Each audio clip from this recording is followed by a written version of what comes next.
Hi there. Thanks for listening. If you haven't already, please subscribe to my channel so you never miss an upload. The Cowboy's Runaway Bride by Mallory Ford. Book 1 in the Hope House Brides series. Chapter 1.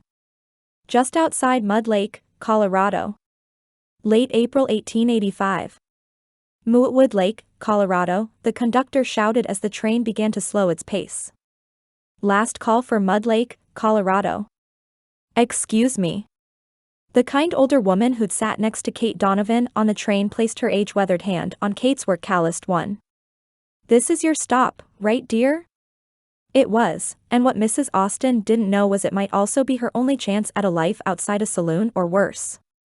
Yes. Clutching her small satchel in one hand and the letter in the other, Kate didn't realize the death grip she had on either until her fingers started to cramp. I hope you enjoy your visit with your daughter. Mrs. Austen had boarded the train outside of Tulsa, and she'd provided Kate with a much-needed distraction from the worry of what lay ahead. The wrinkled letter in her hand, now stained with the sweat from her palms, had borne the brunt of said worry before. Would Samuel Pratt, the cowboy from Mud Lake, Colorado, find her suitable? Brushing a lock of dark hair from her face, she stared at her reflection in the dirty window. She'd always been told she was pretty, with her dark hair and fair skin a contrast some folks found striking. Her green eyes, the one thing she'd inherited from her mother, were the color of a pine forest in the winter, big and round against her pale skin. The men had always loved her mother's eyes, but Kate had cringed any time they noticed she shared them. Thoughts of her mother brought back the same familiar mix of emotions which seemed her constant companion when the memories attacked. What would she do if Samuel found her wanting? She didn't know the first thing about keeping a house on a ranch, as she'd been a street urchin from New Orleans until Hope House opened when she was 13. Before she'd gone to the streets, the life her mother gave them certainly wasn't any better. Hope House had done their best to teach her useful skills, but there weren't cows to milk or eggs to gather in the city.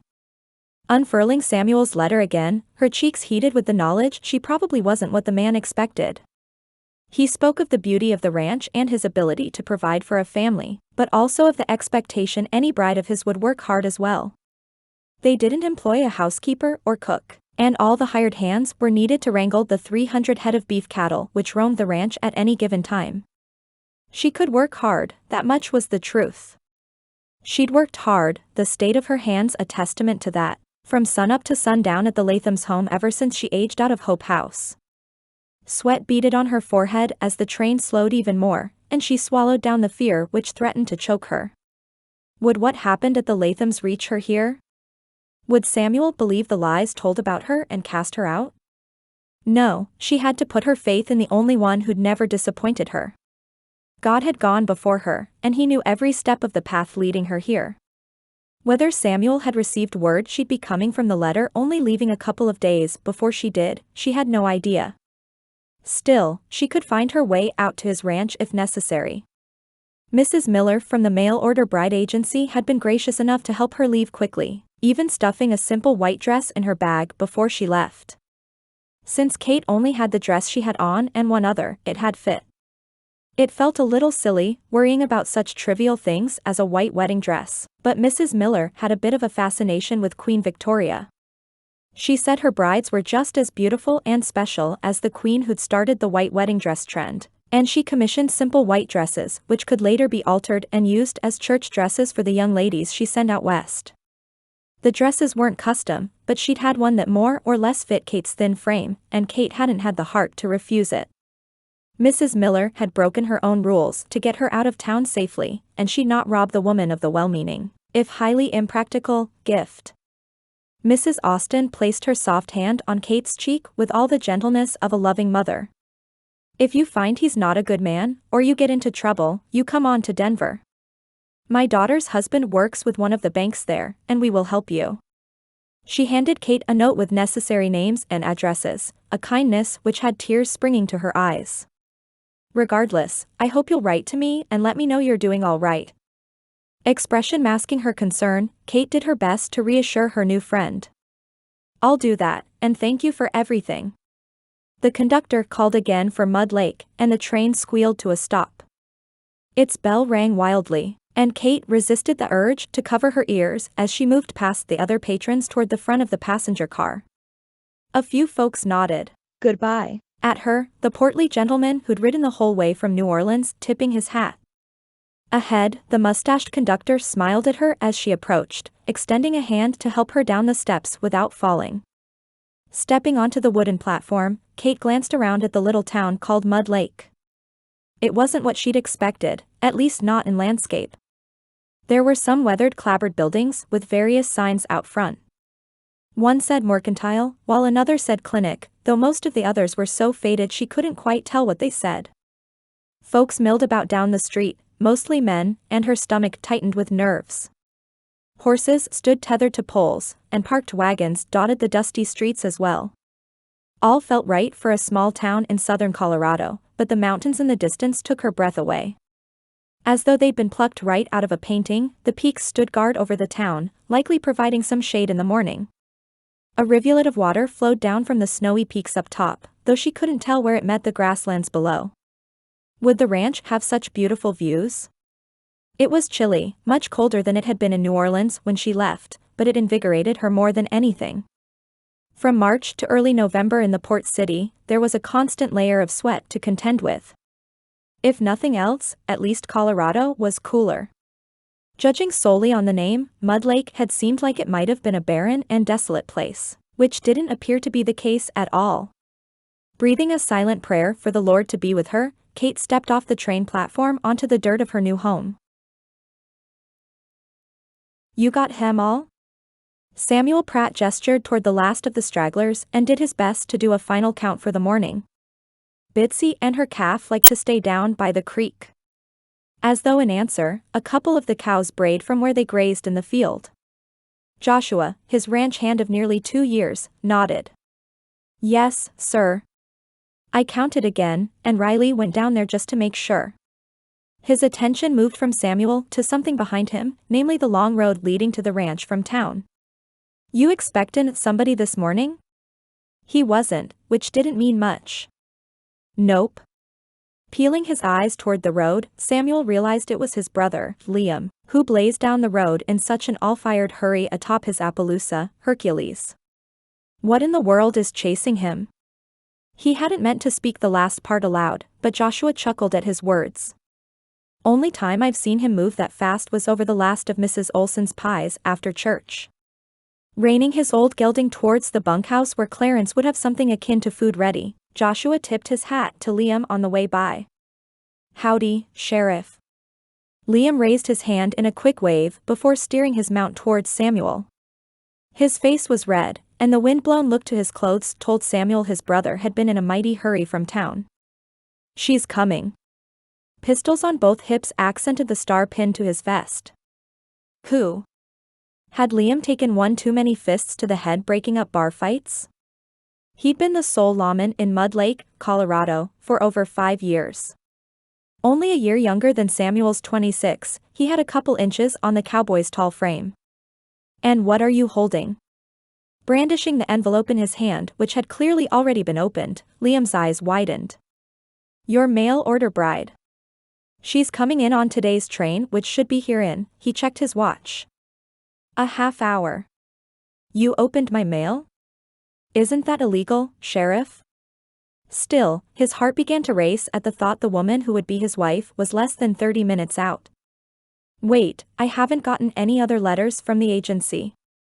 I don't have a bride yet." He'd seen an ad for the New Orleans-based agency in Denver during the late summer cattle drive the year before and written to them, in what was probably the one impulsive thing he'd ever done in his whole life. He'd sent the money for train fare along with it but hadn't heard back. In honesty, he'd kind of assumed it was either a scam or no women were interested in the remote life of a cattle rancher. Liam rolled his eyes and thrust the envelope in Samuel's direction. "So arrest me, but do it after you go meet my new sister-in-law. If you keep her waiting, there's no telling what characters in town might try to swoop in." He was right, and Samuel's fist clenched at the thought. Mud Lake got its name in an attempt to keep folks from wanting to settle there, but the abundant clear water, lush land, and mountainous views meant word got around. It was a little bit of paradise on earth, but the town had 10 men to every woman. Any woman who stepped off the train platform would immediately be noticed, and there was no guarantee any of them would help her get to Samuel. Let's go. Don't you want to at least read the letter? Liam looked some cross between amused and incredulous, not all that different from when Samuel told him he'd sent off for a bride in the first place. Might want to at least know the lady's name. His thick blonde hair flopped out from under his Stetson, a mainstay for the lawman who'd grown up on that very ranch. Clicking his tongue and tapping his heels on Roscoe's side to push the horse into a gallop, Samuel stuffed the letter into his vest pocket. Figured you could tell me on the way, since I have no doubt you read every word. Leaving his brother in the dust, Samuel reached town in 20 minutes rather than the usual 30. Roscoe was built for speed, his stride perfect for flat roads like the one from the ranch. Slowing Roscoe to a walk, Samuel swung off his side and tied him off quickly to a post next to one of the 3 water troughs in town. The horse drank greedily, and the sounds of Liam tying up his own horse behind him briefly registered. Her name's Kate Davenport, Liam said as he jogged to catch up to him. She's 20 years old, and she grew up in an orphanage. Samuel's head swung around to his brother. She's an orphan? Badge glinting in the bright sun, Liam shrugged. Or abandoned. Kids end up in those places in more ways than one. You might want to soften your face, by the way. There's a reason everyone in town thinks you're grumpy. It was true, and Samuel's teeth gritted to hold back his retort. He wasn't grumpy. He'd just taken on the weight of an entire ranch when he was 18 years old. He'd learned at his father's side for years, but it hadn't been long enough until the flu took him 3 days before Christmas that year. Samuel hadn't had time to grieve, as suddenly over 200 acres, a herd of cattle, a full outfit of ranch hands, the house, and Liam had all become his responsibility. The reminder of everything he cared for sent a jolt of anxiety through him. Honestly, what was he thinking sending off for a bride? It had been a moment of weakness that day in Denver brought on by loneliness and the desire to leave a legacy behind, but didn't he have enough on his plate? Still, he was a man of his word. If this Kate Davenport was willing, he'd be a married man by the end of the day. She'd better be willing to work, though, as everyone on the ranch pulled their weight. The letter he'd sent to the agency at least made it abundantly clear, though the force with which he'd driven home the point was probably why it had taken so long for someone to want to marry him. The train pulled away from the depot platform just as he arrived, and Samuel glanced around. Had she missed the train? It was odd, as he didn't know the woman from Eve, but there was a marked disappointment in his chest if she had. Removing his Stetson and shifting it in his hands, he spotted her. There, standing just off the corner of the train platform and shielding her eyes with her hand, was a dark-haired woman in a threadbare blue dress. She held a satchel in one hand and a letter in the one she held to her head. It was her, and she was beautiful. Her hair was pinned back, loose tendrils flowing down in a way which looked attractively unkempt. She held her shoulders back and stood straight, though she was thinner than she ought to be. That was fine. A season of good food on the ranch would fix that. Tall for a woman, probably around 5'7", she had fair skin he hoped wouldn't be too marred by the blazing Colorado Sunday. I miss Donovan? Her head whipped around, eyes widening as he approached. Mercy, but her eyes were pretty.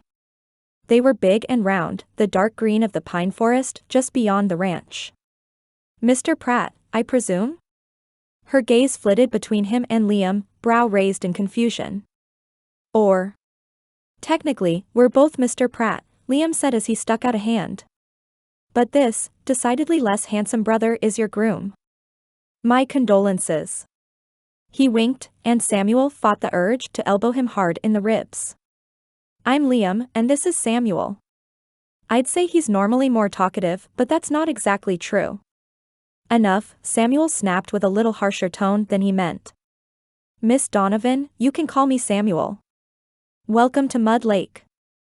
Her eyes sparkled as she took him in, making them all the more captivating, and he thought he saw a bit of admiration there.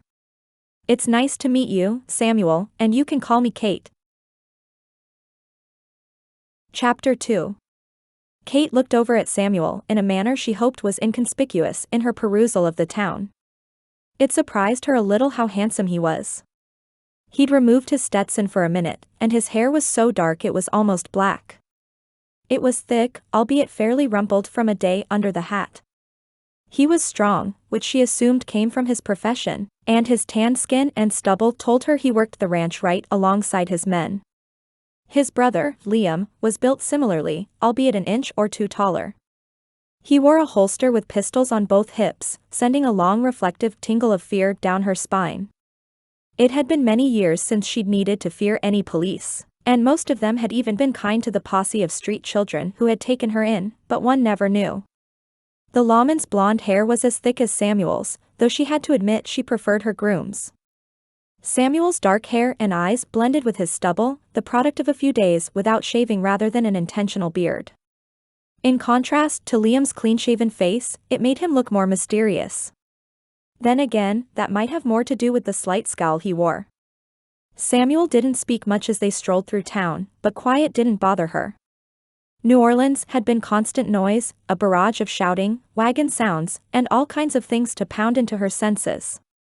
In her childhood, it had been somewhat comforting, but time at Hope House taught her to be able to relax amongst quiet as well. Her chore at Hope House, helping care for the youngest of the babies who were surrendered, meant she spent a good deal of time in a quiet nursery rocking the precious ones to sleep. Granted, there was also a good bit of crying, but the quiet was the time she cherished. "We'll go see the pastor," he said abruptly. It jarred her a little, but only for a minute. Pastor Olson is a good, God-fearing man. He and his wife are a blessing to Mud Lake. I'm sure she'll be happy to stand as witness for us, as will Liam. Why her pulse picked up at talk of the wedding, she didn't know. It wasn't like that wasn't the whole point of her being there. Will I have a moment to change and freshen up a little? The beautiful dress folded carefully in her bag, far nicer than any she ever dreamed she'd own, suddenly held an appeal she didn't quite understand. He turned a raised brow on her, though they kept moving toward the other end of town. No need. What you're wearing is fine. His words weren't said harshly, but the disappointment in her stomach surprised her a little. Goodness, after all the musings she'd had about the impracticality of her dress, one would think it would be a relief. Liam cleared his throat from behind them, amusement in his tone. I think what my brother means to say is, of course you can change and freshen up, Kate. What bride wouldn't want to look her best on her wedding day? He jogged up to the other side of Kate, his lip turned up in a smirk.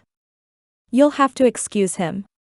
He's been living with 10 cowboys and no ladies for quite a while now. He'll need some education in the ways of women. Letting out a huff, Samuel turned his attention toward his brother. And I suppose you know so much better? I know if a woman asks to freshen up before her wedding, you let her. She didn't want to be the cause of a familial squabble, but she'd never had siblings. It's really all right. She didn't need to wear the beautiful white dress for her vows, and it was silly anyway. This dress will suit fine.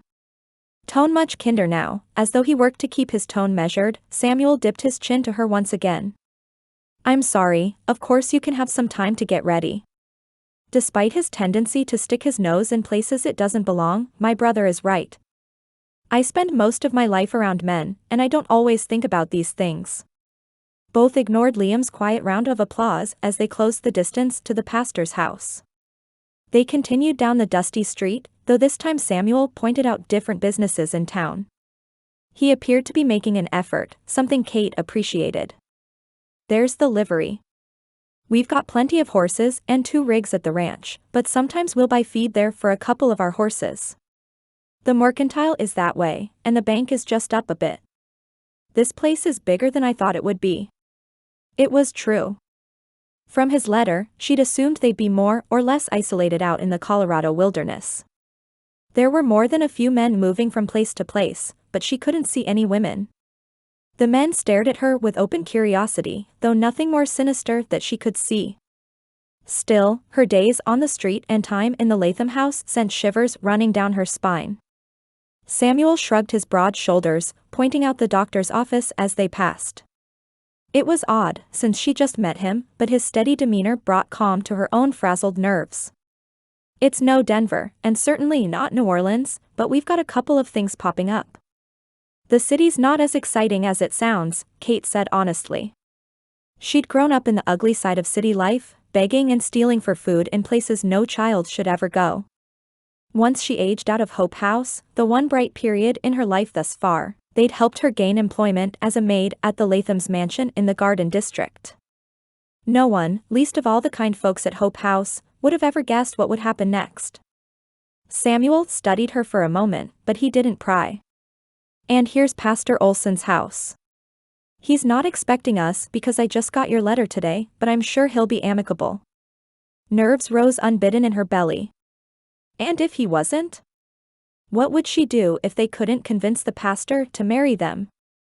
She certainly couldn't go back to New Orleans, that much was clear. The only thing waiting for her there with her tarnished reputation would be the life of a soiled dove or beggar. She'd vowed to herself she'd never become the latter again, and the former was something she didn't even want to imagine. The sound of his knuckles on the door sounded quick and harsh, a contrast to the gentle hand he placed at her back. Who was this man, Samuel Pratt? He seemed kind, but his brother said folks called him grumpy. What would that mean for her, and should she hightail it out of town to Mrs. Austin in Denver? Then again, what money did she have to leave town? Most women had grown up at the mercy of men, protected and provided for by their fathers and then their husbands. Kate was different, and her time fending for herself on the street gave her a taste of self-sufficiency, which made her feel incredibly vulnerable in her current moment. Not to mention, it wasn't like she'd had a high opinion of men in general until she met a few kind ones through Hope House. Straightening her shoulders the way she'd always seen the society ladies do at the Lathams, she did her best to choke back the fear. She was nothing if not resourceful, and if Samuel turned out to be cruel, she'd do what she needed to in order to get away. Since coming to know the Lord at Hope House, she'd have a hard time utilizing illegal or immoral measures to survive, but hunger was a powerful motivator. Tempted to many things, haughtiness over morality when one was starving wasn't one of them. She'd stolen far too many loaves of bread to feed her empty belly for that. Samuel, a short older man, said with a grin as he opened the door. "To what do I owe this pleasure, and who is your lovely guest?" His rosy cheeks and white hair reminded her a little of the St. Nicholas character the children at Hope House always giggled about at Christmas. Removing his hand from her back and gesturing towards her, Samuel spoke. "Pastor Olson, this is my bride, Kate Donovan. We'd be much obliged if you'd preside over our vows for us." Eyes wide with curiosity and what Kate judged to be a little mirth, Pastor Olson stepped back into his entryway. "Minnie," he said loudly to no one she could see. "Samuel Pratt's gone and gotten himself a bride. Get out the tea cakes." His wide smile seemed to light up his entire face, and Kate found herself growing more comfortable by the second. Ushering the three of them in quickly, Liam included, Pastor Olson nearly shook with excitement. "We haven't had a wedding around these parts in ages. You've made my day, son." Leaving them there in the foyer, Pastor Olson shuffled back towards the kitchen with a bit of pep in his step. "Minnie, did you hear me? We got us a weddin'." "I heard you, Hal." A thick-waisted woman with salt and pepper hair stepped out from the kitchen and pulled both Samuel and Kate into her arms. "I just wanted to come and offer my congratulations before I fooled with tea cakes." "Oh Samuel, she is just as pretty as a picture. How long have you two been courtin', and why is this the first we're hearing of it?" Samuel hesitated for only a breath before speaking. "This is Kate Donovan, and she's my mail-order bride. She'd like to freshen up a bit before we say our vows, if that's possible." "Oh, well, isn't that something?"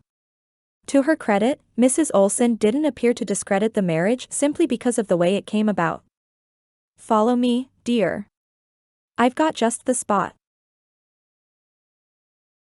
Pastor Olson moved with more bounce than Samuel had seen from the man in years, as though a wedding was the absolute highlight of his year. "Do you want to change clothes too, son? I doubt anything of mine would fit ya, but we could try." Eyeing the 4 inches and decidedly different build he had on the kind older man, Samuel shook his head and subtly elbowed backward at Liam, whose snicker had already begun. "I think we're all right, Pastor. Did you have any questions for me while the ladies are getting ready?" Excited energy in the room calmed for the moment. The pastor stared at his large Bible on the entryway table.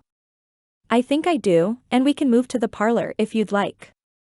Agreeing, Samuel followed Pastor Olson to an impeccably kept parlor without a speck of dust in sight. How Mrs. Olson managed that in a Colorado spring, he had no idea. Take a seat, and we can talk. Frustratingly wiping his clammy hands on his trousers, Samuel sat on the blue floral sofa. To his credit, Liam stepped outside quietly rather than witness the private and important conversation. Pastor, I wanted to begin by saying I know a mail-order bride might not be as common here as in other areas, but I intend to make a good husband for Kate. I will protect her and provide for her and any children we may have. His stomach flipped a little at the thought of children and what all they entailed, but he forced himself to focus on the task at hand. Pastor Olson studied him with a mixture of interest and amusement playing on his lips. I know you will, Samuel. You've been protecting and providing for everyone else since you were 18 years old. I have no doubt you'll meet your husbandly duties in that department. Samuel sensed there was more, so he didn't interrupt. My only admonition to you is you remember there's more to being a husband than protecting and providing. Pastor Olson's cheeks were no longer rosy with excitement, and he looked every bit the wise man of God he was. I have no problem with a mail-order bride. Goodness, I was just saying to the young pastor over in Edmonton last week he ought to consider sending off for one. I just want you to remember you'll be her anchor here. That means more than physical safety to a woman. It also means kindness and empathy, things I know you also possess even though they're often wrapped in a layer of stoicism. Stoicism, a nice way of saying he was grumpy. How do I do that? If that's not the question on many a married man's mind, I don't know what is. You listen, and you realize even if things don't matter to you, they matter. You don't always try to fix things, but you provide a place for her to come when she needs someone to talk to. That was so far out of Samuel's skill set he didn't know how he'd manage. He fixed things. It's what he'd done since he was a child. And if I mess it all up? Never in Samuel's life had he been this vulnerable with anyone, but marriage was important. Not to mention, Pastor Olson had been there through both his parents' deaths and a host of other issues. He knew Samuel better than most, and he'd always proven himself trustworthy. Chest bobbing with a quiet chuckle, Pastor Olson grinned. You will, son. We all do. I reckon that's where it becomes real important to learn how to apologize. Just then, Mrs. Olson appeared in the doorway with a Cheshire cat grin. Gentlemen, a few more minutes and the future Mrs. Pratt will be ready. I suggest you wrap up your discussion so Samuel can prepare to welcome his beautiful bride. Throat suddenly dry, Samuel choked more than spoke. I'll get Liam. As he opened the door, the sight of a bevy of men gathering down the street outside the saloon caught his eye. What's going on? It was just past noon, and the saloon didn't normally get busy until well into the evening. They were curious about Kate, Liam answered reluctantly. I told Em all to get, but I reckon they decided to make sure you go through with it. Fist itching at his side and eyes narrowed in challenge at the 6 or so men who stood in a clump down the street, Samuel spoke. And if I didn't? Then I'd give them 5 seconds before they all descended like vultures on the first single woman they've seen in well over a year. His attention whipped around to Samuel, expression completely devoid of his usual mirth. You're not thinking of backing out, are you? Because I'll marry her myself before I'll let her be alone and afraid in this town. There were very few families in town, and there were no single women save a couple of spinsters who'd seemed ancient since Samuel was a child. Any who happened to come through either hightailed it out quickly or married as soon as they could. It wasn't that the men were all bad, and the town wasn't lawless. Women were in short supply. Had it been a mistake to bring a woman here? Sure, she'd be safe on the ranch, but what kind of life was that? Not that it mattered, he was committed now. Not for a second. Let's go get me a wife. Stepping back through the door, Samuel stopped dead in his tracks at the sight of Kate in her dress, his throat suddenly drier than Simmons Creek in a late July drought. She'd been pretty when she stepped off the train, but the woman before him took his breath away. Her dress was off-white with little lace stripes around the bottom. it tied around her waist with a bow, and the whole picture was brought together with her hair, which had been taken down and refastened into a bun. A few tendrils still hung, but they looked more intentional than those that had fallen out of her pins on the train. Her cheeks held the tiniest rosy tint, as did her lips. "You look beautiful, Kate." His voice didn't sound right, and he winced a little at its crack. Kate blushed prettily, fingering her dress with the tiniest bit of shyness. "I know it's impractical, but Mrs. Miller sends one of these with all her brides. She says it's her signature, and every Southern woman needs some lace in their wardrobe." Before today, he'd have said the dress was silly and had no place on the ranch. Now, he praised the Lord for Mrs. Miller's gift. "It's perfect." "Well," Mrs. Olson giggled as she placed a hand around Kate's shoulder. "I do suppose it's time to take your vows." Should he talk to Kate first? Would she resent how few women there were in town and wish he'd warned her first?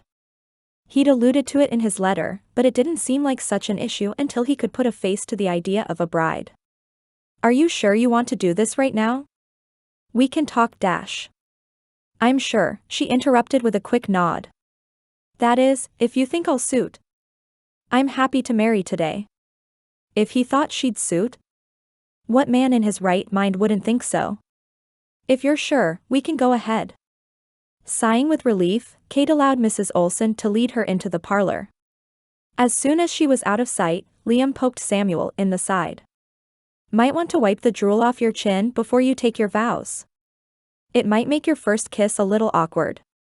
Liam was one more quip away from getting himself tossed out, but Samuel wiped his chin with his sleeve anyway. There was no drool, though he wouldn't have been surprised if there had been. Rather than respond, he merely sent a scowl his brother's way before schooling his features to follow the women and Pastor Olson to his spot, in front of the large brick fireplace. This was his wedding day, and if anyone should be struck dumb by the beauty of the bride, it ought to be the groom. Chapter 3. Hating the way her hands trembled as they hung at her sides, Kate did her best to study Samuel's strong features. Would they steady her, or would they knock her further off kilter?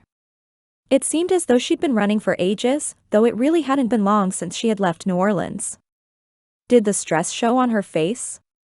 One of the house mothers at Hope House always said she had so many wrinkles because it was simply all the joy and sorrow of her life taking up residence on her face.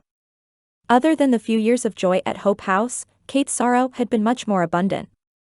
Resisting the urge to shake her head to dispel the memories, Kate focused on Pastor Olson's words about marriage and its place in the kingdom of God. The Almighty had blessed her with a husband, and she would choose to be grateful.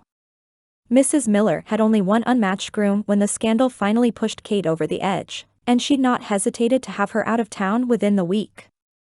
"Marriage is a gift," Pastor Olson said as he smiled warmly at his wife. "It is not the only way to live a godly life, but it does have the power to show us our shortcomings if we let it. This is good, as God will use those shortcomings to bring us closer to Him and closer to one another." Her shortcomings were abundant, especially on a ranch.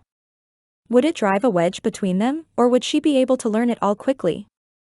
Standing there in the parlor with Mrs. Olson on one side and Liam on the other, Kate took in her new husband's features once more. He didn't tower over her, but he was probably a little over 6 feet tall. She'd certainly have to look up to kiss him. Goodness, where had that thought come from? Despite the rumors Mrs. Latham started back home, she'd never even kissed a man. Feeling the blush rise up to her cheeks, Kate moved her gaze to the ground to get herself under control. Unfortunately, Samuel wouldn't allow it and gently lifted her chin with his first 2 fingers to face him. His brow raised, but his expression only showed kindness and concern. Hoping he'd not notice her blush, Kate smiled at him and turned her attention once more to the pastor's words. When he finished, the two exchanged simple vows, and Pastor Olson handed his Bible off to his wife. "Then, I suppose, the only thing left to do is the fun part." His gray eyes twinkled, and his mustache twitched as he spoke. "Samuel, you may kiss your bride." With the same gentle touch he'd used to lift her face earlier, Samuel placed a hand on the back of her neck and leaned forward. He didn't pull her to him but allowed her to close the last of the distance between them. She did, and the kiss was soft and sweet. His stubble was long enough it didn't poke, and his hand remained steady on her neck as he pulled away. Did he enjoy it as much as she had? It wasn't scandalous to enjoy kissing one's husband, but she barely knew the man. The two truths warred within her, and she did her best to swallow them as their small contingent of witnesses cheered. Before she knew it, they'd enjoyed a few light refreshments on the Olsons' back porch and moved out to the rig Liam had gone to rent while they ate. "You ready to head home?" Samuel seemed sure of himself, albeit a little nervous. "Mrs. Olson sent a big basket of food for us to work on for a few days, so you won't have to cook right away." Nerves along with dread filled her belly, threatening to bring the food they'd had back up. "Oh yes, that was kind of her." Her voice sounded strained, but it had nothing to do with Samuel. He'd not expressly asked her if she could cook, but that would probably be the least of her problems. Pastor Olson had mentioned shortcomings during their vows, and cooking would land at the top of the list. Let's go home. Would he turn her out when he realized just how inept she was at all the chores he'd mentioned in his letter? No, she couldn't let that happen. Just as she'd learned to make her way on the streets, she'd learned to make her way on a ranch in Colorado as well. Samuel studied her for a moment, but the Olsons chose that moment to step out onto their porch. They held hands, and Pastor Olson waved as Samuel offered Kate his hand. "There's a good boy, Samuel. Help your bride into the rig like a proper gentleman." Liam stood beside them on the porch, his hands in his pockets and a smirk on his face. "Now, Sheriff, what do you say we get you a bride next?" Bursting into a laughter Kate hadn't heard yet, her husband moved around to his side of the wagon. "Oh, I'd love to see that. Thanks again, Pastor and Mrs. Olson." As they drove off, they settled into a companionable silence save for Samuel's occasional interjections about the town and the folks who'd settled it. "Did Mrs. Olson tell you how Mud Lake got its name?" "She didn't, but I have to say I didn't expect this beauty based on the name." Taking in the scenery around her, Kate couldn't help but gawk. Pastureland spread out on all sides with rolling hills dotting the landscape. Mountains in the distance had white peaks despite the spring, and wildlife dotted the land before her. Bunnies hopped in the fields while deer studied them curiously from the grass, and birds floated in the sky overhead. Wildflowers danced in the wind, as though they'd bloomed just to welcome her. He nodded, pride for the land clear in his voice. The couples who settled it in the 1840s had intended to go on to Oregon. When they reached this land, the story goes God himself spoke to them from on high. I'm not sure about that part, but it does seem he blessed their efforts here. Still, when they went to register the name of the town, one of the men decided he didn't want too many folks knowing what a beautiful place it was. Crystal Lake would attract too many people, and he was a rancher who wanted to keep the town small. At the last minute, he changed the name to Mud Lake. By the time the others found out, it was too much trouble to change it back, and the other men thought the whole thing was hilarious anyway. His wife hadn't been so pleased, but she eventually forgave him. I suppose I can't blame him for wanting this beauty to stay as wild as it can be. That was one thing Kate had appreciated on the train ride to Colorado. Has it grown now that Colorado has become its own state? From what Mrs. Miller told her, it had only been declared a state about a decade before. After a short pause, Samuel answered. I wouldn't say it's boomed, at least not around here. Some of the larger cities have, but there is so much land here that there's plenty to go around. They rode in silence again, the peace after the hustle and bustle of her old life comforting. As much as Kate tried not to think about the duplicity she'd employed in marrying him, the guilt still ate at her. You mentioned a few specific chores I'll be responsible for in your letter. Could we go over those again? His brow rose, but he didn't argue. We've got a mare due to foal any day now, so she's spending a good deal of time in the barn. Her name's Starlight, and this is her first baby. Clarence will muck the stalls, but if you could go out and check on her a few times a day I'd be grateful. A foal? What joy it would bring. Oh, that'll be my pleasure. What else? Otherwise, it's just the general house chores. Do you think you can handle the milking, chickens, and the garden? We only have one milk cow, and the boys and I will handle the rest. Clarence will show you where everything is if I forget anything. He's been on the ranch longer than I've been alive, and he mostly acts as a stable hand and cook for the hired hands these days. It occurred to her she hadn't realized he employed so many men. The thought of being the lone woman on a ranch full of cowboys turned her stomach a little, but she forced it to calm. How many hired hands do you have? This time of year, we have around 10 helping out. We do have 3 who stay year-round, but most of these will just move on after the cattle drive this fall. He pulled the wagon to a stop and pinned her with a firm gaze. Don't worry about the other men. I know growing up an orphan you've probably had to suffer plenty of fools, but I don't brook any nonsense on my property. Any man who so much as looks at you with disrespect will be let go immediately. His protectiveness warmed her despite the harsh tone he'd used. Thank you. If she hadn't already resolved to learn all the things she didn't know, that protectiveness would be what spurred her to make the resolution. Perhaps, if she played her cards right, Clarence could help get her feet under her. Either way, she'd learn. Even the kind and loving folks at Hope House had never lent as much determination to her safety as Samuel had within just a few hours of meeting. The ability to truly count on another person was one she'd struggled to believe even at the orphanage. Something in her, call it intuition or the Holy Spirit, told her she could trust Samuel Pratt even if he may be a little rough around the edges.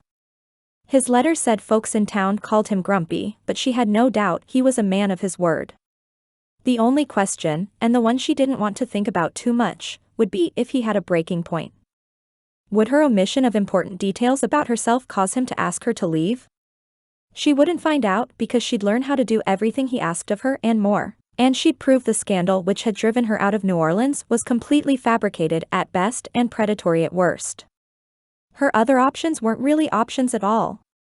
As he clicked his tongue and flicked the reins to urge the team forward, she let out a slow breath.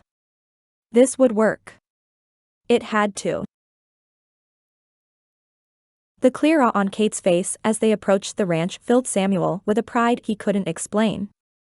His chest puffed out a little despite the good book's warnings about growing too haughty. That over there is the bunkhouse. All our men stay there except for those on line shack duty. What's line shack duty? As soon as she spoke, Kate froze as though she'd asked some horribly offensive question. We have line shacks along the borders of our property.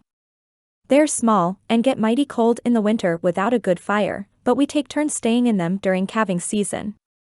Sometimes, if there's been a predator prowling around, we'll do it at other times of the year too.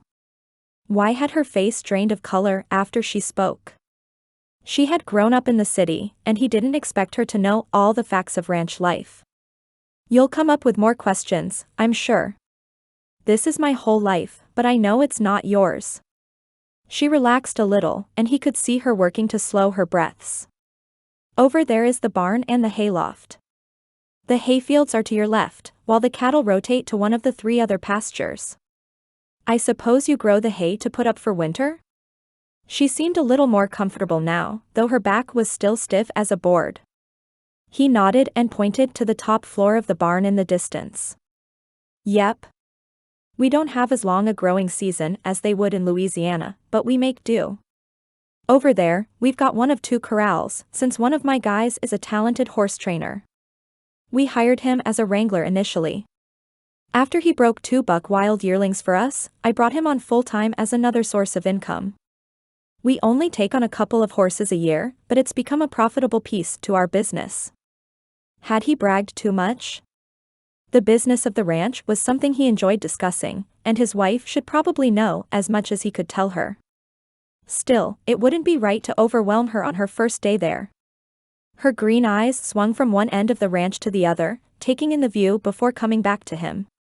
Did you say your family built this place? Yep. My grandfather came into town right after they first settled it and claimed the land for us. He spent decades building up his herd slowly but surely, and my pa expanded even further. Both the men who came before him knew cattle like the back of their hands, but they'd also had heads for business. I'm grateful for all the work they did and how the Lord has blessed this place. A cow mooed in the pasture, and the slight giggle which escaped her mouth at the sound was both shocked and amused. Oh my. I suppose I'll get used to that sound, won't I? You sure will, and there will come a time when you barely notice it. Up here is the garden plot, the goat pen, and the main house. You'll spend most of your time between here and the barn, but the whole place is ours to work.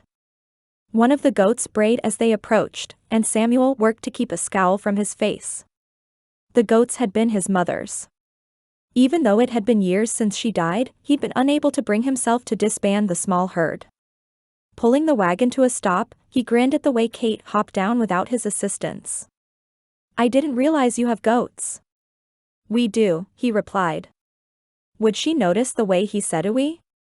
If nothing else, he hoped she'd understand he didn't view her as a cook and maid. To be honest, those are more a labor of love than anything. He'd not added the goats to her chore list for a few different reasons, not the least of which was the fact they were the only thing he had left of his mother. Kate moved towards the goat pen and stuck out her hand. One of the Nigerian dwarfs approached and snuggled right up to her hand like a dog. "What do you mean?" "My mother was something of a pseudo-midwife in town. We didn't have a doctor back then, and she was always called on to help with any births when needed. Once, there was a mother who died of childbed fever. It devastated the father, but the more pressing issue was how to feed the baby. They mixed up some sugar water, but Mama knew babies could thrive with goat's milk in a pinch. Cow's milk could be too hard on their stomachs. It took her days, but she managed to track down a goat in milk who could help the family. When they got settled, she declared she'd never find herself in that situation again and asked Pa to send off for a male and 2 females. From then on, anytime a mother couldn't nurse her baby for any reason, Mama was ready with goat's milk. He hadn't realized it until that moment, but Mama had been something of a hero. There had only been a few babies over the years who needed it, but she'd saved their lives. Kate continued to pet Betty, the brown and white doe who had been part of the family for years. "That's brilliant." Standing there by the goat pen, Kate reminded him a little of his mother. She was gentle and seemed more outgoing than his soft-spoken mother, but she appeared to know her own mind. "Ready to see the house? There's a parlor, a living room, a kitchen with a root cellar under the pantry, and 4 bedrooms. Her brows shot up while he was speaking, and he wondered what it must be like to have grown up an orphan. What was her story? He had time to learn it, but there were more pressing matters at hand. Kate, I know this might be untraditional, but you're welcome to take one of the guest rooms until we get to know each other a little better." As much as he'd rehearsed his little speech in his head on the way out to the ranch, it hadn't gone nearly as poorly as he'd assumed it would. "I don't want you to think I'm not interested, not attract dash." Saving him from his misery, Kate's expression turned to one of relief and amusement. "I understand. Thank you for giving me some time." There, now the awkwardness was behind them, they could get moving on supper. "Mrs. Olson's basket weighed nearly as much as you do. If you're hungry, we can dig through it, and I'll tell you about the time my brother and I nearly came to blows outside of church as kids over one of Mrs. Olson's pies." Giggling, Kate nodded. "I can't wait to hear this." Pulling the basket and Kate's tiny satchel from the wagon, Samuel led her inside. He couldn't explain it, but something about his new wife made him feel instantly at ease in her presence. It felt natural, and he only hoped he wouldn't mess things up too badly. Chapter 4. The ranch's rooster crowing the next morning jarred Kate from a surprising and pleasant dream. She and Samuel had been walking through the field at the ranch holding hands as the sun began its slow descent behind the mountains. The sunset filled the sky with purple, pink, and orange hues, creating the most romantic moment she could imagine. Just before she woke, her husband she'd known for all of one day leaned toward her for a kiss, one she more than welcomed. What in the world had gotten into her? The rooster crowed again, and Kate shot up in bed to the realization the sun had already begun to light the sky outside her window. The room was simple, decorated in a way that made her believe it had probably been that way for years, but it was more than she ever dreamed she'd have. As he'd shown her around the day before, he'd alluded to the fact he hadn't really done any redecorating since he'd taken the place over. Simple gingham curtains hung in the windows and a slightly sagging couch sat in the living room, but it was more comfortable than she'd have ever imagined. Hope House was a mansion, but she'd never felt ownership over anything she had there. The Latham's house, fine in its design and decor, was cold and filled with memories she'd rather forget. At least Samuel hadn't insisted on exercising his husbandly rights the night before. She tried not to think about it, but Mrs. Miller had warned her before she left every man was different. He'd been kind, and she had no doubt he'd be patient with her until they got to know one another better. The smell of frying bacon wafted through the air, and she realized it must be later than she thought. Goodness, he must think he's married to some loafer. Hurrying to pull on the same blue dress she'd worn on the train, Kate pulled her brown hair into a quick bun. She'd prove him wrong, and he'd have no reason to send her back where she came from. Her slippers were thin and worn, at least a size too small, but she hadn't had the money to replace them before leaving New Orleans. They were her only pair, as the Lathams had taken the pair of uniform shoes they gave their maids when they cast her out. Had her friend Mara not allowed her to stay in the tiny tenement she rented with her sister Paige, she'd have been right back on the streets. She'd moved in with them after leaving Hope House, but the Lathams' lies had meant she could no longer pay her rent, something Mara had compassionately understood. Kate hurried out the door of her bedroom and down the steps to find Samuel flipping strips of bacon in a skillet on the stovetop. He also stirred a pot of what looked to be grits, sprinkling a little salt as they cooked. "I'm so sorry I overslept. I'm happy to take over now if you need to do some chores. I promise I'm not a layabout." With a shrug, Samuel shook his head. "I can do it. Coffee's over there if you want any," he said as he gestured the spatula toward a pot on the back of the stove. His words nor expression told her much about his mood. He didn't speak with the clipped tone Mr. Latham and Colin always spoke with when frustrated, but he also wasn't as chatty as the day before. Was this the grumpy Samuel folks spoke of, or was he simply regretting this whole arrangement due to her tardiness? "I really am sorry I overslept. I won't make a habit of it." "It's fine," he said as he finally turned to face her. "Traveling takes a lot out of a person, and I've been cooking my own breakfast for many years. You'll have plenty to do today. You needed your rest." Her sigh of relief was audible, but he didn't comment further. In fact, they didn't speak at all as he plated the bacon and grits to sit in front of her. Eating in silence felt a little awkward, but his movements didn't communicate frustration either, so she tried not to read too much into it.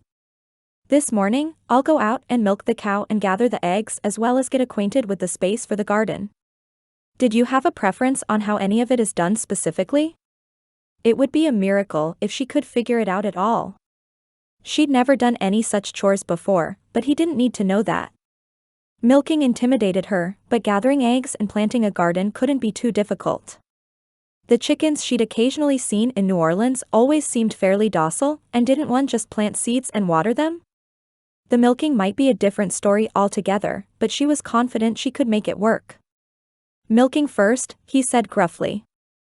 "Rue gets ornery when she has to wait too long. Other than that, it's up to you. Seeds are in the basket on the counter, and Clarence is around if you need anything." Breakfast finished, Samuel helped gather the plates while Kate got them soaking in the sink. He left without saying another word, but she tried not to take it personally. Grumpy, she could handle. As long as he wasn't cruel, she could draw him out of the shell he built around himself. Or not, but she was safe outside of New Orleans on a beautiful ranch in southern Colorado. There were many worse fates for someone like her. Moving into the barn, Kate spotted the pregnant mare in a small, fenced-off area just outside the barn. The poor thing didn't look comfortable, but she had grain and water already. The barn was well kept and tidy, at least 6 stalls on either side of a long corridor. A collection of tools, bridles, and saddles hung in one area, while horses blew out grunts as they ate their own breakfasts. Had Samuel already fed them before he cooked breakfast for the two of them earlier? Surely not. A stall with 2 empty milk buckets hanging on the stall door pulled her attention, as did the small stool sitting just outside it. That must be Rue. "Good morning, girl," Kate said brightly as she approached the stall. "I'm Kate, and I think we're going to become good friends." Unlocking the stall door, she cringed at the sight of Rue's incredibly full udders. It had to be uncomfortable, but surely that would make her easier to milk. Grabbing the stool and buckets on the way in, Kate reached out to pet Rue's black and white spotted head. "Letting you in on a little secret," she said quietly. "I've never done this before. So please go easy on me." Rue stared at her, and Kate could swear the cow was unimpressed by her attempts to become friends. Then again, Samuel probably never talked to his animals. If that morning was any indication, he barely talked to people most of the time. "I know we can do this, girl." Placing the stool in position, Kate pulled one of the buckets under Rue. "I know I have to massage your udders somehow, but I'm not sure how."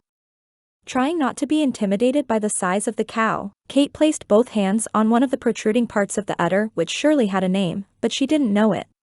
"Here, you just let me know if I hurt you, all right, girl?" Rue turned her head back to look at Kate, the look in her eyes slightly concerned. Now, none of that. We're going to get along just fine." If someone walked in on her talking to a cow as though she would respond, they'd think her a few bricks shy of a full load, but there was no one around she could hear. Working her hand down the udder in a way that felt somewhat natural, a tiny rivulet of milk began to flow. Resisting the urge to clap her hands at the success and risk scaring Rue, she settled for a grin which would hurt if she held it too long. "There we go. I knew we'd figure it out."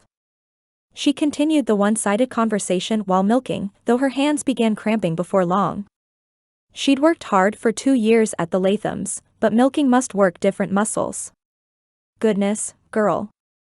How much milk do you make? I'm supposed to empty it, right?" Stretching and massaging her hands as she moved from one side to the other, Kate was a little discouraged at how slow the process appeared to be. The bucket was only halfway full, and she'd been at it for at least a half hour.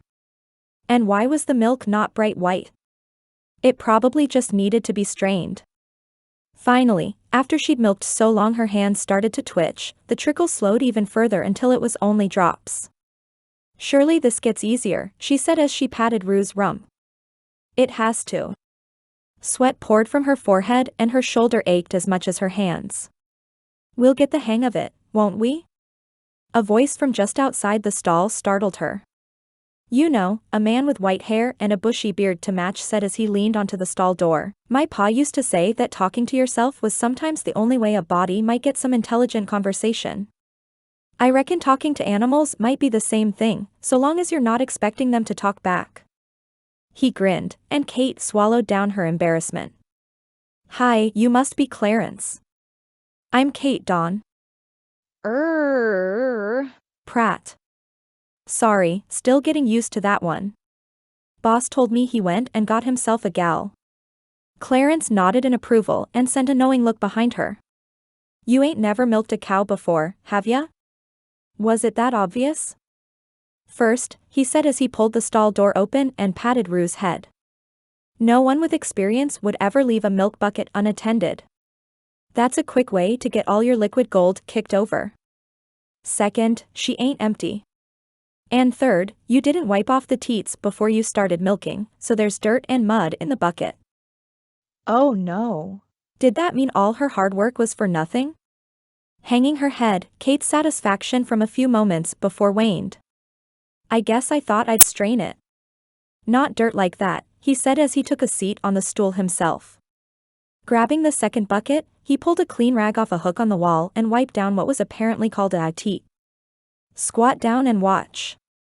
See how I start up here rather than just on the teat? That's how you make sure you get everything. Not only are you wasting good milk if you don't, but the cows can also get milk fever if they're not empty." That sounded serious. "Oh goodness. Yes, please show me." Clarence spent the next 10 minutes or so filling another entire bucket from Rue's udders. This time, the liquid was clean and white, just as she'd imagined it would be.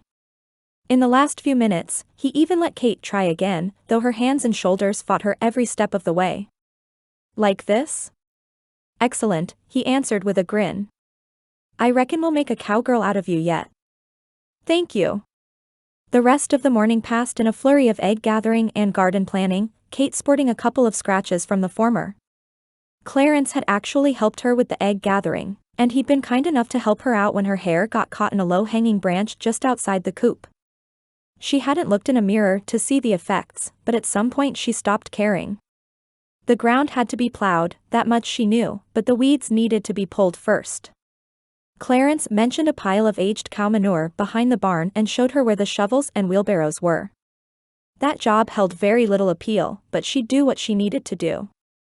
By the time she finished weeding though, the sun was high in the sky and the bacon and grits she'd had for breakfast felt like a different world. Sweat soaked her dress, and dirt clung to it like she'd rolled in it. Her hands, already calloused from years of work, shook as she wiped her face down with a handkerchief. Her feet ached too, which was more due to her too small shoes than the actual work. It was only noon, and she still had at least another hour of weeding left. The ground was ready to be plowed, and Clarence had been kind enough to help her with the weeds as well. He had other responsibilities though, so he'd been in and out.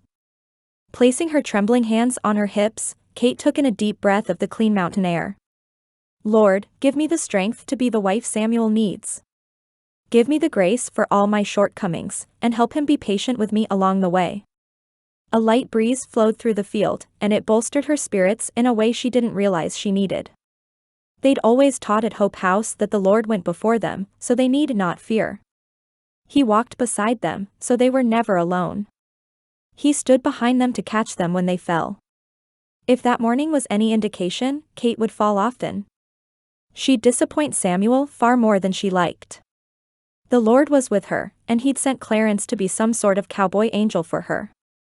He'd not fail, even when she did. Fellas, Samuel called to his cowhands as he wiped the sweat off his brow. Come on in. I've got a few things to tell ya.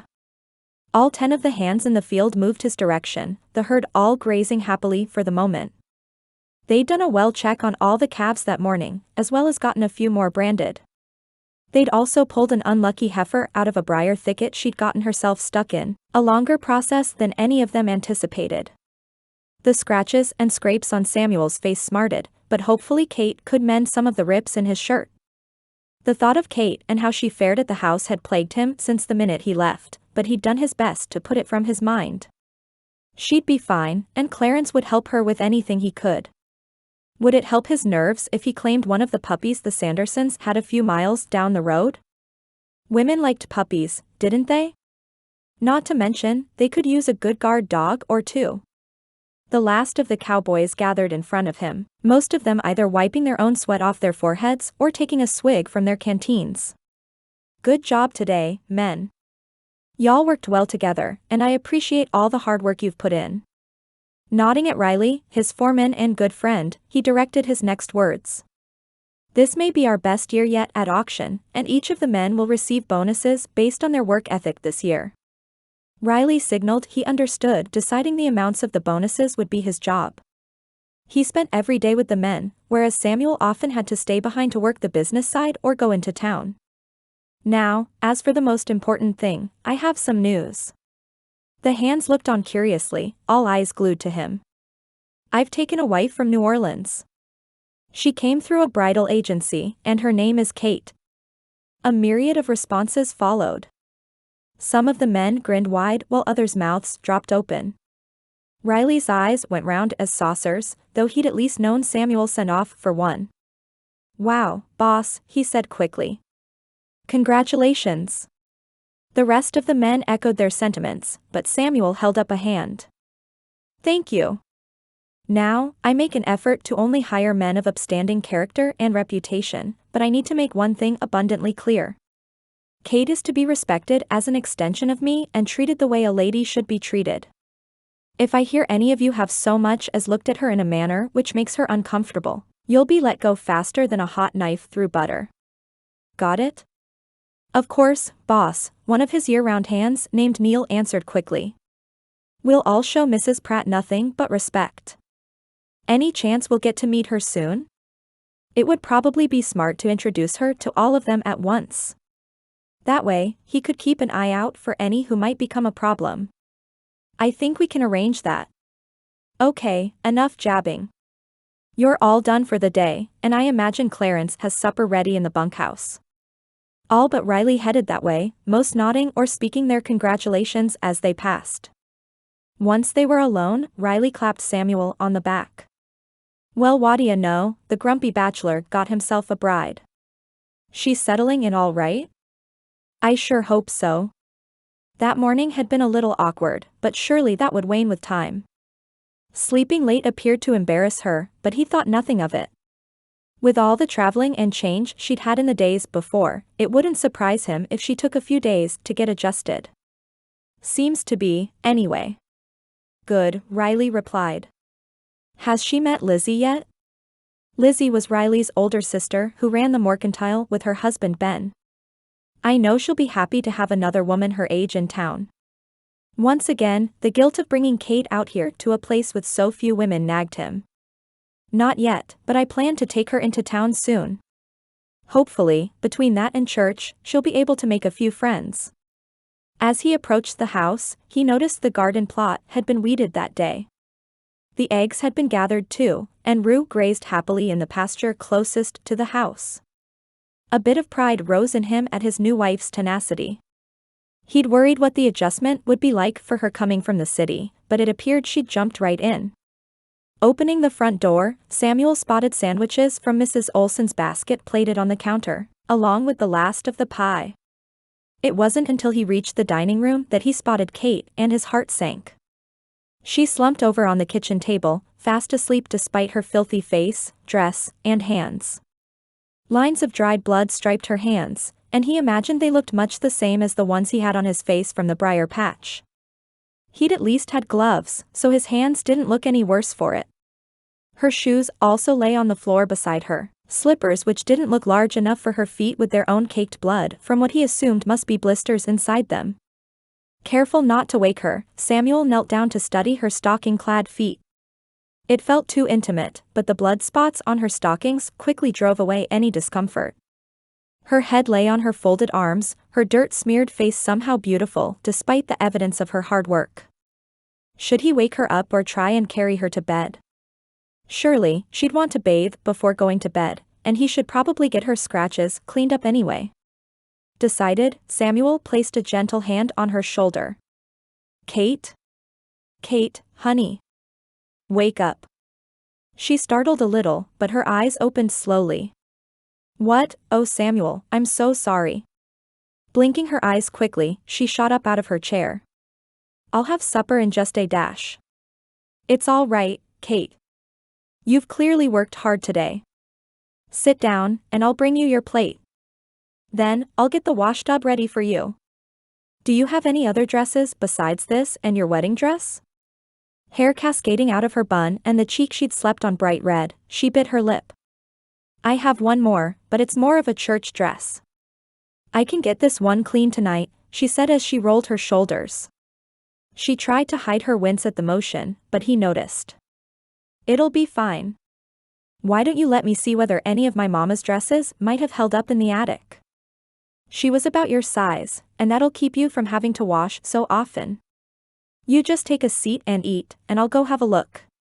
The gratitude clear on her face, Kate swallowed heavily. "Thank you." As he left the room, the sound of a loud sniff sent his stomach even further into the ground. What had he done wrong to make her think she had to work dawn to dusk? If she'd taken a break all day, he'd be surprised. Not to mention her feet must hurt something fierce. "Lord," he whispered as he climbed the steps up to the attic. "I feel like I've messed things up already, and I need your help to fix it. I want Kate to be happy here." Chapter 5. The next morning, Kate woke to the sound of a loud clanging in the kitchen followed by a man's hushed voice. It was still dark outside, so at least she hadn't overslept again, but would she ever be able to wake before her husband? Would he grow tired of cooking his own breakfast? That was her job, at least that's what she thought. The memory of last night brought heat to her cheeks as she sat up in bed and fought back a groan at the pain and stiffness in her shoulders.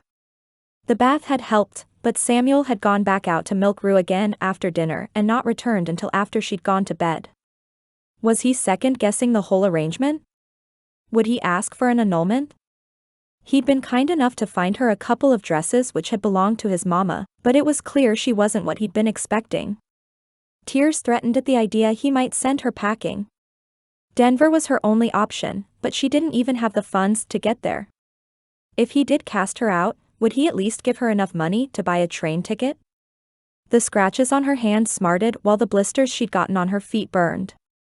At least the bath had helped the blisters as well, though the thought of pulling her slippers back on to plow the garden plot sent dread to her very core. Lord, she prayed quietly as she sat on the edge of her bed.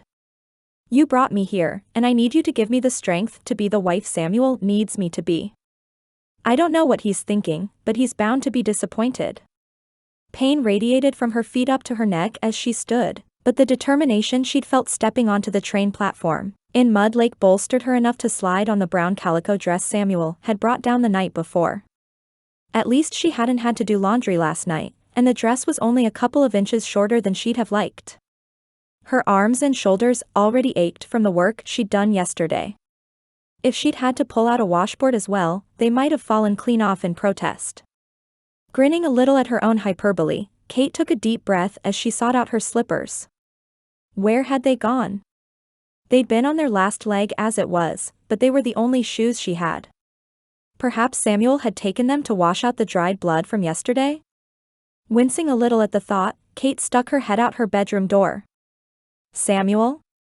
The sounds in the kitchen had quieted, but she could still hear him moving about in here. Did I wake you? I'm sorry. I dropped the pan, getting it off the hook. You can go back to bed if you need more rest. He didn't sound angry, but there was something there. Annoyance? Resignation? No, I'm ready to get going for the day. I just wondered if you knew where my slippers were. They seemed to have gotten up and walked off on their own. His chuckle calmed her racing thoughts for a moment, the deep sound comforting in its own way. I threw them out. They were too small, and one more day working in them would probably have you laid up in pain. Oh no. They were her only shoes. Oh. Don't worry. I found a pair of Ma's boots after you went to bed. They were in one of the trunks up there, or I'd have brought them down with the dresses. I've no idea if they're stylish, but they're bound to be more comfortable than those things you had on yesterday. Relief flooded her at the thought she'd be able to wear actual work boots, and she stepped out of her bedroom into the hallway. Were Samuel not her husband, the sight of her bare feet might have been scandalous, but they'd said their vows. As she stepped into the kitchen, the smell of eggs and sausage met her. This smells delicious, but I feel I've been completely useless in the kitchen. The thought prickled knowing he was a much better cook than she was, but she held it back. No better way to learn than to try. He shrugged, concentrating on the skillet. There'll be plenty of time for you to cook. Gesturing towards the back door, Samuel pointed out a pair of worn black work boots, a pair of thick socks, a jar of some type of ointment, and bandages on the chair. Clarence makes a salve for the animals when they get into scrapes, and we've used it on our share of cowboys over the years too. Might oughta lather up your feet and wrap them before you put the boots on. His thoughtfulness contrasted with the gruffness in his tone and made her smile. Thank you for the shoes and the dresses. He shrugged again, still focusing on the food. I gathered the eggs this morning too, so you don't have to worry about it. Oh no. I don't mind. She was there to make his life easier, not more difficult. It just takes a little getting used to is all. Her voice rose a little, and she worked to edge out the panic tinging her words. He'd said she'd have plenty of time in the kitchen, so surely he didn't intend to cast her out yet. Glancing at the clock on the wall, she realized it hadn't even struck 6 yet. Do you always get up this early? He was not only dressed and cooking breakfast, but he appeared to have put in some good work before she was out of bed. I'm an early riser, but I've been up for most of the night with starlight. Despite her discomfort and anxiety, a wide grin spread across Kate's face at that. Oh, did she have her baby? Yep, he said with just a hint of a proud papa. It was touch and go there for a while, but it all worked out. Her colt seems to be healthy. Would you like to go see them after breakfast? Guilt pricked again since he was cooking despite having no sleep, but the thought of seeing Starlight's baby overtook her. Oh yes, please. Briefly, Samuel looked her way. Was that a hint of a smirk on the stoic cowboy's face? Go ahead and get your boots on. The biscuits should be out shortly. He'd made biscuits too. Kate didn't respond as she sat down in the chair to study the jar of salve. Twisting the lid off, an herby aroma filled her nose. She couldn't quite place what all of the scents were, but garlic and lavender both stood out. Clarence makes this? It was all mixed into a buttery textured cream, and Kate wondered at what other talents the seasoned ranch hand might have. Mama taught him years ago. It's all mixed with goat's milk to thicken it. Be generous with it, and then wrap your feet in the clean bandages there. It should keep them from getting infected. Again touched by his thoughtfulness, Kate did as he asked. She sighed a little in relief at the feel of the cool salve on her skin, a light tingling on each of her blisters, a signal the balm was working.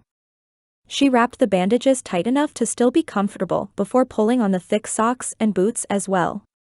The boots might be a smidge too big, but the socks and bandages made them a perfect fit. Thank you so much. These will be so helpful when I turn the soil today. Did she sound as ignorant as she was on that process? Clarence had informed her it needed to be done, but she'd been too tired the evening before to ask too many questions. He said he'd be around, so she'd decided to let future Kate worry about it. Samuel raised a brow but worked to plate their breakfast. He opened his mouth to speak but shut it again. After a moment of awkward silence, he transferred the plates to the table where they hurriedly ate breakfast with only the occasional attempt from her to start up conversation. What will you and the hands be doing today? Just working the cattle, he grunted. Do you have any preference regarding the garden? How she'd satisfy those preferences she had no idea, but she'd sure try. Nope. Another couple of attempts fell just as flat as the first two, and Kate gave up. Her husband was an enigma, and perhaps the folks in town were onto something about his grumpiness. Even after they cleared the breakfast dishes and made their way out to the barn to see Starlight and her baby, he didn't say much. Still, the sight of the baby colt resting beside his mama with his little legs folded under him was enough to lift her spirits. Oh, he's precious. What's his name? Folding her arms in front of her and leaning against the stall door, Kate studied the pair. The baby's dappled gray fur looked a little like polka dots, his legs a little darker than the rest of him. Beside her, Samuel made some version of the monosyllabic grunts he'd made inside. No name yet. Figured you might want to do it. Her head whipped around only to find him studying her intensely. His brown eyes were the color of dark chocolate, and she couldn't place the emotion she saw there. Was it admiration? You're going to let me name him? Again, the contrast of his thoughtfulness and gruffness gave her pause. If you want. All the pain and stiffness in her body forgotten, Kate flew toward him without thinking. He stiffened as she hugged him but patted her back awkwardly. The thought crossed her mind to feel embarrassed at such a wanton show of affection, but this was her husband after all. Thank you. Let me give it some thought, and I'll tell you when I come up with the perfect name. She pulled back and heard him clear his throat as she did so. Right, he said as he took a step back towards the barn door. Well, see you at dinner. Turning on his heel and hightailing it out of the barn, Kate couldn't decide whether to be embarrassed or amused. Woohoo! Clarence's voice sounded from behind her. He stepped out of one of the other horses' stalls with a wide grin on his face. I reckon I ain't never seen the boss so out of sorts. This is gonna be fun to watch. He turned and moved out the back door of the barn with a whistle. Yes, siree, this gonna be fun. Could he have been any more awkward with Kate? There in the glow of the morning sun, her excitement over the new foal melted away all the uncertainty she'd carried since she arrived. When she'd hugged him, it felt like she'd been the thing missing in his life all along. So why had he run away like a kid behind the schoolhouse who just had his first kiss? She was his wife, for crying out loud. There was nothing wrong with thinking she was pretty. Letting her name the colt had been an impulse decision, but she deserved it after all she'd done yesterday without a single complaint. Guilt pricked him again at the memory of how she'd looked the night before when he got home, and he'd stewed on it all night while helping Starlight with her delivery. Slamming his Stetson on his head, he headed towards the hitching post where Clarence had already tacked and tied Roscoe. With one last glance towards the barn and the sight of Kate still leaning against the stall door watching Starlight and her baby, Samuel felt a stirring in his belly like he'd never felt with any other woman. Liam would probably knock him in the head and tell him he was being ridiculous for fighting it, but this wasn't a life many women would covet. Kate had worked hard yesterday, but she was clearly out of her element. How long before she decided it was all too much in New Orleans was preferable to a remote ranch in Colorado? Or even worse, what if all the work he'd put on her sent her into the same fate as his mother? The nightmares had mostly subsided in the years since Mama passed, but the sound of her cries as the snake's venom spread through her body would haunt him until the day he died. He still remembered the sight of his father sobbing over his mother's prone form in the bed at her last breath, with her arms swollen and throbbing until the blood stilled in her body. What had he been thinking of sending off for a mail-order bride? Had he just brought another woman out here to meet her death? No, she'd chosen to come here. There was a reason she left New Orleans, and the chores he'd given her weren't dangerous. They may be difficult, and he'd apologize for putting so much on her when he got home that night, but they weren't dangerous. The whole day out in the pastures, Samuel had to fight not to let his mind wander to Kate and how she was faring. He'd hooked up the mule to the plow before he left, though Gus hadn't been particularly fond of the idea. He was an ornery cuss, one who fit every stereotype one might hear about mules. Hopefully, Clarence would be able to spare some time to help her out. "Hey, boss," Riley said as he approached on his mount. "Looks like the ground spring got clogged in the storm. It's not feeding the watering hole." Jared back to the task at hand, Samuel nudged Roscoe in that direction. "I'll go take a look. Y'all go ahead and finish moving the herd." The spring, giving clean water year-round to the herd and the house alike, was a godsend for the ranch. It occasionally got clogged in a good storm though, mostly with leaves and sticks, so they frequently cleared it in the spring and summer. It was back towards the house a good bit, easily within eyesight of the garden plot once he crested the hill. Maybe if he could lay eyes on Kate and know she wasn't working herself to the bone, he might be able to focus on other things needing his attention. Reaching the crop of trees standing around the spring, Samuel noted the problem immediately. Just as he'd assumed, a passel of leaves and sediment had gotten lodged in the small trench they'd dug from the spring itself out to the two ponds, which watered the cattle. Working quickly, Samuel dug out the blockage and stepped back to observe the water flowing freely once again. There, that should do it. Just as he moved up the hill to get a better view at what Kate might be up to, he heard her voice shout. "No. Gus, come back here." The sight before him would have sent him into a fit of laughter were it not for the fact he needed to help Kate catch the rogue mule. The plow lines weren't straight, but she'd done a fair job with them so far. She wore gloves today, a good thing if her hands from the day before were any indication.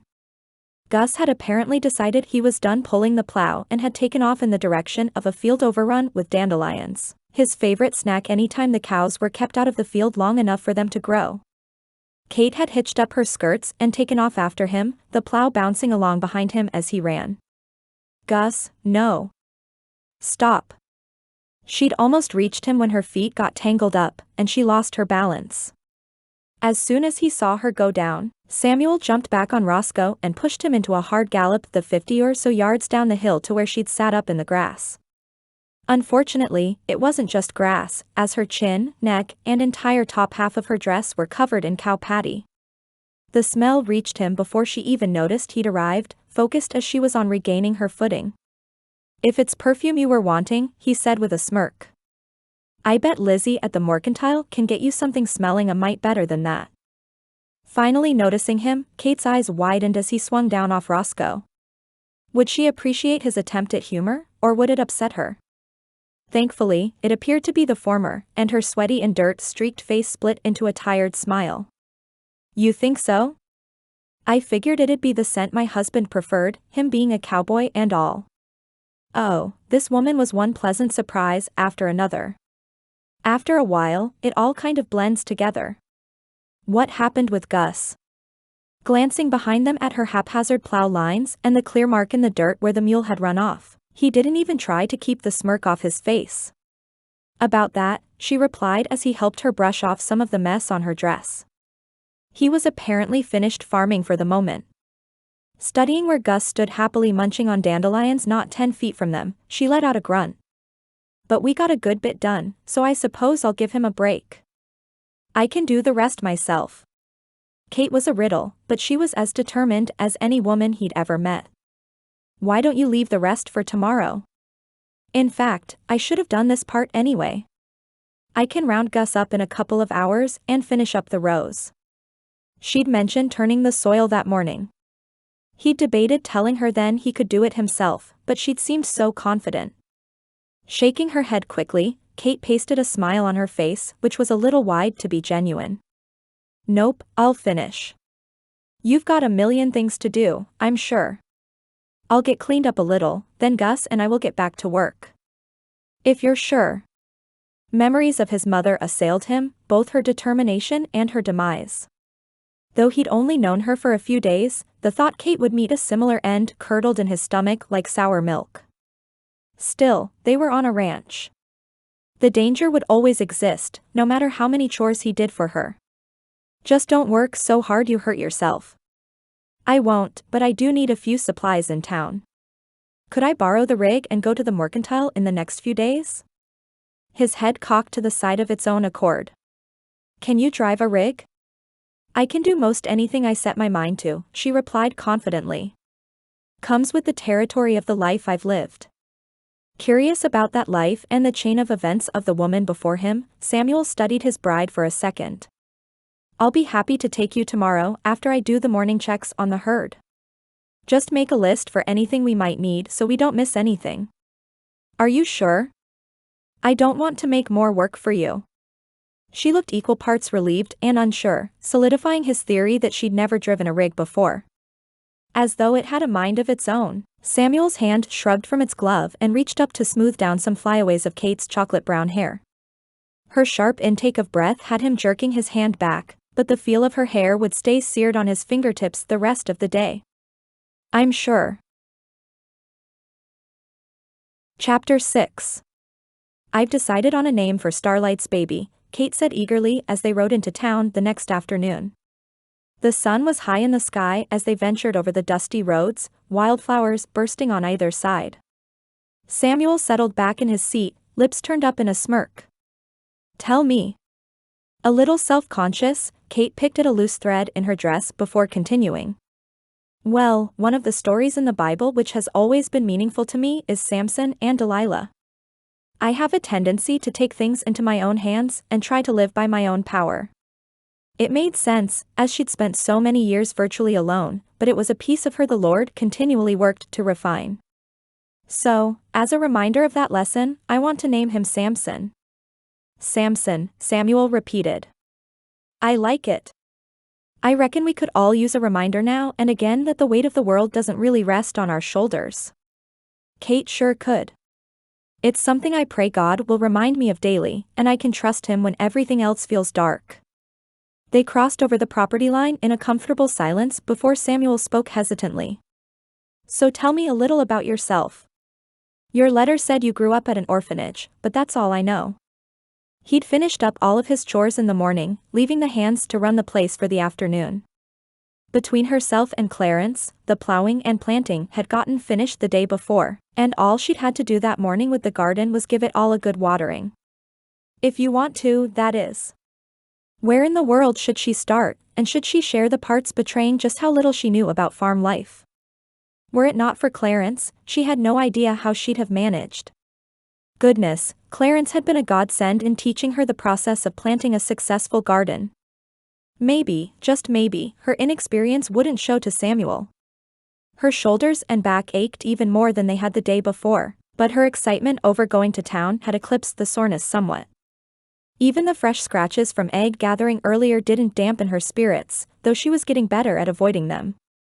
Telling him about herself would be a dead giveaway for things he might already suspect about her, but at least she'd started to get the hang of things. It's not pretty, but you asked.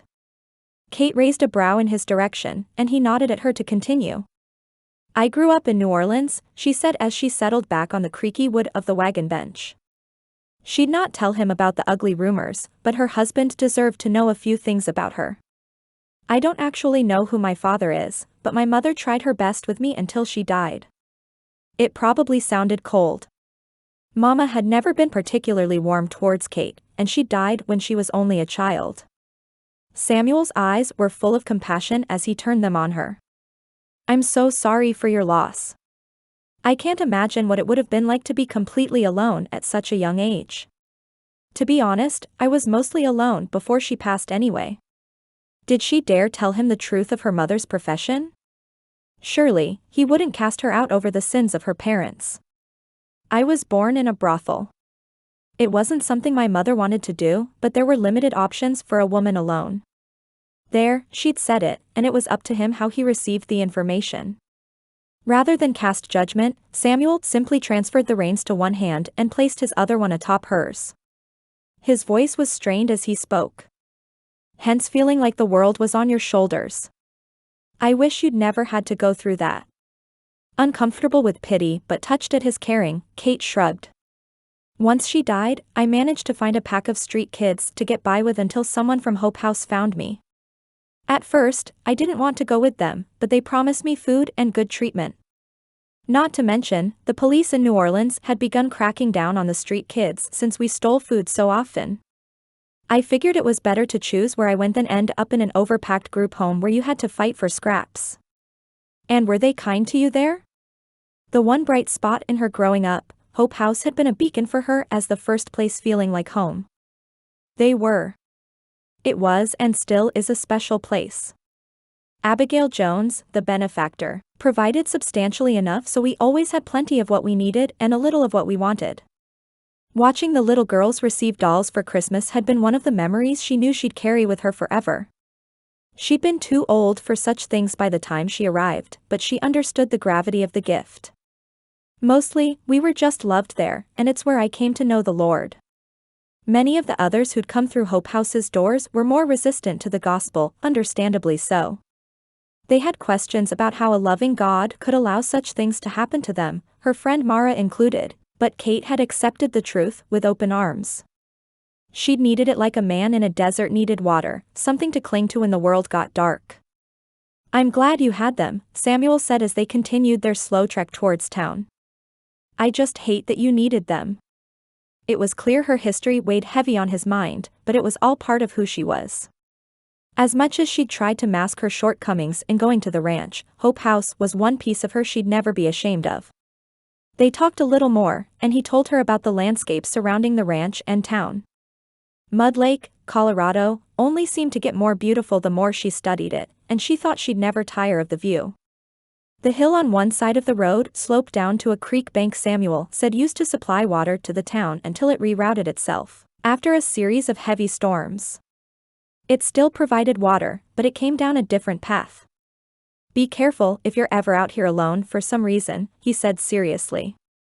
The creek bed is full of jagged rocks which could cut a body badly if they were to fall down the hill. When they reached town, anticipation stirred her belly at the sight of anyone other than her husband and the ranch hands. Even the ranch hands mostly avoided her, something she'd noticed but hadn't much time to think about. I've got to pick up some feed at the livery, Samuel said as he pulled the brake on their wagon outside the mercantile. I'll walk you in, then I'll come back and pick you up in about a half hour. Kate hopped down from the wagon, once again forgetting to let him help her down, and chuckled. Seeing his outstretched hand and amused smirk, she grinned. One of these days you might beat me to it. You're one of a kind, Kate Pratt. Come on, I'll introduce you to Lizzie. They climbed the steps into the mercantile, and Kate noticed Samuel tense at the stares of a few men just down the street. In fact, the whole town looked to be full of men with only a few women out and about. None looked to be her age, though a middle-aged woman sweeping the porch in front of the bank a few buildings over raised her hand in greeting. Kate waved back and continued moving into the mercantile with Samuel. I don't think I've asked what brought so many folks into Mud Lake. Are they all ranchers? No, Samuel replied as he opened the door. He placed a gentle hand on her back as she walked in ahead of him, and the reflection in the store window caught him staring down a second group of men. Those looked a little more curious than the first, and their open perusal sent a shiver down her back. There's a coal mine just to the south of town. Mud Lake isn't a mining town necessarily, but it's the closest town to their camp. They run a 7-day-a-week operation, but the men rotate their days off. That's why the town will seem crowded even though it's not that big. Interesting. I remember a few of the boys from Hope House coming out west when they aged out, though I guess I never thought much about what they'd do when they got here. It's not uncommon. Approaching the counter, Samuel gestured towards a pretty blonde woman with a long braid down her back. She was an inch or two shorter than Kate, but her wide smile seemed to fill up the room. Kate, this is Lizzie Gaines.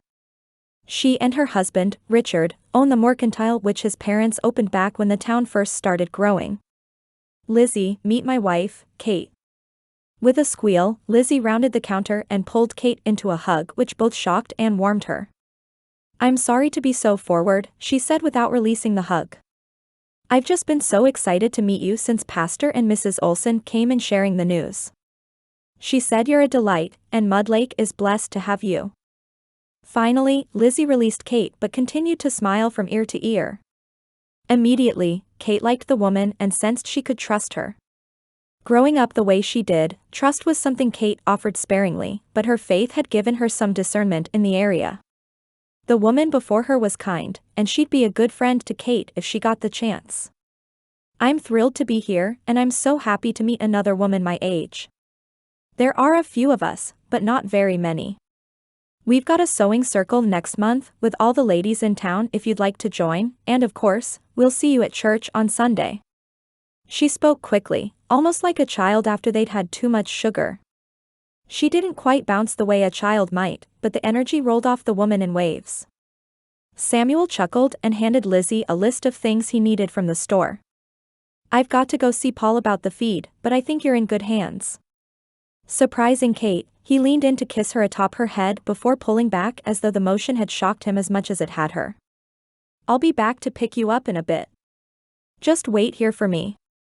Lizzie, anything she needs just put it on the ranches tab. You got it, Lizzie said with wide eyes as they both watched Samuel exit the store. Well, I'll be. I don't think I've seen Samuel smile that much in the whole 5 years I've known him. Blushing, Kate wasn't sure what to say. Rather than make the moment more awkward, she decided to change the subject. Did Samuel tell me you're originally from Boston? How'd you get all the way out here? A deep voice from the back of the store piped up. That'd be me. Well, kind of. From between the shelves, a red-headed man with a thick beard and freckles to match appeared. He donned a pair of khaki pants, suspenders, and a button-down shirt. Glasses sat on the bridge of his nose, giving him an air of sophistication despite his simple dress and unassuming manner. I met this beautiful lady in Boston when I went to study business in college. Somehow I tricked her into marrying me and building a life here. Lizzie's blush matched what Kate's had to have looked like a moment ago, and she reached for her husband's hand. This is Paul, and there were no tricks involved. The good Lord knew what he was doing, I suppose. My little brother even followed me here a year later when he got the idea he'd like to be a rancher. He's actually your foreman, Riley. I'd introduce you to our children, but they're out with Paul's parents on a picnic by the lake. Oh yes, I met Riley and the other hands briefly yesterday. It had indeed been brief, and it was clear the men had been warned not to be too friendly with her. Mostly, they just murmured their greetings and gotten back to work. Over the next half hour or so, Lizzie and Paul helped Kate gather up all the supplies she'd need out at the farm. She added in a few yards of discount fabric as well, hoping to make herself a couple of dresses and underthings to go along with Samuel's mother's dresses. Lizzie assured her Samuel wouldn't mind, though she could always return the fabric if he did. Truly, the young couple was more helpful than Kate could have imagined. They helped her decide how much of everything to get, and Lizzie even told her which items she was pretty sure Samuel had stocked up on the last time he'd come into town. Some of those items wouldn't need to be replaced for a while, like the cornmeal, while the yeast was probably running low. Well, Lizzie said as she packed up the last of their items. I think that's everything you'll need. If you get home and find you've forgotten anything, just let me know on Sunday. The store's not open, but we've been known to make an exception or two. She winked and double-checked the list Samuel had given her as well. Paul will be back from the bank in a few minutes, and he can help Samuel load the wagon. A little in awe at all the supplies she'd gotten, Kate started to feel nervous. Had she gotten too much? Would Samuel resent her purchases and think she was wasteful? She'd only worked as a housekeeper for the Lathams, but she never did any shopping. That was her friend Paige's job as the house cook. Paige and her sister, Mara, had also been Hope House orphans, though their parents had actually been a loving family before they were killed in a yellow fever outbreak which rocked the tenements and slums of the city. Paige and Kate were the same age, her older sister, Mara, 2 years their senior. Mara had also worked for the Lathams, but she'd been a maid like Kate. Mara had taken it upon herself to become Paige's mother figure upon their parents' death, but the cost to her had been difficult. Bearing the weight of the world on one's shoulders eventually wore you down, and Mara had never accepted the faith Hope House shared to bear her load. Had Paige and Mara left the Lathams as well? They'd not been part of Mrs. Latham's rumors and scandal, but it was well known they were close. Doing her best to focus on the present, Kate glanced around the mercantile. Can I leave this here while I go let Samuel know we're ready? She could find the livery easily enough. There was no reason to make him wonder if they were done. Are you sure you want to do that? Some of the men here can get a little curious about new women in town. I just wouldn't want any to give you trouble. Kate wasn't worried. When you'd grown up on the streets of New Orleans, you learned a thing or two about such things. I'll be fine. It was so nice to meet you, and I'll see you again on Sunday. Poorly masking her concern, Lizzie smiled again. All right. I'll have all this ready when you and Samuel come back to load it. Lizzie was probably right to be worried, but Kate didn't think much about it as she pushed through the door of the mercantile. Samuel had pointed out the livery on their way in, but she'd been a little distracted by the rest of the town. Still, it was definitely back up the street a little, and they hadn't turned. She'd either find it or run into her husband on the way back. Exploring the town on foot was actually a nice way to see things. There weren't nearly as many offerings as in New Orleans, but Mud Lake had more stores than she'd have thought. Not only did they have the mercantile and the bank, but a small post office sat across the street next to the jailhouse, and a little cafe stood on its own not far from the blacksmith. The doctor's office was back the other direction, she remembered, as was the saloon. She just spotted the livery in the distance when a heavy hand landed on her shoulder and spun her around. 3 men stood before her, leering up and down. All 3 had soot and coal dust on their clothes and skin, though they weren't completely covered like she'd seen in photos. Excuse me, sir, she said with all the confidence a former street kid could muster. I'll thank you not to touch me again. Good day. As she whirled back around, doing her best to hide the shake of her hands, the man grabbed her once more. Bold, he was, as it was broad daylight. Don't reckon I've seen you here before, he said with narrowed eyes. Ya just get to town? Yes, and I'm heading to meet my husband. Jerking her hand from his, Kate sighed and prepared for a fight. He was unlikely to hurt her there in the street, but the alleyway between the restaurant and Smithy would be an easy one to drag her into. The other 2 men moved to surround her, back against the clapboard wall of the restaurant. You're not going anywhere, the coal miner replied. Slowly, as though practiced, the men closed ranks on her to block out the sight of anyone around her. Liam sat back in his desk chair at the jailhouse and crossed his hands over his flat belly. She's settling in all right? You treating her the way she oughta be treated? The twinkle in his eye told Samuel his brother was only kidding, but the insinuation still raised his hackles. Of course I am. She's a hard worker, and I'm actually trying to take some things off her plate without her thinking I'm mad at her. Seems like she's scared to complain. Before he could continue with his concerns about Kate's time there, a shout sounded through the open door followed by a loud thump. Shooting up from his chair, Liam ran out the door in the direction of the commotion. His hand went immediately to the holster on his hip, his weapon pulled and pointed to the ground. Folks gathered outside the restaurant, Paul Gaines from the mercantile pushing his way through the crowd. Samuel followed Liam at a slower pace until he spotted Kate standing over a man's prone form and holding a heavy piece of wood in both hands like a club. Her stance was one of defense, and he closed the distance between them in only a few strides. What happened?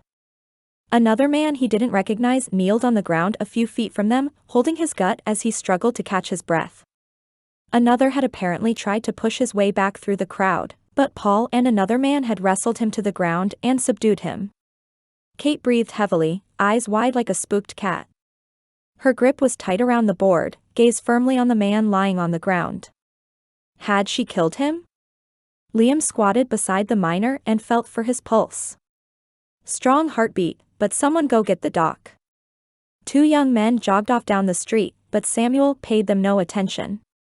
His eyes were trained on Kate and the white-knuckled grip she had on the board. Her face had gone ghostly pale, and it broke his heart to see her so scared. They tried dash. They tried to attack her. Paul cut in from his spot kneeling on the third man's back. I saw them on my way back from the bank trying to pull her into the alley beside the restaurant. I'd already started running when she grabbed the board and started swinging. He turned his attention from Samuel to Liam. It was purely self-defense, Sheriff. Anger burned in his belly at the thought of someone trying to hurt her, but why had she been on the street anyway? I told you not to leave the mercantile, he said in a voice sounding much more like a shout than he'd intended. Opening his mouth to apologize, the fear in her eyes switched to a fire he hadn't seen yet, and she lowered the board in her hand. I spent the first 13 years of my life dodging and defending myself from men like these, and I'll not be treated like a shrinking violet just because some cads decided to take liberties with the new gal in town. Samuel noticed the crowd's wide eyes, but Kate didn't seem to. I understand you're angry, husband, she grit out. But I'll not be blamed for the sins of others. Suddenly, the memory of what she'd said about her mother came flooding back to him, and he felt even more like a cad than he had before. Kate, I'm sore dash. Before he could finish apologizing, Dr. Collins showed up. The man was only a few years older than Samuel, but he commanded a crowd like he had all the authority a body could have. Back away, please. Thank you. The crowd parted for him like Moses and the Red Sea, but Samuel barely noticed. The only attention he sought was Kate's, the hurt and fear clear within them. Had any other man shouted at a woman that way, he'd likely have laid him out right there. Whether it was his anger at the men who'd harassed her or memories of his own mother's passing he didn't know, but the words had tumbled out before he even realized he was shouting. Dr. Collins examined the man Kate had knocked unconscious as well as the one she'd hit in the gut. The third was already cuffed by Liam and about to head to a cell. The two men spoke, but Samuel didn't much care what they said. He was too busy trying to move through the nosy onlookers to get to Kate. She dropped the board, her hands shaking. She crossed her arms and stared his way. Others asked her if she was all right, but it was as though she didn't hear them as she watched him come closer, fear replacing the anger in her expression. Did she think he'd turn cruel on her? The thought sent his blood cold in his veins. He had to make this right. Kate, I'm dash. I'm sorry, she said as her voice cracked. Her next words nearly broke his heart at their desperation. Please don't send me away. Chapter 7. All right, Rue, Kate said as she moved into the milk cow's stall the next morning. Are you going to cooperate with me this morning? Clarence had been kind enough to bring her in every day, but it wasn't part of his job to milk her. That was hers, at least for now. Samuel had barely spoken to her since the incident in town the day before. When she'd blurted out her terrified pleas not to be sent away, it was like he'd closed into himself. They'd ridden home in a painfully awkward silence, and they'd polished off the last of the wares from Mrs. Olson's basket for dinner. Was he going to send her away? He hadn't seemed like the men she'd known while her mother was alive, but it had been so long since she'd given them much thought. No, he'd seemed more like the men who worked with Hope House, pastors from the area, and Mrs. Jones's husband Cade, but could she be sure? Others in town had acted as though she'd fall apart after the miners threatened her the way they did, but they didn't understand what life had been like for her. It wasn't the first time she'd had to run or fight off unsavory characters, and it may not be the last. Turning her attention back to the task at hand, Kate grabbed a clean rag off the wall. We're going to do this together, girl. I think I've finally gotten it down. She'd only been at the ranch for a week, but already her arms and shoulders seemed to have devolved into a dull ache rather than the teeth-gritting pain which kept her up at night. She'd also managed to gather the eggs that morning with no scratches at all, something she only accomplished by scattering feed on the other side of the coop while she gathered. The milking went smoothly, probably the most she'd ever gotten. It was as though Rue had chosen to reward her and welcome her as part of the family. At least someone did. Samuel's silence since their fight in town had been deafening. Just as she finished up, a noise from the loft pulled her attention. Had rats gotten up there again? They kept the extra feed for the horses in training up there, and it was expensive from her understanding. Hang on, girl. I'll turn you out in a minute. I need to check on something. Rue let out a noise somewhere between a huff and a grunt, and Kate put her hands on her hips. Don't be like that. It'll just take a second. Shutting the stall door behind her, Kate grabbed one of the pitchforks hanging on the barn wall. The loft ladder was a sturdy one, but ladders had always been one of her greatest fears. Heights were fine, but ladders were an entirely different story.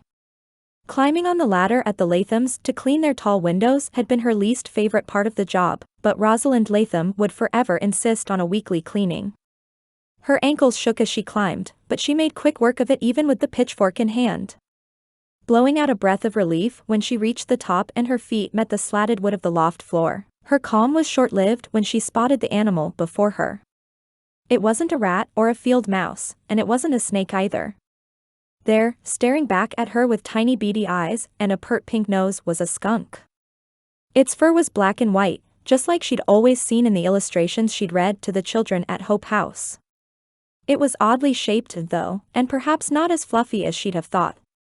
Still, if given the opportunity, she had no doubt it would get into the feed and wreak havoc on their supply. Go on, she said firmly as she brandished the pitchfork in the skunk's direction. Get.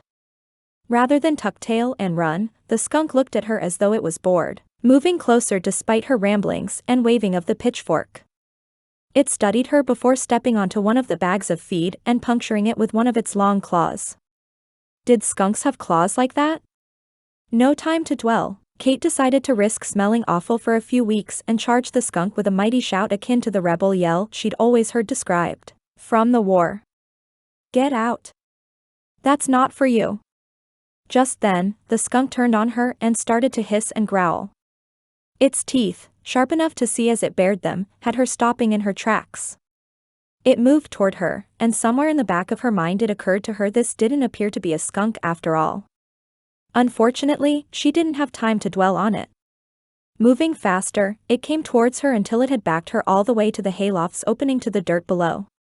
When needed, she'd been told that's where Clarence shoveled hay off to feed the cows, but there was no large pile of the soft, dry crop there at that point in the year. Falling would almost certainly mean injuring herself and possibly worse. Fear she hadn't acknowledged when the men approached her in town threatened to choke her then as the animal continued to stalk towards her. The predator with two legs she knew, but this one was entirely different. The growl emitting from it was like something she'd only ever heard in angry stray dogs in the city, though she'd made a point of staying away from them despite how much she'd longed to pet the animals. Suddenly, it sat back on its haunches only to lunge at her in the next breath. Without thinking, Kate swung the pitchfork with as much force as she had the board at the miner and felt the glorious resistance of making contact with the animal. Continuing her swing, Kate let go of the pitchfork as both the animal and the tool swung out the large opening in the loft. Unfortunately, just as she let go, the feet she'd perched precariously on the edge lost their balance, and she found herself in a freefall towards the ground. By the grace of God, the ground never came. Instead, Kate landed softly in strong arms which bore her weight as though she weighed no more than a child tossed in the air by their father. The air rushed out of her lungs as she landed, but the impact had nothing on the concern and fear in Samuel's eyes. It was worse than what she'd seen yesterday in town, but there was no anger there. No, he was terrified. If only she could get a breath to reassure him, but the impact had taken it from her. Kate, are you all right? Samuel placed her gingerly on the ground just as she spotted the skunk darting away from the mayhem. Removing his pistol from its holster, Samuel downed the thing in one shot before turning back to her. "Answer me, please. Are you hurt? Did it get you?" Shaking her head vigorously, Kate worked to pull the breath back into her body. She gasped, "okay. Skunk, mad." "That wasn't a skunk, darlin'. That was a badger, and you're lucky it didn't get a hold of you. They don't normally attack out in the field, but a threatened one can be ferocious." Running his hand down her cheek and then her arms, as though verifying for himself that the animal really hadn't hurt her, he looked towards the pitchfork lying there in the dirt. "You know, there are baseball players back east who'd kill to have your swing." Finally able to get more than a few words out, Kate took another deep breath. "Even street kids play baseball now and again." Samuel studied her for a moment, as though reassuring himself she was all right. "This is the second time in 2 days I'm fairly certain you've taken years off my life." She opened her mouth to speak, but he held up his hand.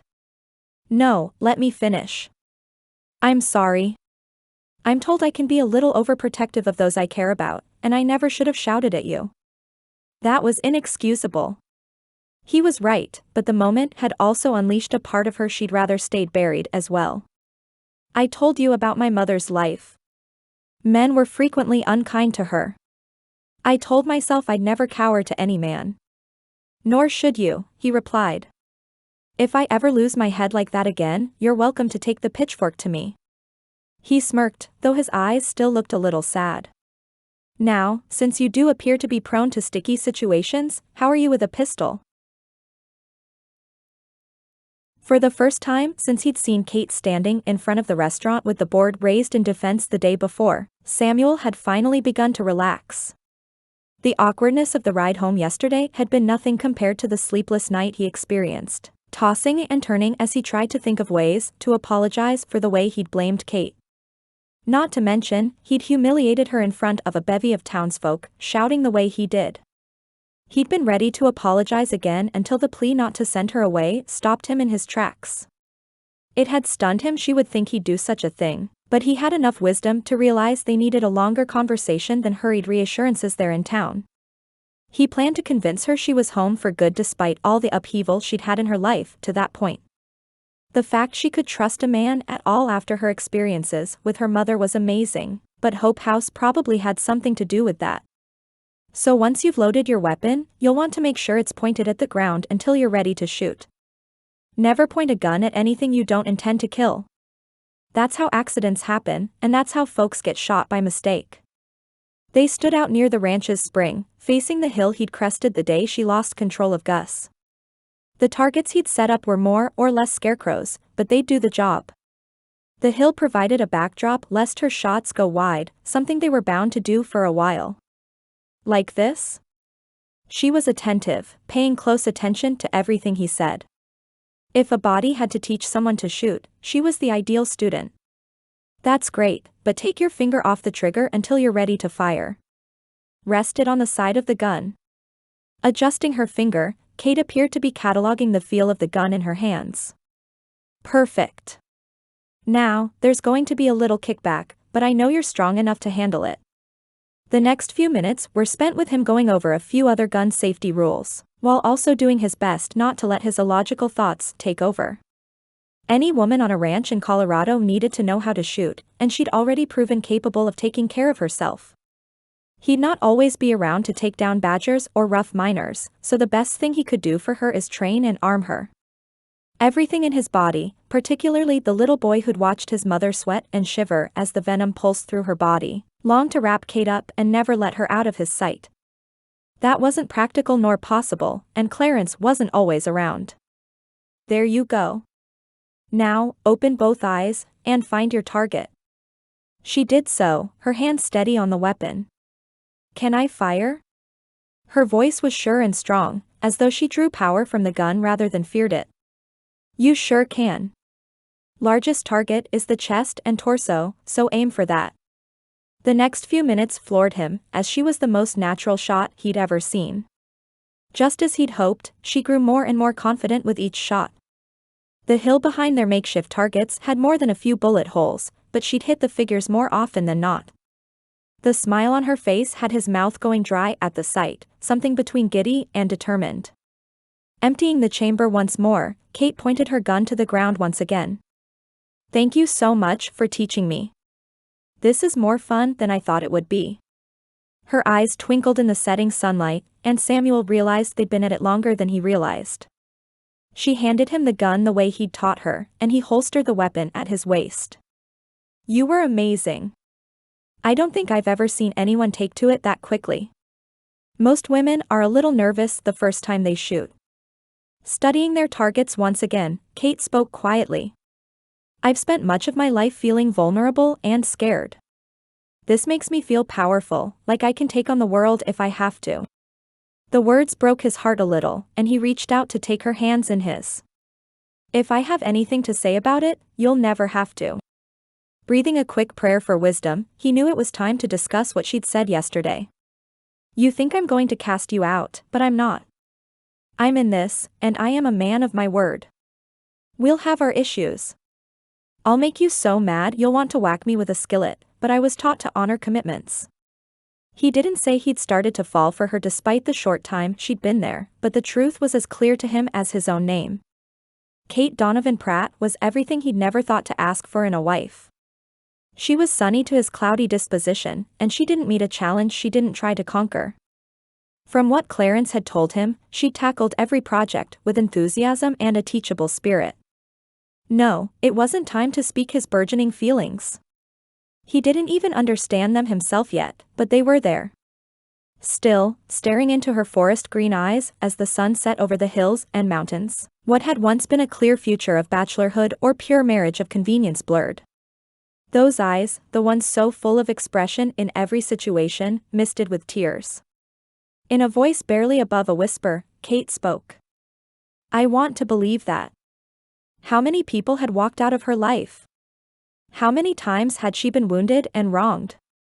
"I understand." Leaning forward, Samuel pressed a light kiss to her forehead. "I'll do my best to convince you." Chapter 8.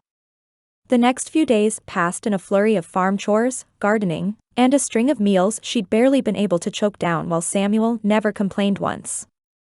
Every evening, he'd help her with the dishes after dinner before they went back out to the targets by the hill for another shooting lesson. Her husband wasn't grumpy, at least not like she'd imagined when she'd first read his letters. He was quiet around most folks, and he tended to stew over things, but he was as kind as they came. He'd dutifully eaten the rubbery eggs, too salty soup, hard as rock biscuits, and chicken and dumplings that somehow turned out dry. How she'd done that, she'd never know, but Samuel hadn't complained once. He hadn't even teased her when neither the goats nor chickens would eat some of the scraps, though he had chuckled a little when Betsy had used her nose to push her attempt at biscuits back out of the pen. But food aside, she'd finally found her footing among the rest of the chores that fell to her. Milking Rue had actually become a somewhat relaxing experience for her, though Samuel still helped out with the evening milking most nights.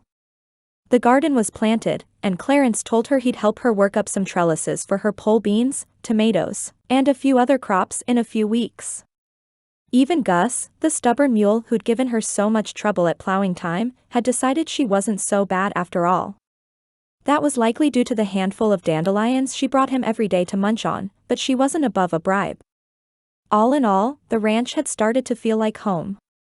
Samuel hadn't shown her the same physical affection since the day of their first shooting lesson, but their relationship was still new. That afternoon, as she walked out to the field to check on Starlight and Samson, Kate took a seat on the side of a small hill to thank the Lord for bringing her to her new home. "Lord," she prayed as she watched Samson's still wobbly legs trying to frolic. "I've never known why you allowed me to live the life I have.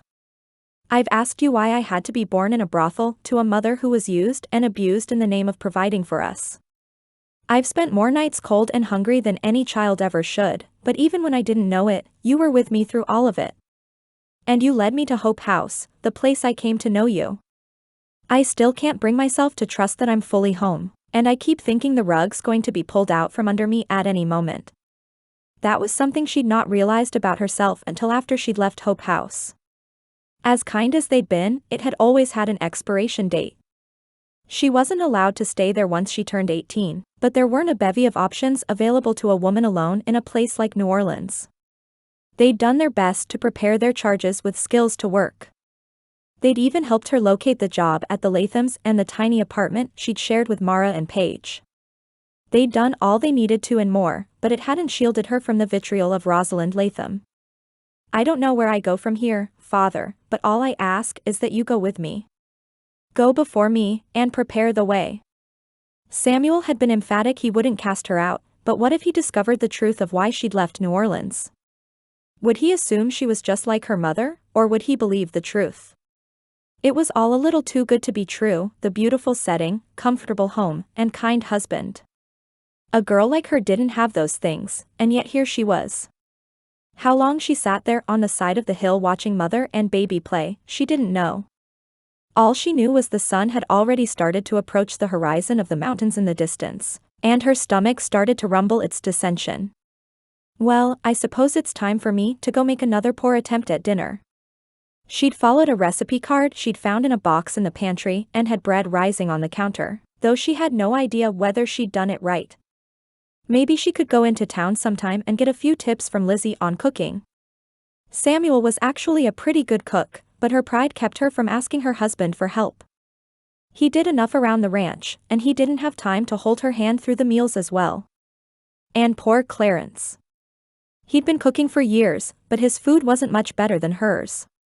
The hands ate it as far as she knew, so maybe the work they did rendered a body easily satisfied, but it wasn't quite what she was looking for.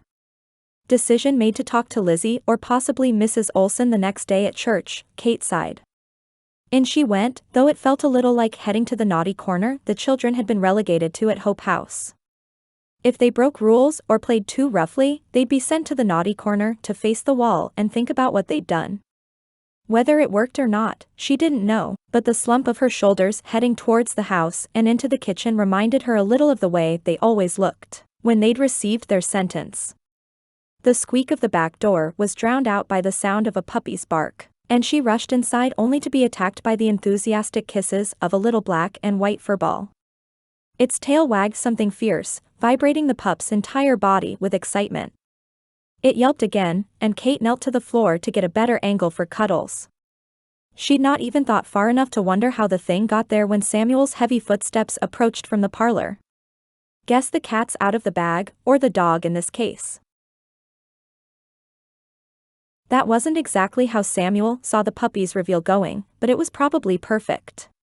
His plan had been to call Kate into the parlor where he had a little basket and blanket set up for the fluff ball, but as soon as she'd opened the door, it was as if the little thing knew exactly who he wanted. Clyde Sanderson had said the litter's father was a good guard dog while the mother was mostly a companion for his wife. This one, the last one they had available, was the runt of the litter. He had a tendency to get into trouble, but something about him felt right. Watching Kate sit in the floor and snuggle the wiggling dog, he knew he'd made the right choice. "This is Finn. I'd let you name him, but Clyde says he already responds to it." Based on how well he'd followed instructions on the way in the house, Samuel had his doubts about that, but it fit him. "Figured you could use a buddy around here." It was only then he realized the tears flowing down her cheeks, and his chest tightened. Had he made a huge mistake? Did she have some awful history with a dog? The way she clutched Finn didn't look like it, but women's tears tended to send him off kilter. "What's wrong? If you don't like him, I can probably dash." "I love him," Kate sobbed as she held the puppy in the crook of her neck.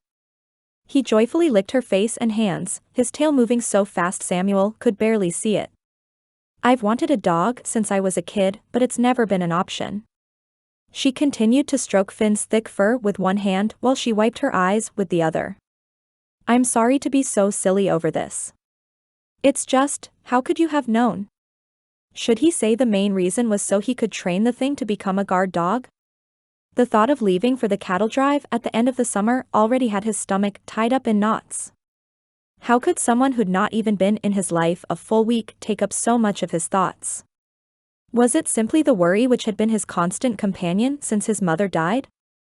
Did he just feel responsible for bringing Kate out to a ranch in the middle of nowhere and therefore felt her safety was his to protect, As Kate stood to her feet clutching Finn in her arms, her sun-kissed face bringing out the freckles on her cheeks, he knew it wasn't just that.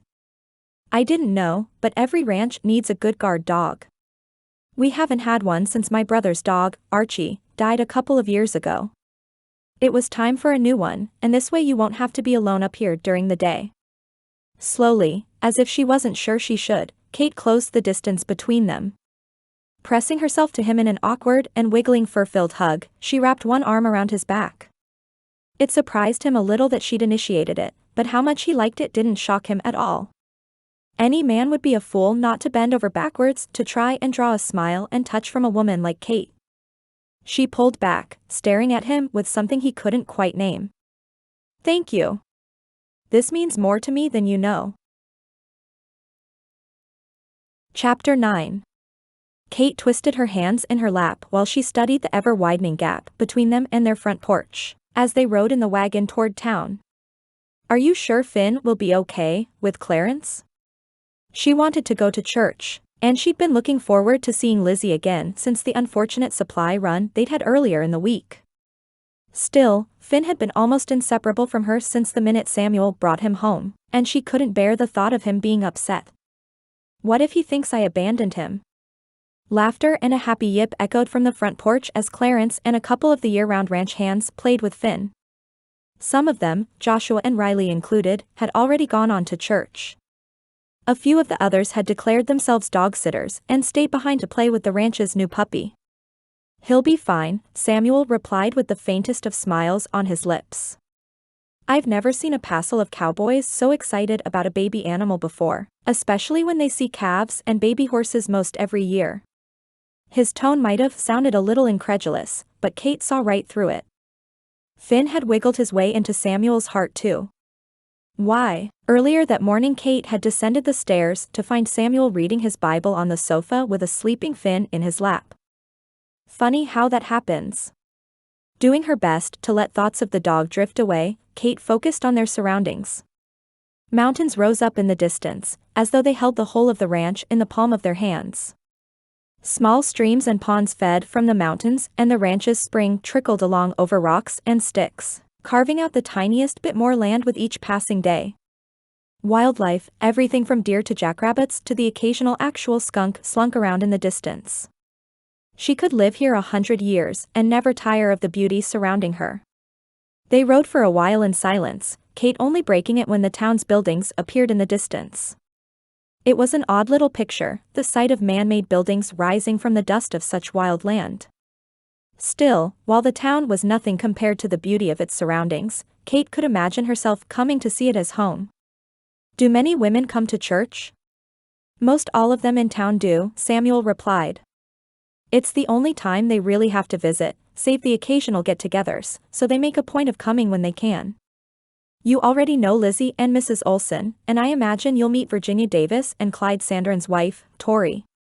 They both have children at home, and Dorothy and Alma Collins are spinsters living with their brother, Rand.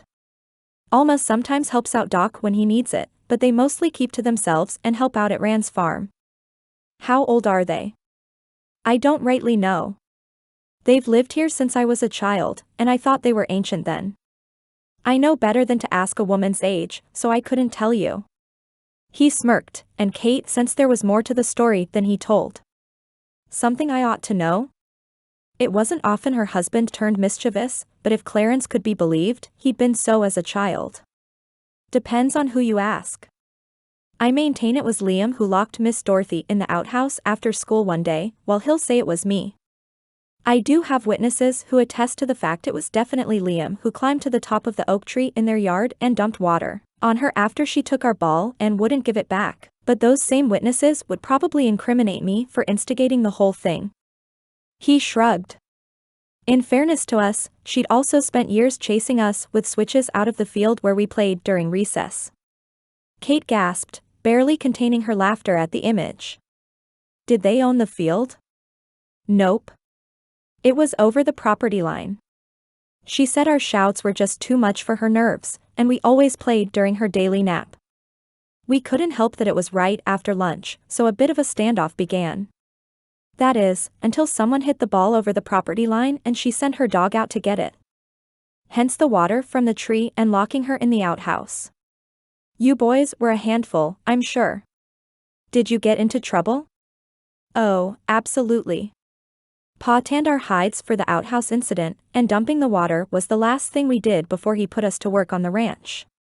He said if we had enough time and energy to get into trouble, it was time we earned our keep. If he ever got wind we'd given Miss Dorothy any more trouble, we'd be set to work cutting thistles and stacking hay until our hands would barely hold a pencil. Needless to say, we never bothered her after that. Goodness, what would it have been like to have that kind of childhood? I remember some of the street boys playing similar pranks on a baker in the city. Most of the shop owners were kind to us and gave us their extra food from the day, but some viewed us as no better than the dogs who roamed the streets. They said if they didn't feed us, we'd go away, but it mostly just made us steal. We didn't have anywhere else to go, at least not until Hope House opened. Samuel placed a hand over hers as they approached the church. I'm so sorry you didn't grow up the way you deserved. Were there no other orphanages until Hope House? The feel of his hand on hers seemed to warm her to her very soul, and his brown eyes filled with compassion as he listened. There were, but they were full. By the time my mother died, I was too old to be adopted out. Some of the orphanages were fine, just crowded, but others had cruel caretakers. You never knew exactly what you'd get, so we banded together as best we could. Honestly, it was better than the brothel anyway, so I didn't mind. She'd often lamented her lot in life, at least until she realized what a fruitless endeavor that would be, but her days on the streets weren't her worst. No, even her time with her mother hadn't been worse than after the day in the Latham's library, and all the things that happened after. For the first time in her life, she'd feared for her safety every time she walked out the door. Shop owners took pity on children who needed food, but they didn't do the same for grown women who'd been cast out for allegedly wanton activities. It didn't matter if the rumors were true or not, as the die had been cast. The sound of Samuel pulling the brake on the wagon jarred Kate back into the present, and she spotted Lizzie's enthusiastic wave from the front steps. Once again hopping down from the wagon before waiting for his hand down, Kate glanced back at Samuel. One of these days I'll remember to wait. The expression on his face was one of awe and maybe a little pride mixed in. She couldn't quite tell, but his touch was tender as he rounded the wagon and took her hand. Don't change a thing about you for me, Mrs. Pratt. You're perfect the way you are. His words, unexpected and earnest, touched her more than she'd cared to admit. Lizzie's fast approach cut off any response she could have made, but the look in Samuel's eyes sent her stomach flipping again. Wait, Liam said as they all stood around talking after church. You swung a badger out of the hayloft without getting bitten? I'm impressed. Eyes twinkling, his attention swung around to Samuel. How was it you just appeared there to catch her? Lizzie, Paul's parents, the Olsons, Riley, and Joshua had all gathered to chat after the service let out, mostly wanting to hear how Kate's first week on the ranch had gone. Samuel didn't mind, but he'd never liked all the attention on him. One of the calves got a nasty gash from the briar patch in the south pasture, and I came back for Clarence's salve. I was nearly there when I heard her scream and hightailed it in her direction. He didn't add his heart had nearly stopped when he heard the sound, and images of his mother's swollen arm and sweaty forehead flooded through his mind again. Liam, at least, understood and mercifully changed the subject. Well, I'd say you've proven yourself, Mrs. Pratt, though something tells me you could face any challenge life throws your way. I don't mean to pry, but what made you leave New Orleans? Kate's eyes went wide at his brother's question, and she stammered for a beat before answering. It's... Life is hard for a woman alone in the city. She shrugged, and the quick glance Samuel shared with Liam told him they both figured there was more to the story. But honestly, I've always thought I'd be happier with a little space between me and my neighbor. The city's crowded, to say the least, and the apartment I shared with my friend, Mara, and her sister, Paige, was not much better than the streets. I can't imagine, Lizzie said quietly as she glanced over where her children played under a large oak tree. Boston was crowded, but I never spent a night on the street. Some of the apartments by the river ought to have been condemned years before, but then where would the people go? Riley nodded, and Samuel realized he knew very little about the siblings' years back east. He'd have to remedy that, as Riley had become both his foreman and a friend over the years. It's a vicious cycle. Folks can't afford better, but they shouldn't have to live that way. Soon after, Mrs. Olsen invited the group of them over to their home for lunch, though Lizzie and Paul had needed to decline to get their youngest down for a nap. Watching Paul carry the toddler on his shoulders as they left the churchyard, Samuel wondered what it might be like to have children of his own. Both he and Kate had dark hair, but would they have his brown eyes or Kate's green ones? Would they be stoic and quiet or bubbly and determined like their mother? Blinking rapidly to dispel the images which had him jumping multiple steps ahead, it jarred him a little how welcome those images had been. In what felt like only a few minutes, Liam had already bid Mrs. Olsen thanks for having him over for lunch, and Samuel noticed what time it was. "I reckon we should go too," he said as he placed a gentle hand on Kate's shoulder. "We sure appreciate you having us over." Pastor and Mrs. Olsen beamed as they held hands next to each other at the table. "You come any time," the latter said. "Our daughter and her family settled in Texas, so we don't get to see our grandbabies nearly as often as we'd like." Kate's brows rose at that. "Where do they live?" "Dallas," Mrs. Olsen replied, "though our son-in-law is itching to move out to the country." She shrugged, her opinions on the matter unclear. "Seems he's decided he might like to make a go of a ranch there." "Whatever they do, we just ask the Lord to guide them." "They should look for land in Pine Creek," Kate replied. "The benefactress of Hope House, Abigail Jones, lives there with her family. From what they've told us, it seems like an idyllic little place." With a promise to tell her daughter about it in the next letter, Mrs. Olsen rose along with her husband to bid them all goodbye. The air outside still wasn't oppressive yet, though the heat would certainly come within the next month or so. Mrs. Olsen pulled Kate into a tight hug before speaking again. "I'll come by one afternoon this week for those cooking lessons. We'll have such fun." Whole body sagging with what looked to be relief, Kate smiled guiltily as her eyes shot to Samuel and back. "Thank you. I know we both would appreciate it." With a chuckle, Samuel placed his hand on her back again. "It hasn't been that bad. Even Betsy wouldn't eat my biscuits, and she eats paper."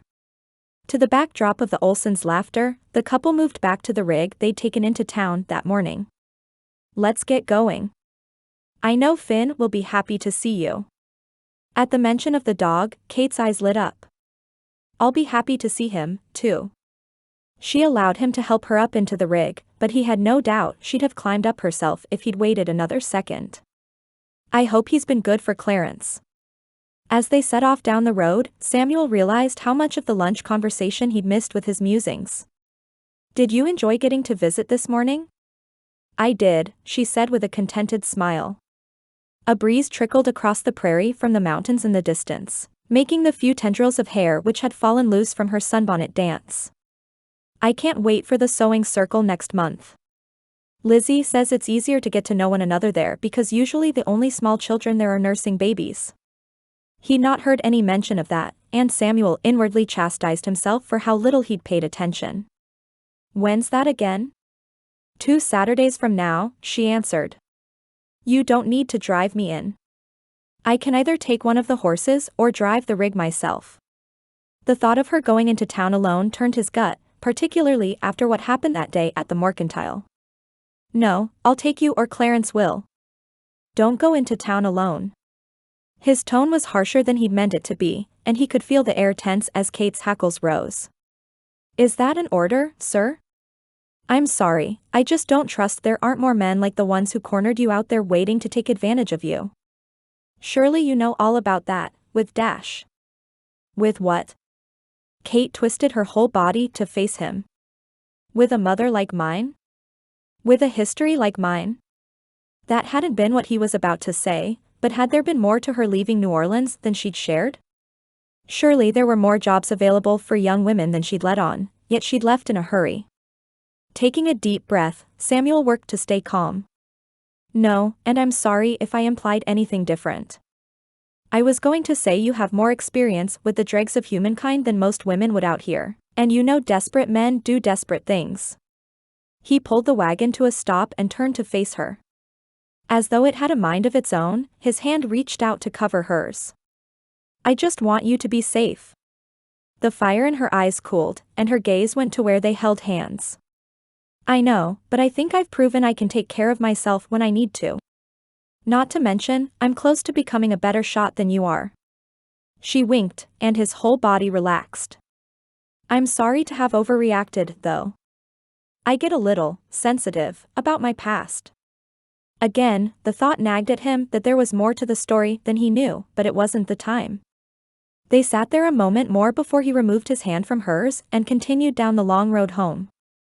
Pastor Olson had told him they'd have moments like these, and he wasn't wrong.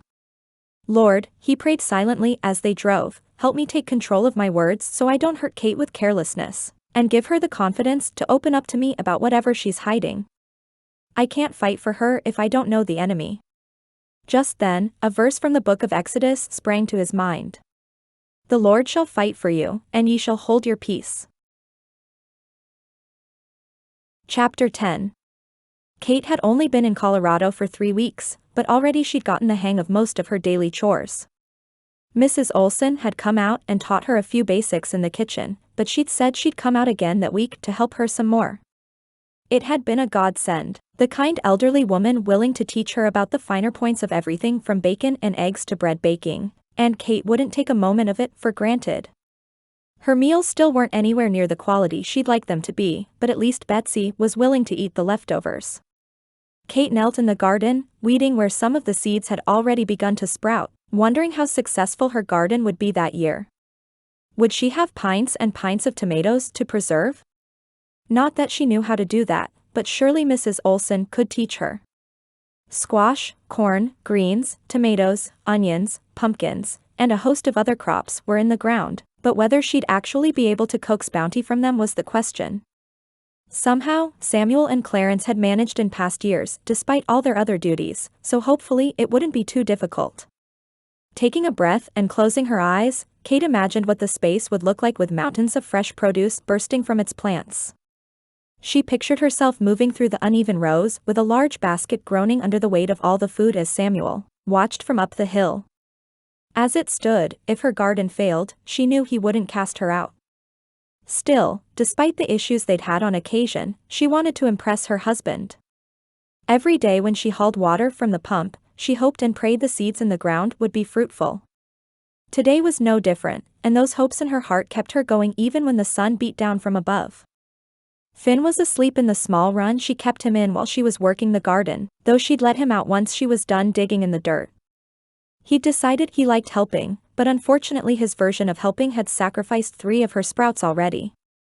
He'd also left her a few presents in the garden, presents which made her immensely thankful for the thick gloves she wore. Waving at Clarence where he nailed up a loose board on the barn, Kate's head whipped around towards the pasture at the sound of a scared whinny. Was that Starlight? She and Samson were in a pasture by themselves for a few more weeks until the colt got a little bigger, but they were all alone. The whinny sounded again, as did the higher-pitched squeal of Samson. Before Clarence could even come down off his ladder, Kate had grabbed the rifle off the back porch and sprinted from the garden plot to the direction of the rising sounds. "Please Lord, help me protect them both." She continued sprinting, only faintly registering Clarence's shouts from back toward the barn. Samuel might get angry at her for rushing in, but Starlight and her foal were her responsibility, and she'd protect them. Entering the pasture, rifle firm in hand, Kate saw Starlight nervously stomping while she continued to try and nudge Samson behind her. Her attention shifted to Kate for only a moment before bobbing her head in the direction of the rocky bluffs to the east. There, not 30 feet from the horses, crouched a mountain lion readying for the kill. The big cat's gaze wasn't even on Kate, though she knew it had to have noted her presence. The sandy fur, white mouth, and narrowed eyes made an intimidating sight, but its sheer size was what had Kate's hands shaking as she stepped closer and raised the gun. Could she even hit a moving target at that distance? Would the shot be enough to scare it off regardless, or would it simply decide Kate was the more pressing issue to solve? Rather than dwell too much on the possibilities of what might happen, Kate willed her hands to stop shaking as she raised the rifle to her shoulder. Setting her sights on the predator, the one which had crouched even further in what looked for all the world like it was readying to pounce, Kate fired. The sound startled Samson, and he burrowed further behind his mother, but Kate didn't have time to comfort him. No, her shot had gone wide, and the animal had indeed whipped its head to face her. Readying her weapon once more, she fired again just as the animal began to move her direction, this time as perfect a shot as she could manage. It wasn't between the eyes like she'd been hoping, but it took the thing down. Had she killed it, or was it only wounded? Despite its desire to send her into an early grave moments earlier, she wouldn't allow it to suffer. Still, getting any closer to it felt unwise, so Kate fired once more for good measure. She hit it again, this time where she'd been aiming, and was confident she'd been successful. Nerves poured through her then, and the shaking she'd willed to stop started up again just as Clarence hurried as fast as his old legs would take him, and a flurry of horse hoofs galloped her direction. She couldn't quite tell from the distance, but Samuel appeared to be leading the charge on Roscoe. Clarence reached her first, breath coming out in wheezes and coughs. "Mrs. Kate," he choked out while gasping for air. "Ya take it down?" "I did," Kate said shakily, handing the gun to Clarence since she couldn't seem to control her trembling. "It's done. They're safe." Within another minute, the bevy of cowboys reached just outside the pasture's gate and Samuel swung down off Roscoe. He broke into a run himself and hopped the iron gate with the dexterity of the little street boys in New Orleans running from the police. Reaching her, his face was red and his jaw clenched so tight she worried it would give him a headache. "What happened?" His voice was nearly as choked as Clarence's, though he wasn't out of breath. "We heard the shots and came running." The rest of the cowboys followed him into the pasture, albeit at a slower pace. There was a mountain lion stalking Starlight and Samson, but it's dead now. Her words felt far more matter-of-fact than the blood rushing through her veins would indicate, but Samuel already looked worked into a frenzy. "Everyone's all right." "Well, except for the mountain lion."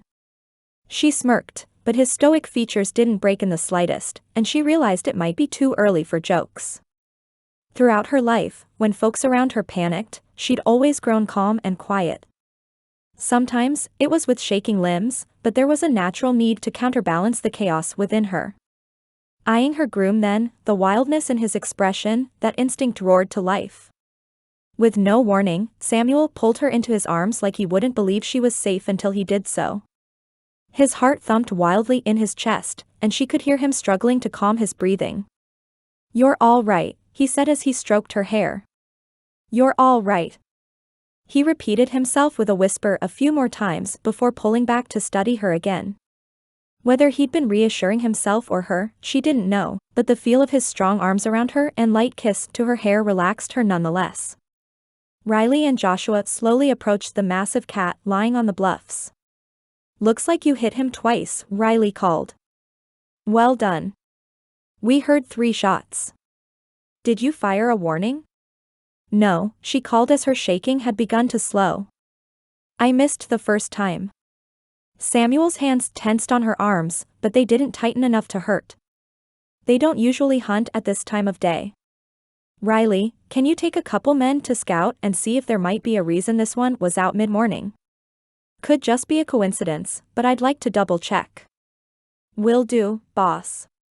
As Riley and 2 other men mounted up and headed towards hilly woods behind the pasture, Kate turned her attention back to Starlight and Samson. Samson nursed, his own wobbly legs still shaking, while Starlight stood still save for her eyes darting about the terrain around her. Pulling from Samuel's touch, Kate moved slowly towards the mother and baby. "Easy, girl. You're all right." The crinkle of grass behind her told her Samuel followed, but he wasn't her primary concern at the moment. Starlight may well prefer some space after such an event, but she'd let Kate know if she did. "Easy, girl." Kate approached Starlight, her hand lifted, and lightly touched the horse's thick neck. "You and your baby are both safe, Mama. It's over."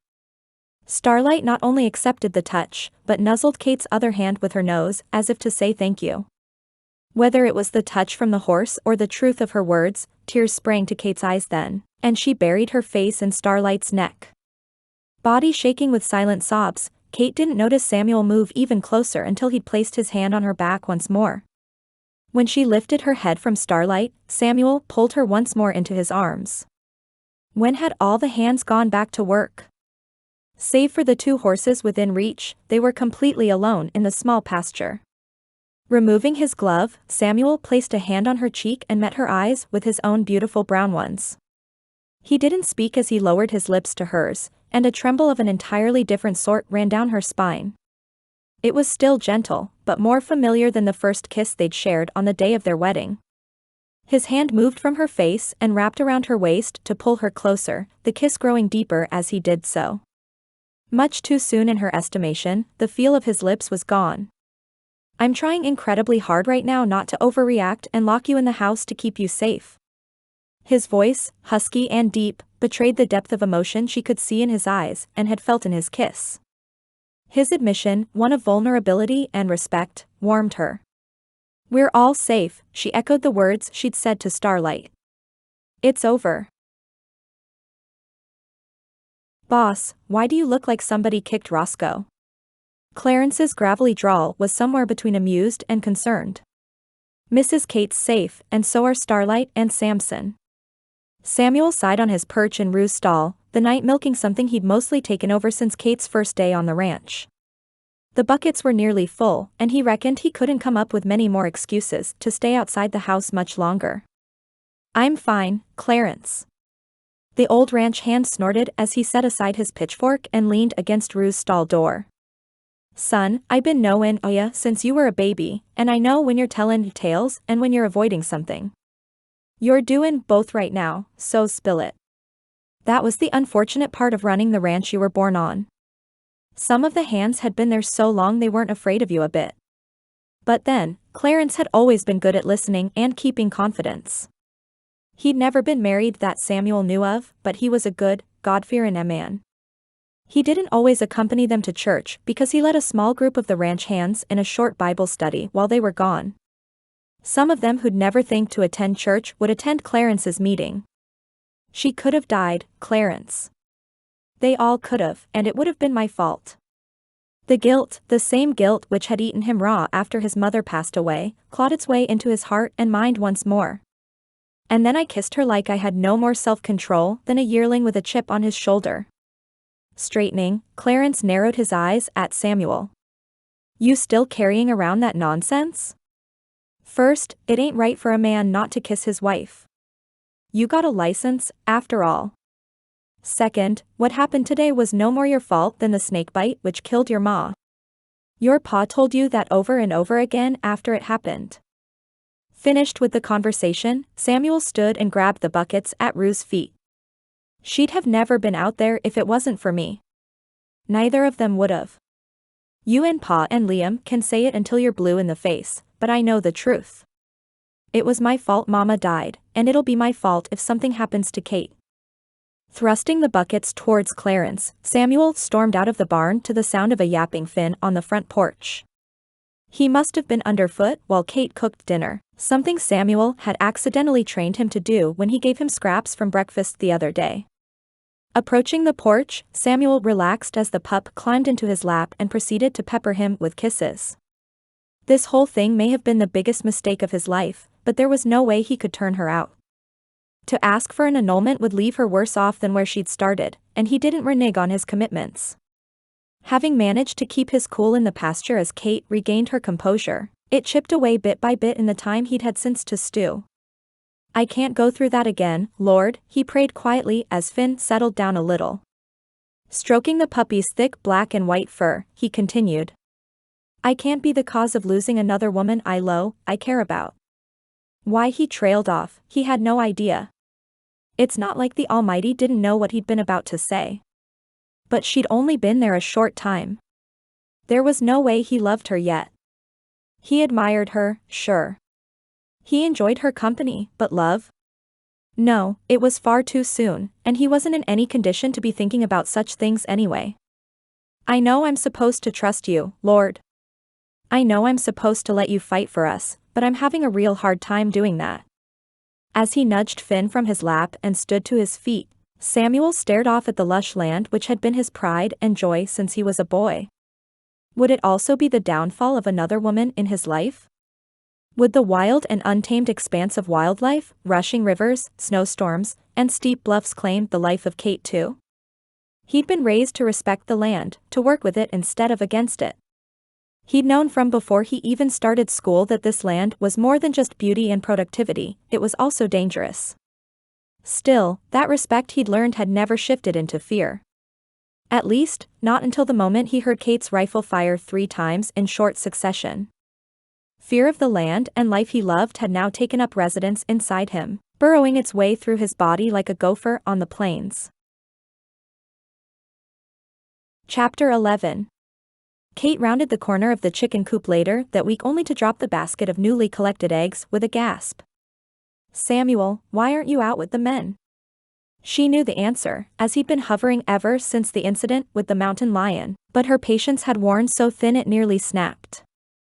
Finn apparently hadn't been paying any better attention than she had, as the enthusiastic puppy who normally followed her around at roughly 2 paces behind her plowed straight into her ankles with a yip. He stood and shook his little body before coming to sit beside her with a look that seemed to say, "What did you do that for?" At least having the wherewithal to look a little guilty, Samuel pursed his lips. "Just had some chores to work on down here today." "And the last 3 days?"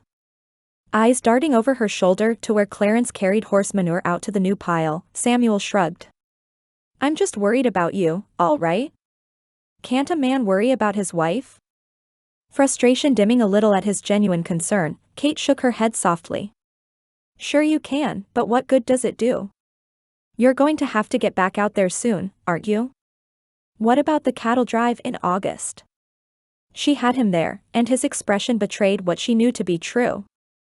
The idea of leaving her alone for weeks grated on him already, and it was still only June. He shifted his weight from one foot to the other as he removed his Stetson and ran a hand down his face. "I don't know what you want me to do, Kate. I care about your safety." Other than Hope House, no one had ever really cared about her safety or her well-being. Even her mother, God rest her soul, had only met the barest of her physical needs. Stepping around the broken eggs at her feet, Kate approached Samuel and placed a hand on his chest. His sharp intake of breath told her more about his growing feelings than his words had, but Kate had been around her share of men.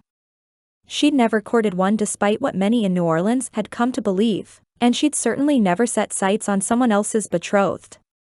It was clear as the lake's crystal water something was brewing under the surface of her husband. Without removing her hand, Kate offered a small smile.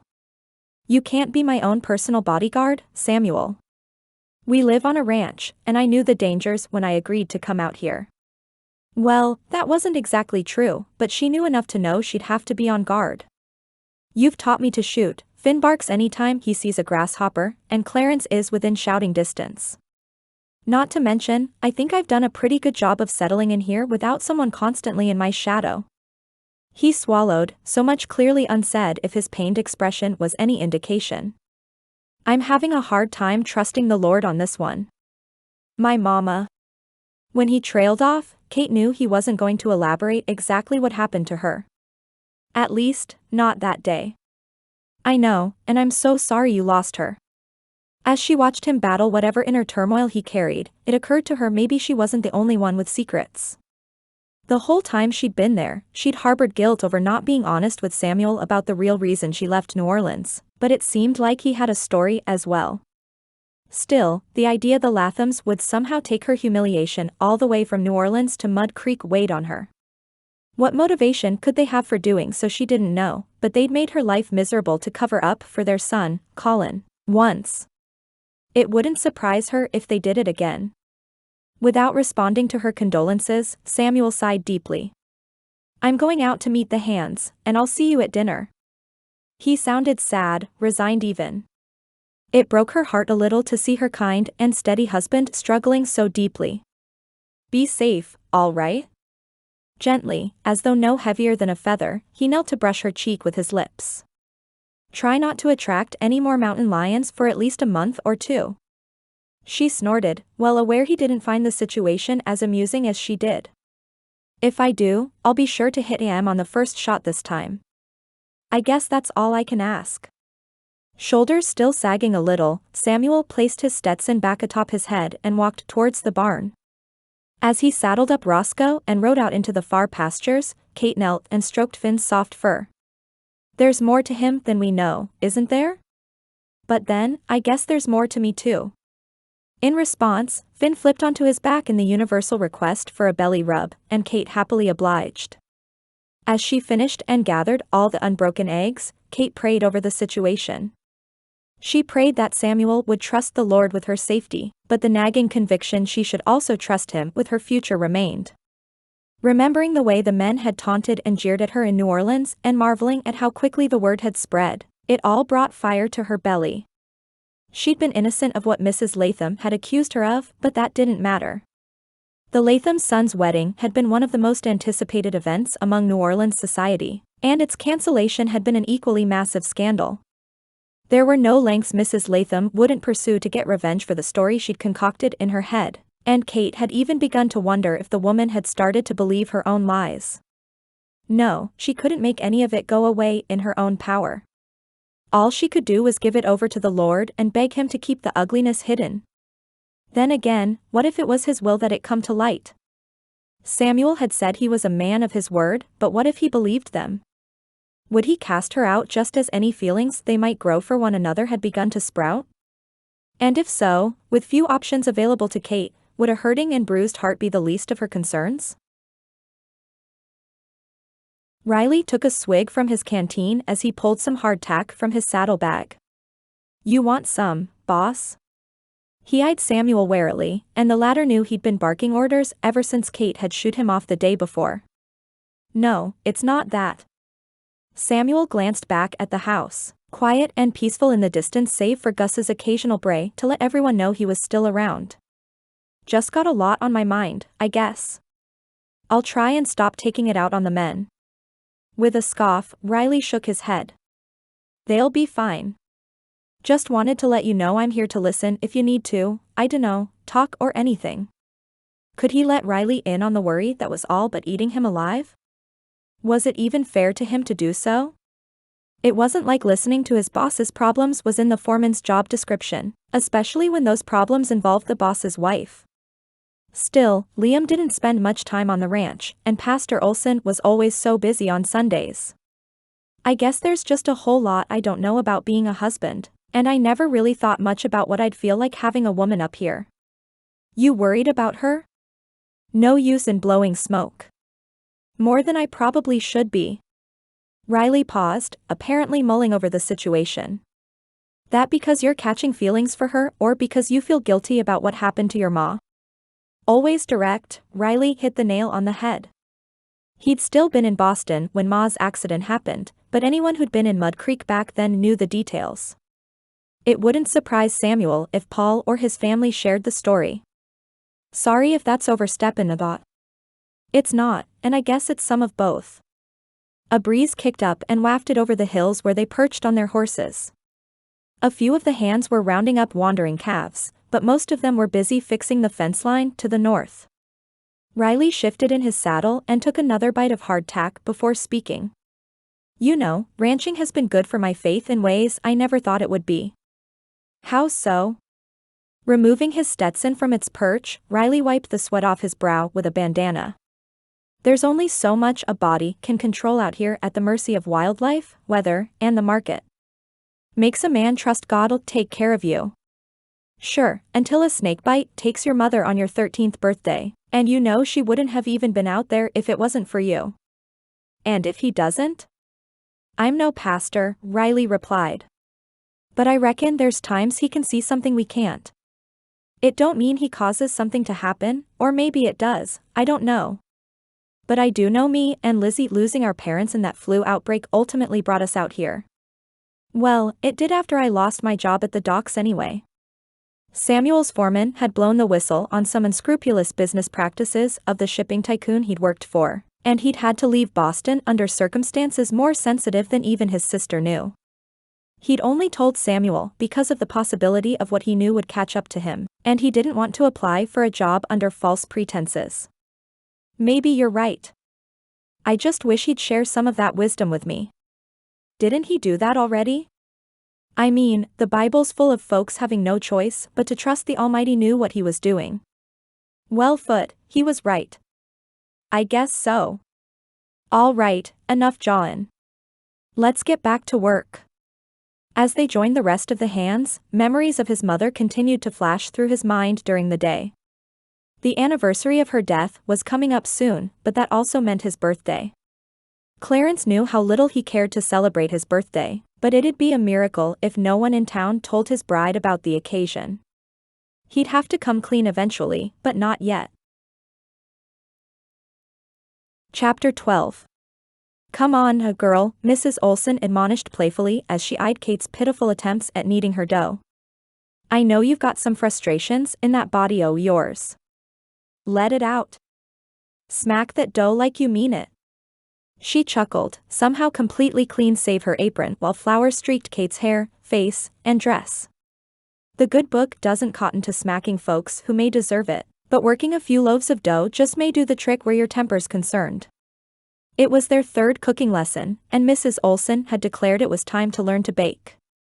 Her meals had already improved simply based on following the incredibly detailed instructions Mrs. Olson had left her after their last 2 lessons. The stew she'd made probably wasn't as good as her teacher's, but it was certainly edible. Her eggs finally came out better than rubber, and even her biscuits had improved. Finn stood underfoot as always, tail wagging at a feverish pace as he waited for potential scraps to fall to the floor. Like this? Kate beat the dough harder, trying to develop the window pane consistency Mrs. Olson had gotten so quickly. The woman had taught her more in their few lessons than just cooking, as she had the uncanny ability to work in spiritual truths to just about anything. Perhaps it was a virtue of being a pastor's wife, but Kate imagined it was simply the work of the Holy Spirit spilling over. Mrs. Olson went to the tea kettle on the stove and poured herself a generous cup. Harder, she said as she took a sip. What makes you angry? Anything upset you this week? Her husband, but that was a whole different story. He'd barely spoken to her since the day outside the chicken coop, and she could tell his concerns about her safety were still heavy on his mind. In fact, it was somewhat of a miracle he'd gone out to the pasture at all. The first day or so, she'd been patient, but one too many failed attempts to make conversation at dinner had grated on her to the point she'd matched his silence and monosyllabic grunts with her own. She still didn't talk much to him, but it was more of a stewing anger than anything. She wasn't proud of that fact, but it was the truth. There you go, Mrs. Olson praised. Someone does have some frustration in there after all. She smirked as Kate took out more and more of her annoyance at her husband on the innocent dough, indeed feeling a little better with every whack. That's how you work dough. Why wouldn't Samuel just talk to her?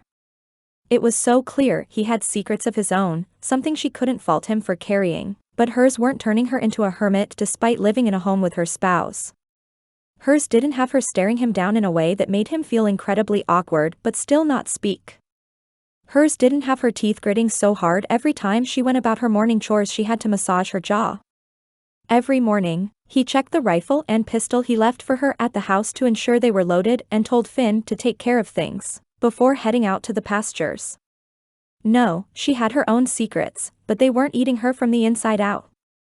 They'd been getting closer, and to be honest, she'd wondered if she was actually starting to fall for her husband.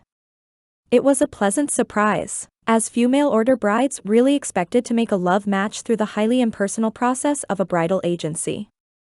Still, he'd been so kind and patient, not at all the grump he'd painted himself to be in his letter. At least not with her. Sundays at church had showed her why folks mistook his quiet stoicism for grumpiness, but they were wrong. At least, they were until that blasted mountain lion had shown up and pulled the shadows right back over her husband's eyes. Jarring her from her thoughts, Mrs. Olson placed a hand on Kate's aching shoulder. She hadn't realized how intensely she'd picked up the kneading until she rolled her shoulders and felt them protest. That's good, dear. Now, we wait for them to rise. The pastor's wife looked at Kate with compassion, understanding clear. I think a cup of tea might be in order for you as well. A tear spilled over Kate's lashes onto her cheek, and she nodded. I'd like that.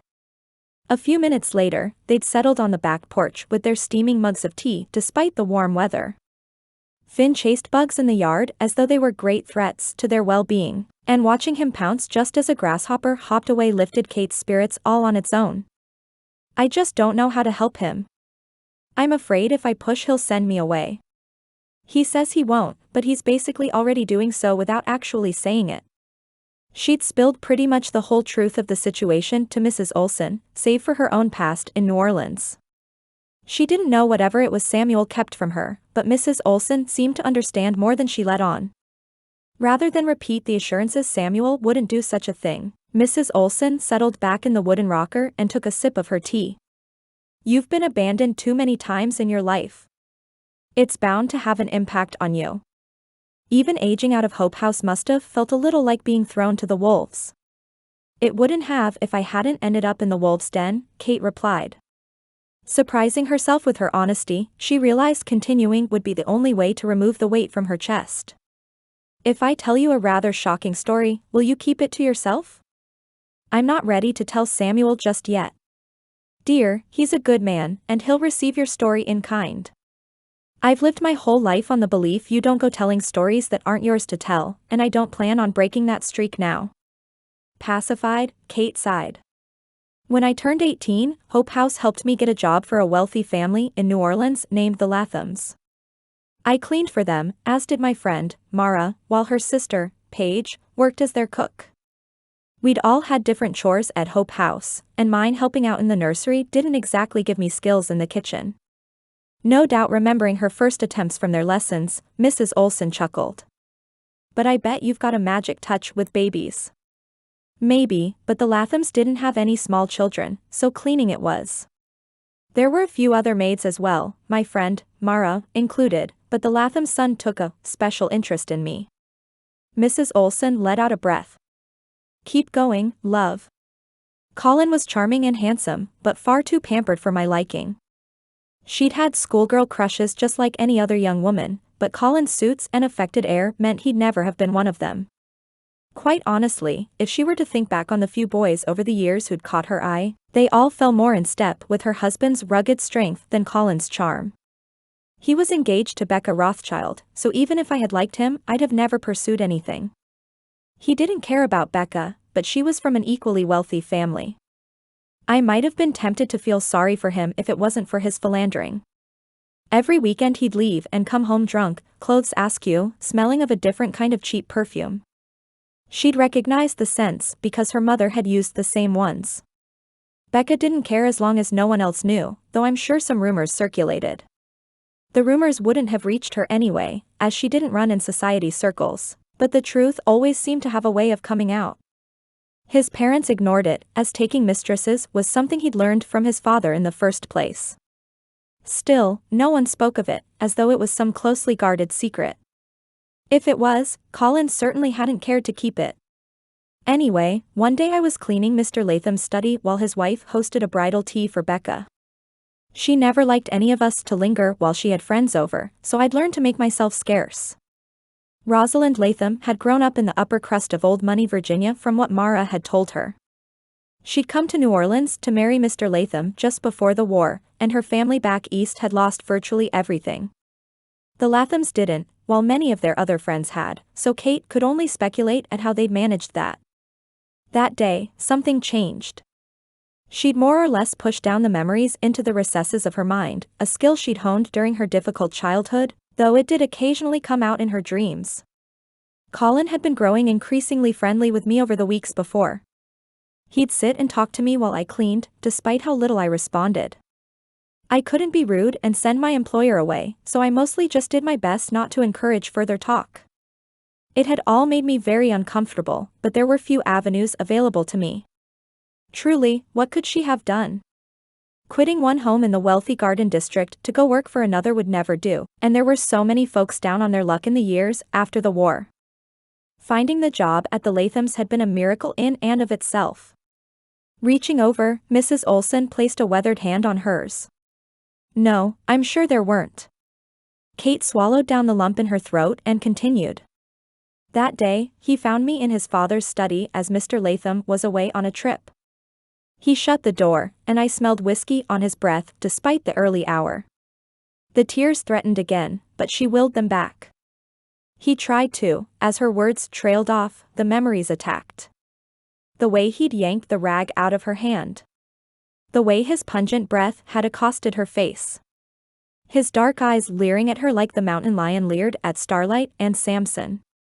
He wasn't successful, but just as he had me pinned against the bookshelf, Mrs. Latham and her ladies came in to see the first edition copy of a Charles Dickens novel Mr. Latham's brother had sent him from London. A loud gasp jarred Kate from the memory, and she met Mrs. Olsen's tear-filled gaze. You can imagine what they all thought, and both Becca and Mrs. Latham were humiliated. He was to marry in just a few weeks. Mrs. Olsen shook her head. What did they do? Never in her life had Kate been more terrified or humiliated. It didn't matter what had happened in her past, being dragged out of the Latham's house by Colin's mother while she shrieked accusations of seduction, and even witchcraft at her had shaken her to her very soul. Mara and Paige had sprinted out from the kitchen and begged Mrs. Latham to stop, but they'd been no more successful than Kate's own sobbed pleas. She kicked me out that day, and promptly spread word I was a seductress who used some sort of spell or potion on her son to try and trap him by getting pregnant. Colin didn't even argue with her. As she'd been shoved out into the street, scrambling so as to not be run over by an oncoming carriage, she'd never felt more alone. No one else would hire me, at least not for any job of repute. Mrs. Latham had spread her version of what had happened all over New Orleans, and I was no longer safe there. How word had spread so quickly, she'd never know, but the vulnerability she felt looking for positions over the next few days was unlike any she'd ever felt. Men leered at her and made suggestive comments, women slammed doors in her face, and a few even threw water on her to cleanse her of her sin. That's why you came so quickly, Mrs. Olsen said through her tears. Oh, Kate, I'm so sorry. The only good thing to come out of the whole mess had been Samuel and her move to Mud Creek. Mrs. Miller from the agency took pity on me and took the word from some of the folks at Hope House regarding my character. She helped me get out of town, and my letter barely made it here before I did. I guess I don't quite know what to say. It's awful you had to experience that. And Samuel knows none of this? No, and at this point would it be the thing that tipped him over? He doesn't. A gentle squeeze on her hand from the seasoned woman comforted her more than she'd have thought. My dear, I try not to give advice where it's not asked, but I'm going to break my rule just this once. Secrets within a marriage can drive a wedge between the couple quicker than nearly anything else, but the truth is fertile ground for love to bloom. That's all I'll say, but please just tell me you'll ask the Lord's guidance. Conviction pricked at her heart again, and Kate wondered just what her future held. I will. Samuel rode into town the next day, still stewing on all the things bothering him for the last week. He was a coward, and he well knew it. Hiding from his wife was not what a good husband did, but he hadn't even made sense of his own thoughts yet. How could he confess them to her? Somewhere in the midst of another sleepless night, he'd realized the truth. He'd gone and fallen for Kate Donovan Pratt without even fully realizing it, and he was in deeper than he ever expected to be. They hadn't known each other long, but something about the feisty brunette with an iron determination sent his mind swirling. By the time he reached town and finished his business ordering a few tool replacements from the blacksmith, he opened the door to the jailhouse only to see his brother bent over a map of the territory, and looking like he hadn't had any better sleep than Samuel had. What's happened? Liam looked up, his normally jovial expression completely serious, his dark blonde hair askew as though he'd been messing with it. 2 stage robberies in as many days less than 10 miles from here. I was out all night last night tracking hoof prints and taking a witness statement from the one survivor, but I've got nothing. Rubbing his eyes, Liam shook his head quickly as though to wake himself. But it's an odd case. Stage robberies didn't happen that often out here, as most folks didn't have enough money to warrant stealing.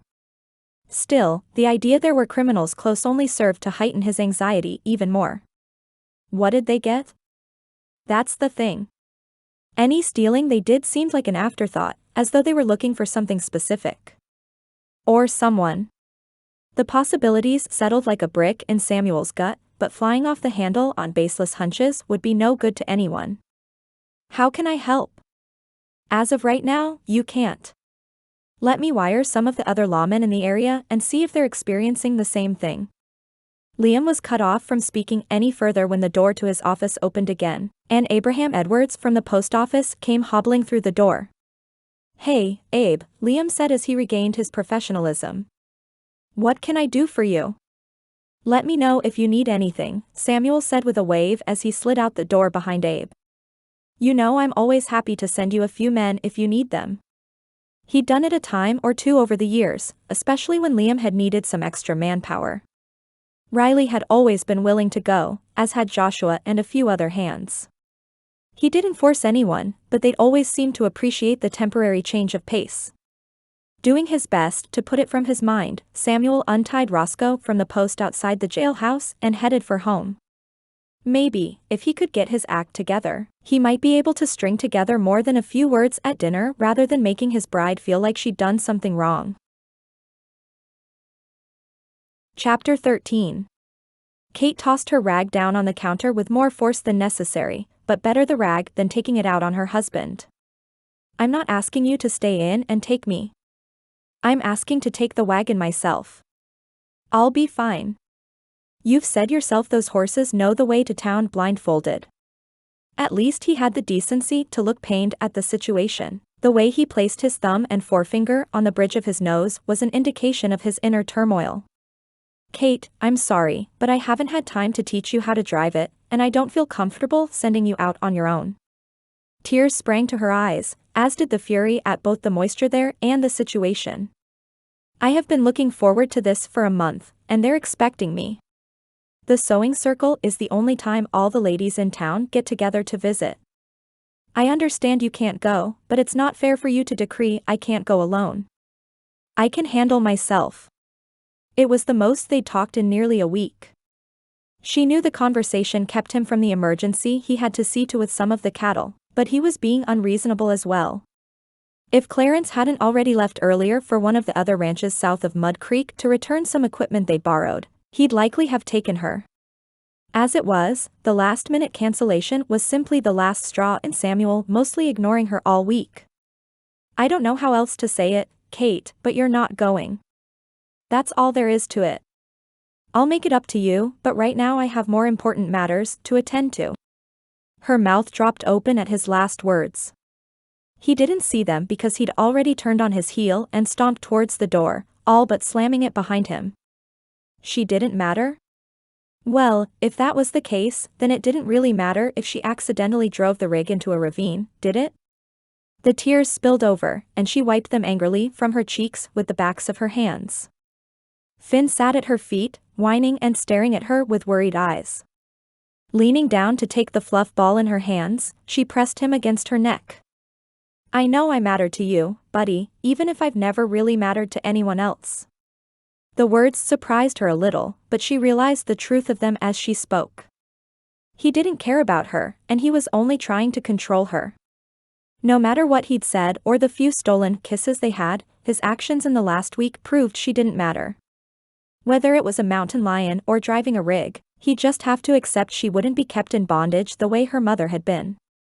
Her boss at the brothel had barely let her leave, lest she miss time with a paying customer.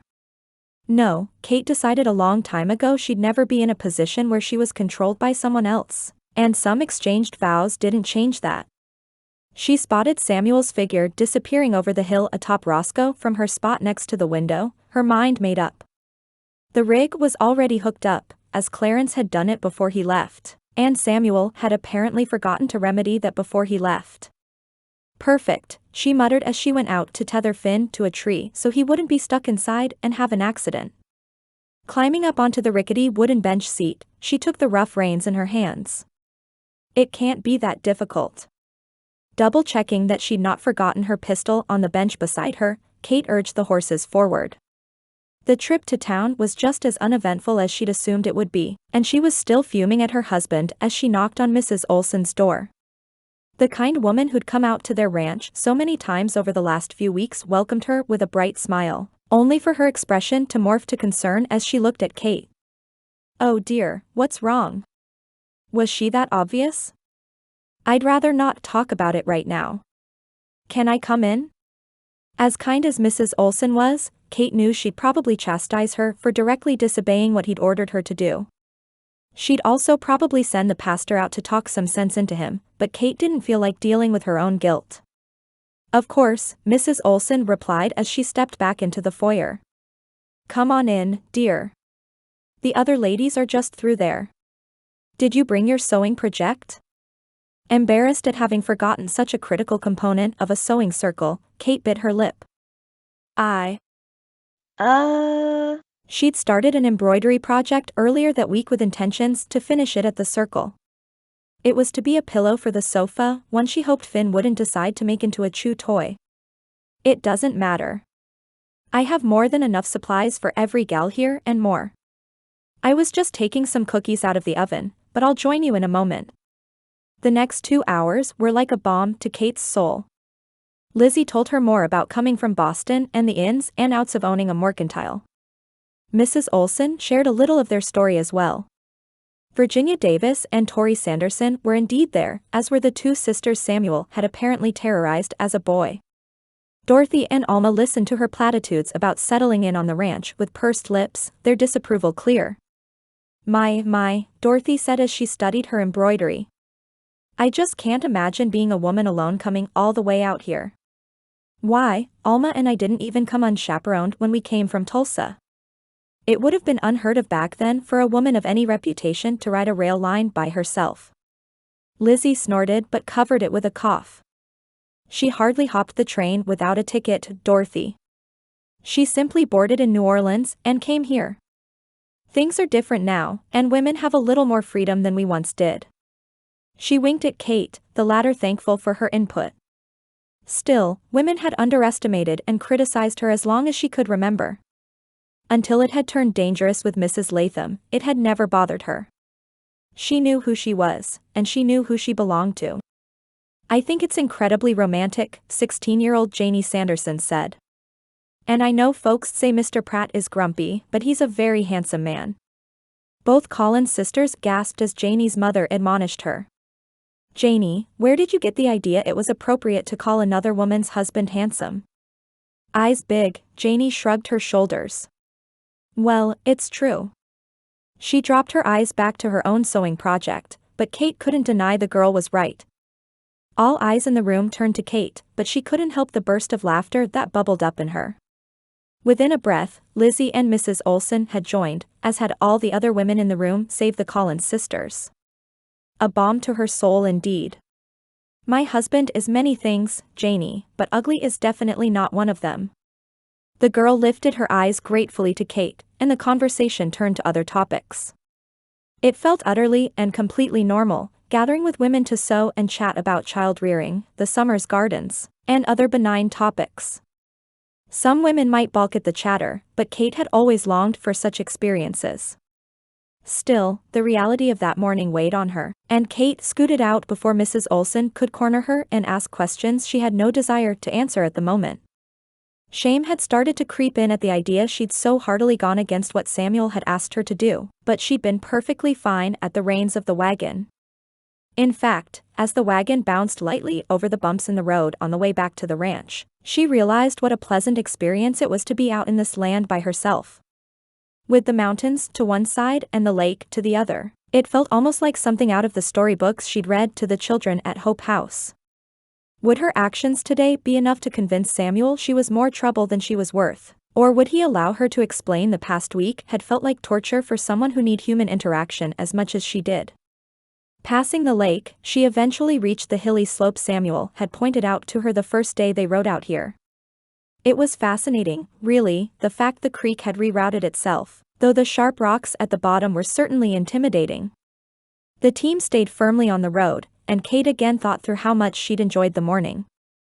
She couldn't say why, but she needed other people like she needed the air in her lungs. Samuel's monosyllabic grunts hadn't cut it.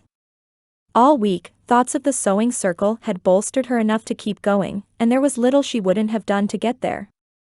Distracted by her thoughts, she didn't notice the snake on the road ahead until Tessa, one of her team horses, started to rear and jerk. "Whoa," she said as she pulled back on the reins just as Patty started as well. "Whoa." "Girls, It's all right. The wagon started rolling backwards as the horses stamped their feet wildly, listing to the side as it went. No, no, no girls, she said as the wagon started to tilt further as the land grew uneven. Her pistol slid off the bench next to her and into the floorboard, out of her reach. The wagon hitch now twisted at an awkward angle, the horses continuing their backwards progress. She pulled the brake, hoping to have some sort of effect, but all it did was make the wagon tilt more. Suddenly, she heard a large crack which she assumed was probably the long pole keeping Patty and Tessa secured to the rig. It tipped even further then. Kate had no choice but to push off from the wagon. Before she knew it, her body had hit the ground and careened down the hill beside the road as a combination of grass and rocks welcomed her to the sloped ground. I can't believe I made it sound like she didn't matter, Samuel muttered to no one in particular as he approached the house a few hours later. Clutching the bouquet of field flowers he'd picked as an apology in his hand, he ran the other over his face. I didn't mean it, Lord. I just meant the sewing circle wasn't as important as breech calf twins and a mama fading fast. The cow's bellows had been heartbreaking, and he'd had no choice but to go back on his word to take Kate into town that day. It had nearly killed him, but not as much as the look in her eyes when she stared him down. The flash of defiance and anger he could take, but it was the disappointment that had just about done him in. Clutching the flowers tighter, Samuel was almost to the house when he noticed the rig missing. Surely she hadn't. No, the thought was too much to even consider, especially when he'd expressly told her not to do it. He'd teach her to ride soon, but it just hadn't been a priority in the midst of his busiest season. Not to mention, with the stage robbers still on the loose, he didn't like the idea of her out on her own. Finn yipped from his spot tethered to the large oak out front, and Samuel took the steps two at a time as he burst into the house. Kate. Kate. No answer, save for Finn's ever louder barking, and Samuel ran back out the door just as Riley and Joshua rode up to stable their horses. They took one look at him and moved into action. What's wrong, boss? Kate's missing, and she took the wagon. Covering the distance between the house and the barn at a sprint, Samuel threw open Roscoe's stall and retacked him faster than he'd ever done before. There were criminals out there, and she went and rode into town all by herself? His heart thundered in his chest, but he'd deal with what might well result in a heart attack later, as he nudged Roscoe into a full-on gallop and hightailed it towards town. He'd only been riding a few miles when a sight in the distance sent his pulse impossibly faster. There, just down the road, Patty and Tessa had backed the rig onto the side of a hill and it perched at a precarious position. It wasn't a cliff, but if a wagon flipped over with Kate inside it would crush her. A loud snap echoed through the valley, and a figure flew from the wagon and rolled down the hill towards the land below. Get the horses, he called to whoever happened to hear him and pushed Roscoe towards the edge of the hill. The grass on the way down wouldn't hurt her too badly, but there was a long dry creek bed at the bottom which held all kinds of jagged rocks. If she landed in it, it'd be the Lord alone who kept her from getting impaled. He swung off of Roscoe and spotted Kate's body rolling down the hill, her arms flying as though trying to catch herself. Sprinting once again, well aware his heavy boots might mean he joined her in the roll, Samuel took off after his bride.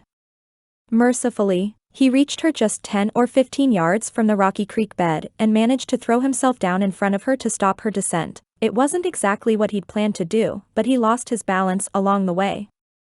Still, her descent towards the creek bed had halted, and she lay beside him on the grass with hair full of grass and a large scrape across her cheek. Kate, he said as he smoothed her flyaway hair from her face. Kate, honey. Are you hurt? Eyes blinking rapidly, as though trying to focus, Kate finally met his gaze. Samuel? How did Dash? Are you hurt, darlin'? Do you think anything's broken? Did you hit your head? Well aware peppering her with questions wouldn't help, he couldn't seem to stop the stampede. Kate, honey, please answer me. His tone bordered on desperation, but he couldn't seem to slow his racing thoughts. I would if you'd stop talking, she said with a slightly pained smirk. I think I'm all right. Riley and Joshua had started down the hill by then, but Samuel had already begun to lift Kate into his arms. Joshua, go to town and get the doc. Tell him my wife's fallen, and we need him to come check her out. Riley, help me get her up on Roscoe and then go see if some of the men will help you get the wagon and the team back to the ranch. I don't need the doctor, Kate said as she shifted weakly in his arms. Her eyes clenched at the motion, and she bit her lip with a hiss. We'll see about that, Samuel said. I'd feel better if he checked you over. Kate didn't argue any further, sending a jolt of alarm through him as he climbed the hill. She almost always argued with him about taking care of her, and the way she couldn't seem to get comfortable in his hold had him moving up the hill at a clipped pace. Yes, Doc would definitely be giving her a thorough checkup. Handing her off to Riley so he could mount Roscoe felt wrong, but he had no choice. The moment his foreman handed her back, however, he got her as comfortable as he could in the saddle before heading for home. The sight of the splintered wagon sent yet another brick to his belly, the thought of how much worse it would have been if he hadn't come along to stop her descent towards the rocks below, or if Riley and Joshua hadn't stopped the rig from following them down the hill. The truth of the situation hit him full in the face, and he realized how deeply he'd messed everything up. You were looking out for us, Lord. You know better than anyone what a rough time I'm having trusting her safety to you, but thank you. Thank you that it wasn't worse, and thank you for your patience with me. Somehow, despite his worst fears coming true and Kate being in mortal peril, a peace began to flow over him. The Lord hadn't left him alone in his fear, but he hadn't left Kate in her stubbornness either. Just like when Pa had warned him not to go into the pen of the wild stallion they worked to gentle when he was 10 years old, Kate had gone against what he'd demanded of her. The memory of how he'd spoken to her had him cringing with regret, but just as Pa had hopped the fence and taken a kick to the leg to save him, the Lord had brought him along at just the right moment. His worry wasn't gone. In fact, some might find it ridiculous that her accident had brought him any peace whatsoever, but God hadn't abandoned them. He'd orchestrated Samuel's day to such an extent he'd arrived to her aid just in time. To this point, Kate hadn't needed a whole lot of help to take care of herself, save for falling out of the hayloft. She'd fought off her would-be attackers in town, and she'd taken down the mountain lion. She'd swung a badger out of the barn with a swing impressing any man, and she'd taken to ranch chores in a way which told him she'd be just fine. Chapter 14. Samuel Pratt, Kate said as she pushed herself into a sitting position in what had felt like a Herculean task a week before. I appreciate all the caring that you've done for me, but I have to get out of this bed, or I am going to go absolutely batty. He'd been so kind after her accident. Not once had he acted angry with her for the admittedly stupid action of taking the rig when she had no idea how to drive one. He'd not uttered a single, "I told you so," and he'd actually apologized for what he'd said that made it seem like she didn't matter to him. In fact, despite the fact she'd barely left her bedroom in over a week, the two of them felt closer than ever. They'd had long talks about their faith, though she'd still not shared as much with him about what drove her out of New Orleans as she ought. Somehow, even in their newfound closeness, something kept whispering to her it would be the final straw. Her bullheadedness hadn't sent him over the edge, but scandals and a supposedly wanton woman? That'd do the trick. The prick of conviction over her duplicity continued, but she swatted it away along with the guilt. They were finally back on track, and it terrified her to think the story she'd told Mrs. Olson would jeopardize their relationship. I don't know, he said. The indecision on his face nearly had her recanting her desire to get up and moving, but she truly was desperate to get outside. Even the doctor had told her she was free to move about as she felt able now with her concussion and bruised ribs on the mend. Samuel knew it, so Kate didn't feel the need to reiterate. All right, how about this? Mrs. Olson isn't planning to come sit with you until this afternoon, so I figured I'd take the morning shift. The women in town, even Dorothy and Alma Collins, had all taken turns coming to help out in her recovery. The sisters hadn't been overly chatty, but they'd actually been a godsend to her neglected garden and even did their laundry. Jagged edges and all, they'd served with enthusiasm in a way which surprised even Samuel. Well, it did until Miss Alma criticized the chair he'd brought into Kate's room so he might sit by her bedside. The woman was scandalized he'd do such a thing while Kate was in her nightdress, despite the fact they were married. She'd muttered about impropriety to a point Kate had to bite her lip to keep from laughing at the scowl on her husband's face. Running a hand down his newly clean-shaven look, one Kate had to admit she liked very much, he continued. We can do the morning chores together, and you have to be honest with me if you get tired. Deal. Not long after, she dressed with only a little assistance from her husband in buttoning her dress and putting on her shoes, not nearly as awkward as it would have been if she'd needed his help with her underthings as well. He held out a hand to help her down the porch steps, something which wasn't necessary but was appreciated. The sunshine felt good on her face, and Finn's excitement over her finally being outside bordered on hysterical. I'd say someone's missed me, she said as she smiled down at the puppy. He ran in circles, hopped over the ground like a bunny, and stopped only to nuzzle her leg like she'd been gone for a year rather than a few days. Samuel smirked. He's not the only one. Clarence nearly beat the door down to come see you after your accident. He said he didn't care what the doc said. He had ointment that could help with the pain, and he'd see you got it. He'd been right.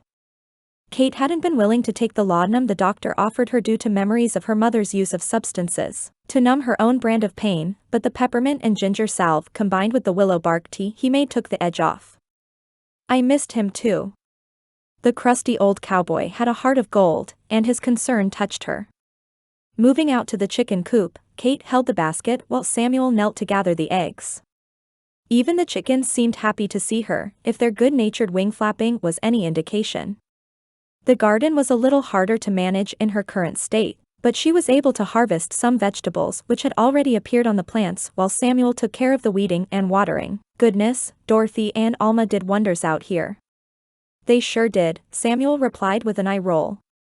And they left me with strict instructions not to mess it up after they left. They'd created trellises for her tomatoes, peppers, cucumbers, and pole beans. They'd supported her squash plants in such a way they weren't quite so overwhelming. They'd even planted another 2 rows of fall vegetables they said would sprout when things cooled off a little.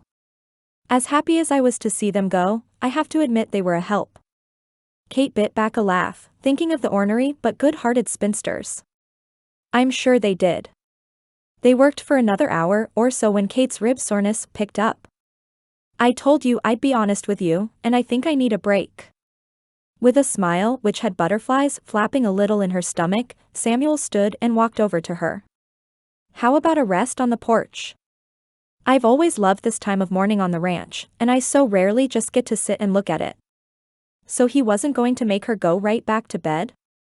She wasn't sure exactly what had caused this change in her husband, but she'd take it. That sounds lovely. Once he'd helped settle her in a rocker, she took in the view around them. The sun hadn't quite risen over the mountains to the east just yet, so the temperature was downright comfortable. Starlight and Samson grazed in the same small pasture Rude did, the latter having already been milked earlier. This all feels a little too good to be true, especially on mornings like this. Samuel reached over and took her hand in his. I'm sorry I made things so difficult before your accident, Kate. I was fighting my own issues, but I shouldn't have taken them out on you. His eyes, brown like the richest coffee, seemed to see into her very soul. My mother died on this ranch, and I've had a hard time surrendering your safety to the Lord. Did she pry into what exactly had happened with his mother, or did she wait until he divulged the information on his own? What changed? Ironically, your accident. Every bit of that morning had to be divinely orchestrated for me to get there at the time I did. One more minute, and you'd have had much worse injuries to contend with. He shuddered, and his hand tightened on hers. A man would have to be a fool not to see God had his hand on the situation. I reckon he used your accident to remind me just how powerful he is. She didn't respond for a moment, just in case he had more to say. I really am sorry I drove into town that day, but I'm glad the Lord has used it to bring you peace. Smiling at her once again, his strong jaw accented with the slightest of dimples on his right cheek, Samuel chuckled. Clarence has been after me to tell you this for a while, but my birthday is actually next Saturday. Eyes wide, Kate nearly sat up straight in the chair before she remembered how her ribs would protest. It is. Birthdays at Hope House had always been her favorites, likely a product of the complete lack of celebration she'd had before then. How exciting. Visions of a surprise party there on the ranch with all their friends flashed in her mind just before he squeezed her hand. Please don't make much of it. I just wanted to tell you. Just focus on healing. That's plenty. Healing was all well and good, but there was no way she'd let the day pass without making sure her kind and hardworking husband felt celebrated. No, she might not have quite as much energy as she usually did, but that just meant she'd have to enlist help. Everyone loved a birthday party, and she had one to plan.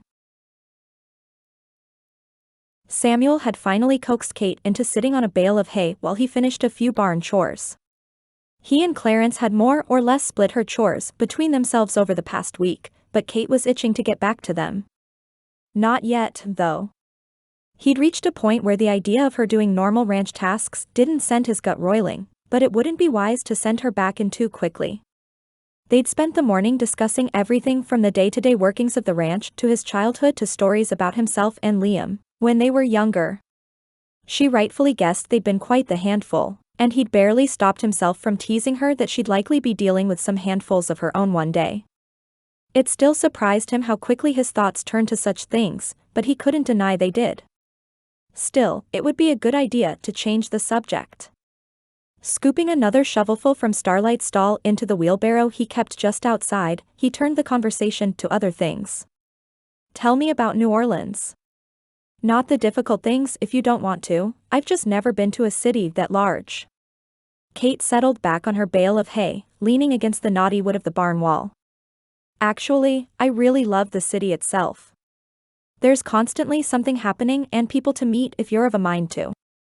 There are festivals and concerts and some of the best food you'll ever eat if you can manage to pay for it. She played with a stray thread from her dress as she continued. The street children spent much of our time down by the docks, because the business owners there were kinder than some of the ones in the wealthier areas. Unfortunately, it was always the ones with less to spare that gave it freely. The only wealthy person I ever knew to be equally as generous was Abigail Jones, Hope House's benefactress. Even as a child, I told myself that if I ever came into money, I'd follow suit with kindness of my own. Why had she had to grow up the way she had? It didn't seem fair, and yet she didn't seem the least bit bitter. As she spoke, it was in a matter-of-fact tone rather than the anger he might have expected. I hate that folks weren't as kind to you as they should have been. Kate paused, and he sensed there was more to the story. Some folks were, and at some point, I just had to decide to let them make more of an impact on me than those who weren't. I had the chance to choose, and the choice made all the difference. Hanging the shovel on the wall, Samuel approached the woman who'd taken so much space in his thoughts over the last 6 weeks. He sat beside her, the hay bale just large enough to fit the two of them, and brushed her cheek with the backs of his fingers. You're an amazing woman, Kate Pratt. She blushed, the pink in her cheeks only serving to make her more irresistible. We all take the hand we've been dealt and try to make the most of it. You've made your own choices, and I could say the same about you. You give me far too much credit. I just did what needed to be done. If he were being honest, he hadn't dealt with his lot with nearly as much grace as she had. Raising a brow, Kate smirked. I'll concede for now, but I don't know many men who'd have been so kind to their bride after she did what I did with the wagon. You haven't even said, I told you so. And he never would. Gloating in someone else's pain is cruel. Besides, I'm as much to blame as you are for that. He'd gone over that day in his mind over and over again. He still didn't know what he would have done differently, but he certainly wouldn't have spoken to her as he had. Leaning forward slowly, Kate pressed a kiss to his cheek. I guess we both have some learning to do when it comes to being married. I didn't expect to leave New Orleans when I did. I wish the circumstances which made me go hadn't happened, but I'm so grateful the Lord led me here. He'd never wanted to push, but Samuel had been curious about what sent her to Colorado so quickly since the day she arrived. I am too.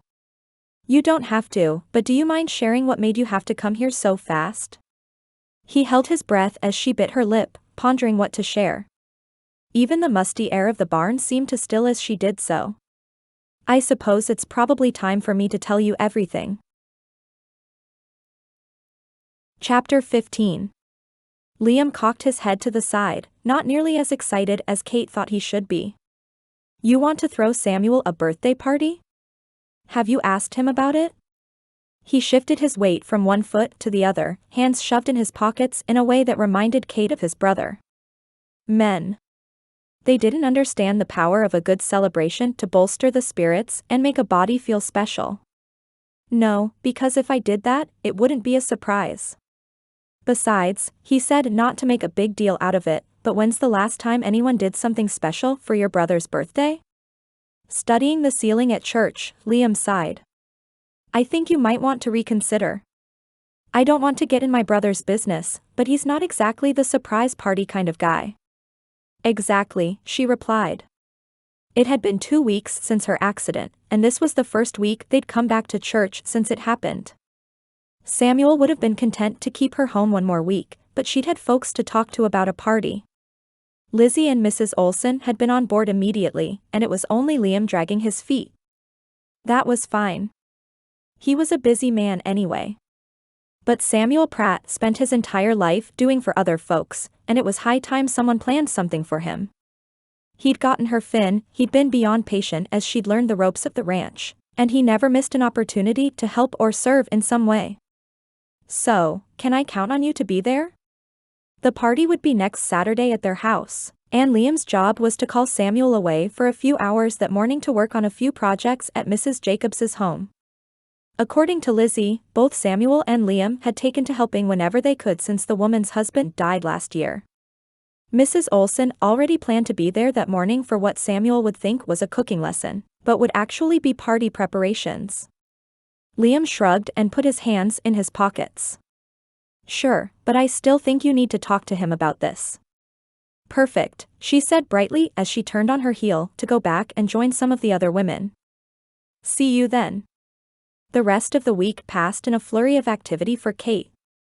Samuel had gone back out to the pastures, so she'd been able to get things made and hidden for the party itself. Using scrap fabric Lizzie had given her, she made bunting, and Mrs. Olsen had managed to scrounge up some butcher paper from their last trip to Sawyer's Pass. That and some paint they'd used the last time they touched up the barn made a perfect banner, and they'd bake the cake Saturday morning. It was odd. Of course all the hands were invited, but both Riley and Joshua had reacted similarly to how Liam had regarding the party. So had Clarence, though he'd been a little less straightforward about it. Still, Kate knew if she could just get all those he cared about in one place, anyone would appreciate being celebrated. That Saturday morning, Kate glanced at the clock on the wall with anticipation. Folks should start arriving by 11:30, and Samuel will be back around noon. She placed her hands on her hips as she studied the cold cuts, crackers, bread, cake, and jams she and Mrs. Olsen had pulled together. Do you think we'll have enough? We have plenty, the woman replied in a motherly tone. You've done well. With a deep breath, Kate glanced around at the last of the decorations and decided she'd done enough. The banner and bunting were hung on the front porch, while as many extra seats as they could scrounge up were there as well. The dining room table groaned under the weight of all the food, and Mrs. Olsen was just finishing up an old punch recipe she'd learned from her mother. Folks would gather, visit, and celebrate Samuel in what had honestly turned out to be a much larger party than she'd originally thought. With it being Saturday, she'd assumed many folks wouldn't be able to attend, but everyone she'd spoken to at church had been enthusiastic. As the minutes ticked by and people started arriving, the nerves that had fluttered in her belly seemed to sprout wings and take off throughout her entire body. If nothing else, hopefully Samuel would feel appreciated and loved. Let us know if there's anything else we can do, Mrs. Jacobs. Samuel tipped his hat at the kind old woman. And I'll send someone by next week with that beef. Her sad eyes nearly broke his heart as she took his hands in hers. Thank you, son. I don't know what I'd do without you too. Your mama would be so proud. Unintentionally, her words had stuck a knife in his gut that only twisted when he again remembered what day it was. His 27th birthday should probably be something he looked forward to, or at least regarded with indifference, but that day each year would forever be a reminder of all the things they'd lost as well as his own guilt in the matter. Liam clapped him on the back, and Samuel realized he'd been standing there on Mrs. Jacobs's front porch staring at her closed front door. Mrs. Jacobs and Mama had been good friends, some of the few young women in the area with ranches only a few miles apart. In fact, it had been Mr. Jacobs's first wife who had died in childbirth, and her stepson Mama had needed to scrounge to find goat's milk for. "You ready to head home?" Jared from his thoughts, Samuel nodded. "Reckon so. You headed back to town?" "Figured I'd head back with my brother and spend the day with him." He raised a brow, the question in his eyes clear. Liam knew how Samuel felt about his birthday, as his outlook hadn't changed since he was 13 years old. "That all right with you?" "Up to you." Normally, Samuel spent the day by himself, but time alone with Kate felt like something he might actually enjoy. The guilt over enjoying such a day felt odd, but maybe he could finally tell his wife the full story about his mother and all the things his birthday stirred up. "How are you feeling today?" It was awkward, as the brothers didn't typically discuss their feelings, but Liam had lost a mother all those years ago too. He dealt with it differently than Samuel, who jumped headlong into responsibility and order. No, Liam had become a bit of a hellion for a while, spending much of his teen years sneaking out, getting drunk with his friends, and generally getting into trouble. He'd even ended up behind bars a few weeks before Pa passed away, and it had been that experience which brought him back to the right side of the law. "I'm good," Liam replied. "It's been a long time, and I know she's in paradise." His tone was a little sad, but not in a way that turned the knife of guilt in Samuel's gut even further. For once, he felt like he might actually enjoy his birthday with the two people he cared about most in the world. They'd understand if he was a little grumpy and when he needed to get off by himself. Kate had told him everything about the scandal which sent her running from New Orleans, and it had filled him with more anger than he ever thought possible. At her boss. At their son. At the society that allowed her reputation to be tarnished for no reason. None of it was fair, but she'd shared it with him in a way that opened herself up for the rejection she feared. If nothing else, it was time he did the same. Chapter 16. "Here he comes," Riley said softly at the same time Kate spotted the two horses on the horizon. They were ambling, though it was clear the moment Samuel spotted the crowd spread out in their yard, as Roscoe stopped cold there in the road. Mrs. Olson placed a hand on her shoulder while Lizzie stood on the other side. Just as Samuel started moving again, his face began to come into focus. He didn't look surprised or happy like she'd expected. Rather, was that a scowl under the shadow of his Stetson?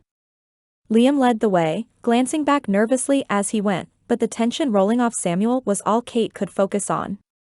Finn played with Lizzie's children under the shade of a large tree, but even he seemed to pick up on the charge in the air. Stepping forward, Kate pasted a smile on her face she hoped would become genuine soon. As she reached the brothers, she didn't even get a chance to speak before Samuel slid off Roscoe and glared at her. "What is all this?" He nearly shook with something. Anger, maybe? Or hurt? She couldn't quite tell. One thing that was clear was that she should have listened to Liam, the man who stood just behind his brother with his lips set into a line. "What did you do?" "I. You told me it was your birthday dash. And I told you not to make a big deal about it." His words came out in a growl, but Kate refused to cower under his gaze. She knew he'd never hurt her. "Did you just decide to ignore me once again? Why can't you just listen?" Fighting every instinct in her to step back, Kate narrowed her eyes at her husband. "Look, obviously I've made a mistake here, but I had good intentions. I thought you'd enjoy being with people you love on your birthday." His eyes clenched shut, his jaw so tight she feared he'd crack a tooth. "I'm going to the barn to stable Roscoe, and by the time I get back, I want everyone gone." His tone was low, and she could see his face turning red as sweat beaded on his brow.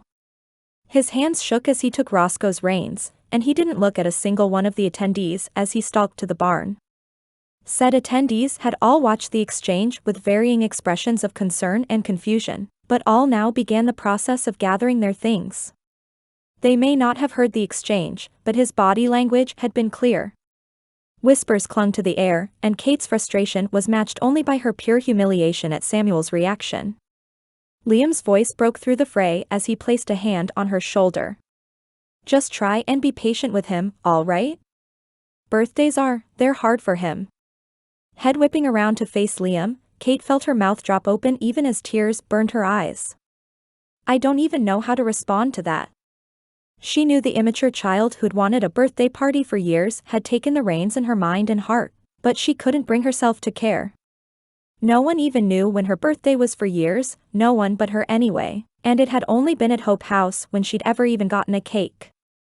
He could be quiet and reserved, that was fine. And she'd even concede she'd jumped the gun planning such an event when both Liam and Riley suggested she reconsider. Still, what kind of a person looked at a yard full of folks ready to celebrate him and stomped off into the barn like a child pitching a fit? Liam opened his mouth to respond but was interrupted by Mr. Edwards from the post office hobbling his way. Hiya Sheriff, I'm sorry to bother ya today, his voice trailed off as his eyes shot to the barn where Samuel had gone.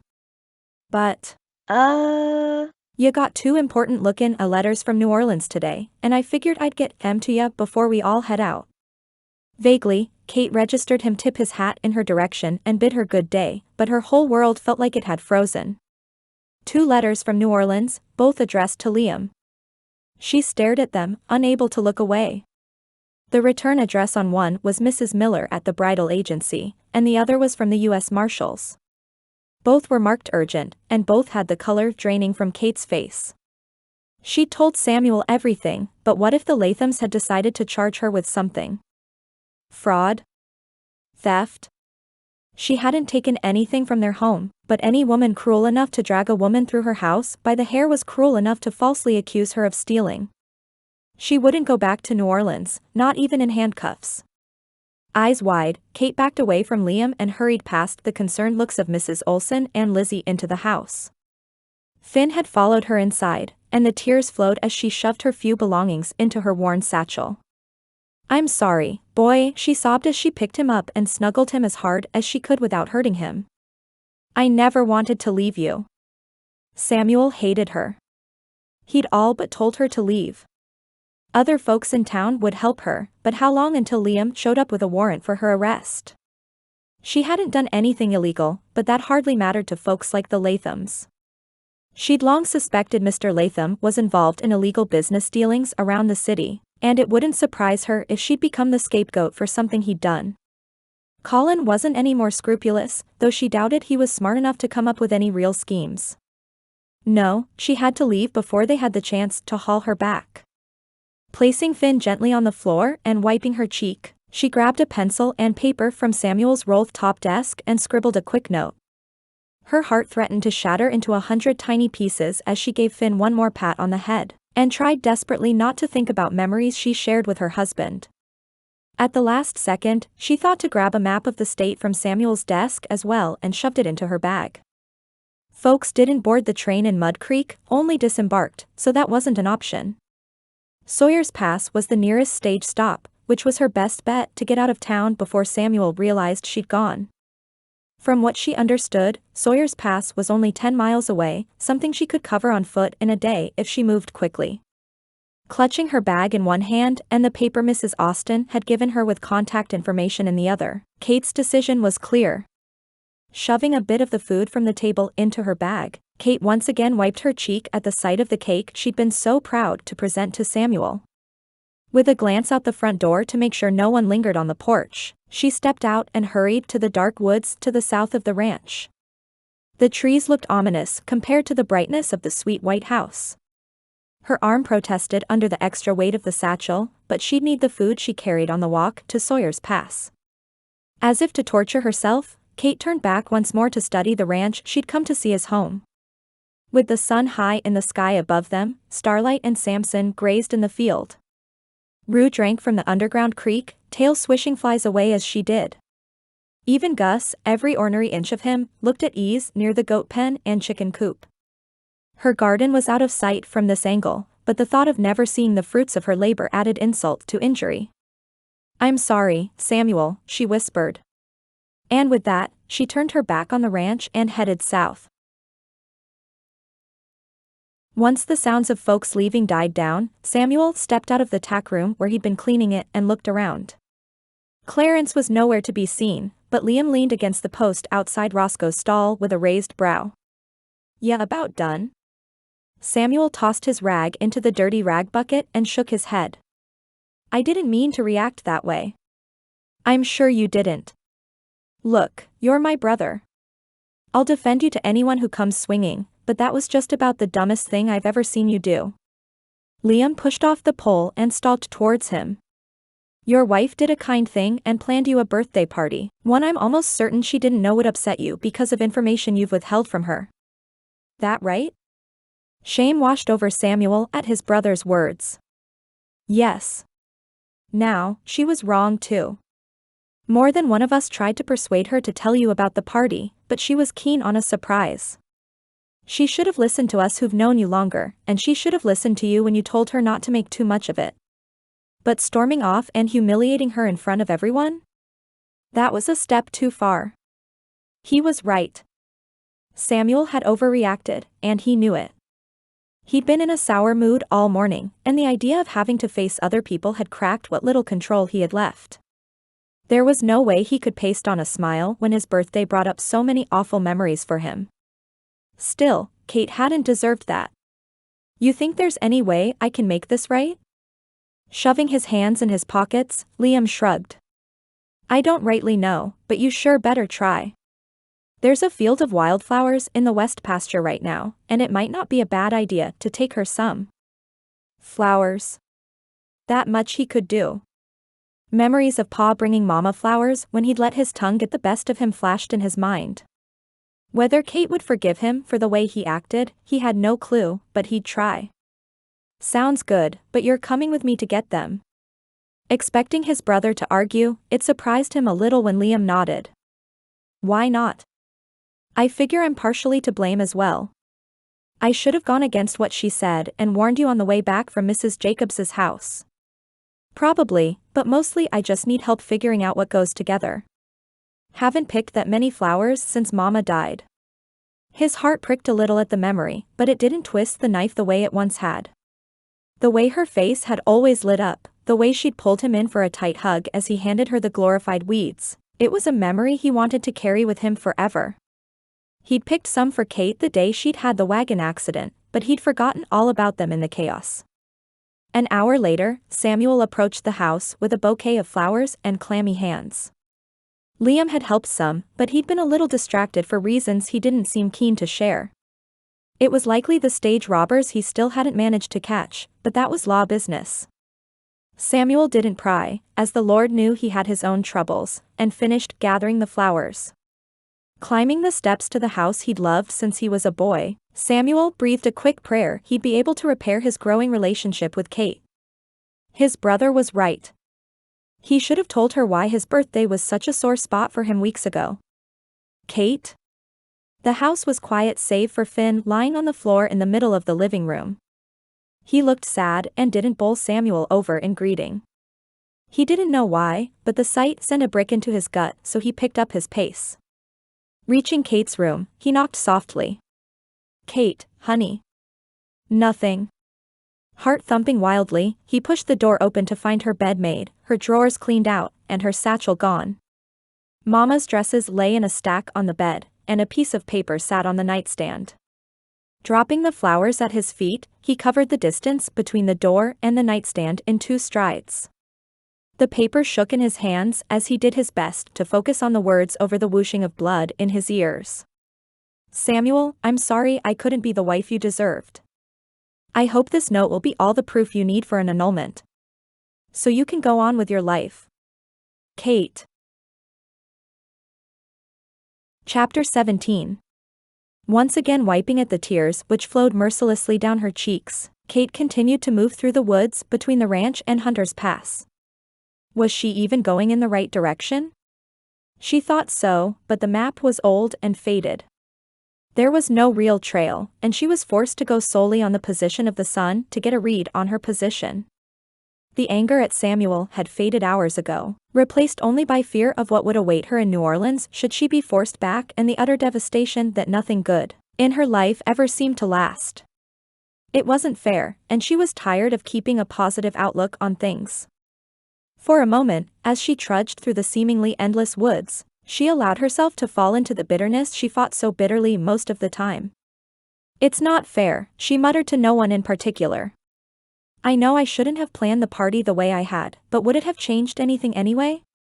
Liam still would have gotten those letters from New Orleans, and I wouldn't have even had time to get out of town before he was forced to take me in."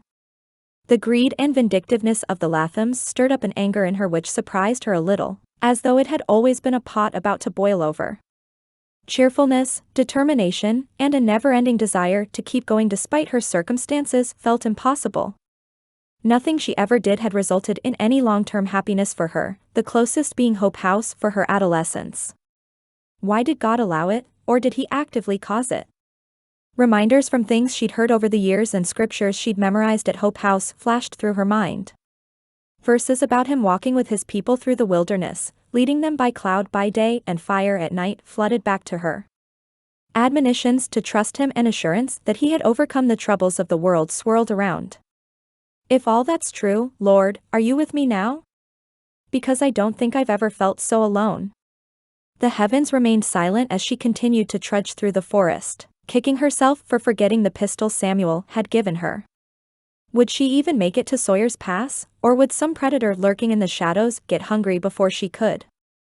She walked for what felt like ages, swinging between the extremes of regret, sadness, fear, and hopelessness all the while. Finally, when she'd begun to ponder whether she ought to just sit down and give up, she spotted a camp in the distance. The sun had begun to set, so the camp's fire burned a little more visibly through the trees. 4 horses pawed the ground and snorted by the trees surrounding the camp, and the smell of meat cooking wafted through the air. Her stomach growled at the scent, and she longed to sit and rest her aching feet for a bit. Samuel's mother's boots were far preferable to her old slippers, but even they'd started to rub after a while. As Kate approached the camp, an unsettling feeling came over her. 3 men sat by the fire, but she couldn't see a 4th that was evidenced by the extra horse. The closer she got, the more uneasy she grew at the sight, especially when she heard one of them speak. "I reckon this is a fool's errand," a tall man with a bushy black beard said as he flicked something into the fire. His clear Louisiana accent, one she knew as well as she did her own name, flowed through her like ice in her veins. "We ain't gonna find her." Pressing herself into a large tree trunk so as not to be seen, Kate set her satchel on the ground as quietly as she could manage. Carrying it for so long had her fingers painfully cramped, but the men and their conversation were the more pressing matter. A second man, this one clearly stockier than the first, shook his mostly bald head. "The old bat said she'd be coming here somewhere, so we'll keep lookin' until we find her. I ain't goin' back to New Orleans without the girl. The reward's too big for that." Reward? Was there a bounty on her head? Why in the world would the Lathams do that? Having heard enough, Kate began to slowly back away from the camp until she collided with a broad chest and the pungent smell of liquor and pipe smoke. "Going somewhere, missy?" Turning to face the bear of a man behind her, Kate felt the color drain from her face. "No sir. I was just Dash." His eyes narrowed and moved slowly from head to toe. "You don't sound like you're from around here, girl. What's your name?" She couldn't give her own, and the first one that came to mind had her blurting out the answer before she could think it through. "Mara, my name's Mara Pratt." Well, close enough. She probably ought to have given a name that didn't connect to her old life at all, but the man before her grabbed her arms before she could dwell on it. "Boys," he called as he shoved her towards the men at the fire. "I reckon today's our lucky day." The other 3 men stood with sneers that sent a shiver down Kate's spine. "You bring us a toy to play with, Bull?" Bull. An apt nickname for the mountain of a man behind her. His grip bit into her arms as he continued to push her forward. "Even better. Says her name's Mara, and she sounds like she's from the bayou clear as any OU." Shock registered on the faces of the men before her, but it quickly turned to glee. The bald one stepped forward, studying her. "Thought the gal was blonde?" Blonde? Why would anyone have said she was blonde? Still, her instincts told her silence would be the best course of action at the moment, so she didn't respond. The taller one who'd initially voiced his discontent shrugged. "She coulda dyed it. Clearly, none of these men spent much time around women. Hair dye methods were hard to come by at best and dangerous at worst, at least that's what her mother had told her as a child. Many of the other girls there tried to color their hair with exotic and unique tones, but her mother had instructed her never to do so. One day, they might develop a safe way to change one's hair color, but they hadn't yet. And even if she had, her hair color was quite clearly natural. Behind her, the man squeezed her arms a little tighter. "You dye your hair, girl?" Willing herself not to tremble at the feel of his breath on her neck, Kate shook her head. "No." Before she realized what was happening, her captor shoved her to the ground with his foot on her back. Face in the dirt, Kate had no idea what had prompted the abrupt movement until gunshots and shouts rang out in the distance. Was this an outlaw gang from New Orleans with enemies, or had Samuel and Liam noticed her missing and come to her aid? Embarrassment threatened at the thought Samuel would have to come to her rescue again, but what else could she have done? She'd not go back to New Orleans, not by capture and not by arrest. "Lord," she prayed silently, "I don't know what's happening, but you do. Go before me, and let this please not be trading a bad situation for an even worse one." "Samuel," Liam hissed as he'd readied to push Roscoe into a gallop at the sight of the camp. "You have to calm down. Riding in with a hot head won't do anything but get you hurt or killed. We don't even know if they've seen her." The words were true, but they still didn't sit well in his gut. It had taken all of an hour to round up a posse of ranch hands and go looking for Kate. Her tracks hadn't been as hard to find as he'd feared, and they'd made good time considering they were on horseback. Still, the sun had already fallen behind the mountains for the day, and another hour would have made it impossible for them to follow the footprints. Samuel, Liam, Joshua, Riley, and Neil had joined their group while another contingent of cowhands had ridden into town to let Paul and Mr. Olson know what had happened, and to be on the lookout. "Liam, that camp had better not be those stage robbers." His brother gritted his teeth, and Samuel had known him long enough to know when he was hiding something. "Liam, tell me." "Fine," Liam whispered. He was clearly frustrated with the turn of events, but he held himself with all the authority of the lawman he was. "I received word at your party from the U.S. Marshals that the robberies weren't coincidences. These men aren't after loot, but they are after a young woman from New Orleans named Mara Brown. Apparently, there's a price on her as safe return from none other than your wife's former employers." None of that made sense. Why would they come here for her? Did they think Kate was her? "No," Liam gritted out. "She's on her way here as well." Was she coming to stay with him for safety? "Why?" "Because she's my mail-order bride. Mrs. Miller sent me a letter the same time the marshals did, letting me know Mara would be in town in less than a week. She apparently didn't even have time to write the letter herself, but Mrs. Miller said she was innocent of the crimes of which she is accused." "What crimes?" Samuel narrowed his eyes to focus on the camp in front of him, only seeing 3 men sitting around a fire. Letting out a deep breath, Liam shook his head. "Arson, but after what you've told me about the Lathams, I don't know what to believe." "She's not been charged, but she is a person of interest." Just then, Samuel spotted a bear of a man moving out from behind one of the large trees in the low light. He shouted at the men around the fire, but it wasn't clear what he said. They stood, approaching the bigger man, but it was the swish of Kate's skirts which caught his attention. As if of his own accord, Roscoe pawed the ground and began to move forward. The man who held Kate whipped his head in their direction and shoved her to the ground right as Liam lifted his pistol in the air. "We've been spotted. Let's go get her." All 5 of them nudged their horses forward, pistols firing as they followed Liam's lead. Well, the rest of them followed Liam. Samuel moved as quickly as he could into the clearing just as he spotted Kate flip from her stomach to her back, and kick upwards hard enough to make her captor double over in pain. Pride surged through him, but he didn't have time to dwell on it as the other 3 men had pulled their own firearms from their holsters. "Kate. Stay down." Of course, she didn't do exactly as told, but close enough. When one of the other men went to grab her, she sent the palm of her hand into his nose and grabbed the pistol right from his hand. As she did so, The first man who'd shoved her to the ground had regained his composure and barreled toward her just as Samuel reached the group. Before he had time to even dismount Roscoe, Kate had pulled the trigger and her would-be captor crumpled at her feet with a howl of pain. A minute of flying fists and gunshots passed in a blur. The only important thing to Samuel was getting Kate out of the clearing and safely home. Just as Liam and Riley took down one of the two other men, the last one turned his attention on Samuel. He gave away his move a beat too early, and Samuel ducked to dodge the man's wide punch. Landing his own in the man's nose, the satisfying crunch punctuated the wails from the man Kate had shot. Finally, he could breathe. Kate rushed to him from her spot by the fire, tripping a little on her skirts as she went. "Samuel, are you hurt?" Her voice was frantic, not unlike his had been after the accident with the rig, and it warmed him a little to see her concern. "I'm so sorry. I thought dash. SSH, he said as he brushed her hair from her face. "It's all right, darlin'. We're all just fine, and it'll all get straightened out. You're safe, and that's all that matters." Pulling her close to him, he vaguely registered the sounds of Liam and the ranch hands hoisting Kate's would-be attackers onto the backs of their horses, like sacks of flour.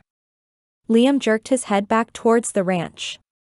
"You take her on home. We'll get these guys to Sawyer's Pass and be right behind you."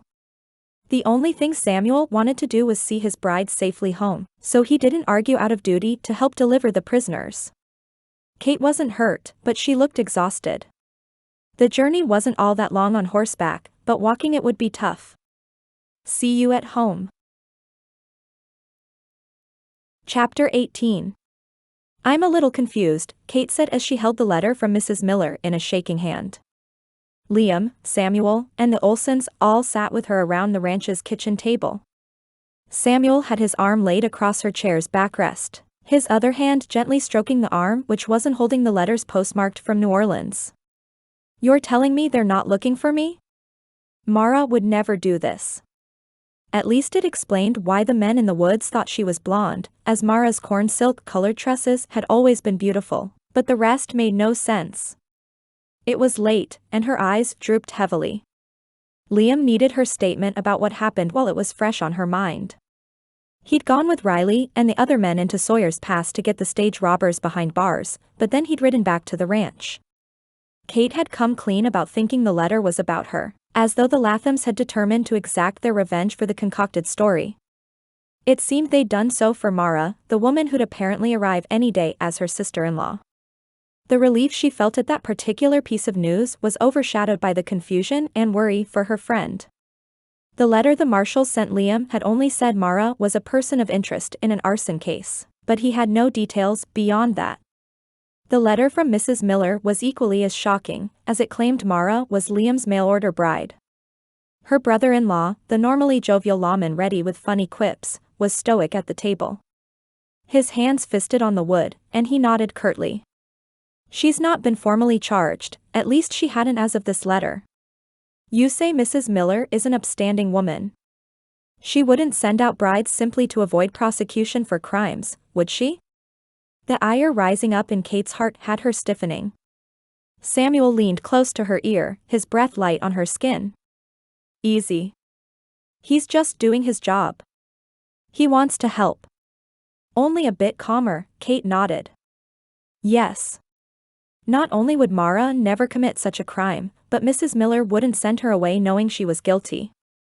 In fact, it may have even been Mrs. Miller who told the marshals where she went. How else would they have known? None of it made sense, but apparently Mara was on her way to Mud Creek to clear it all up.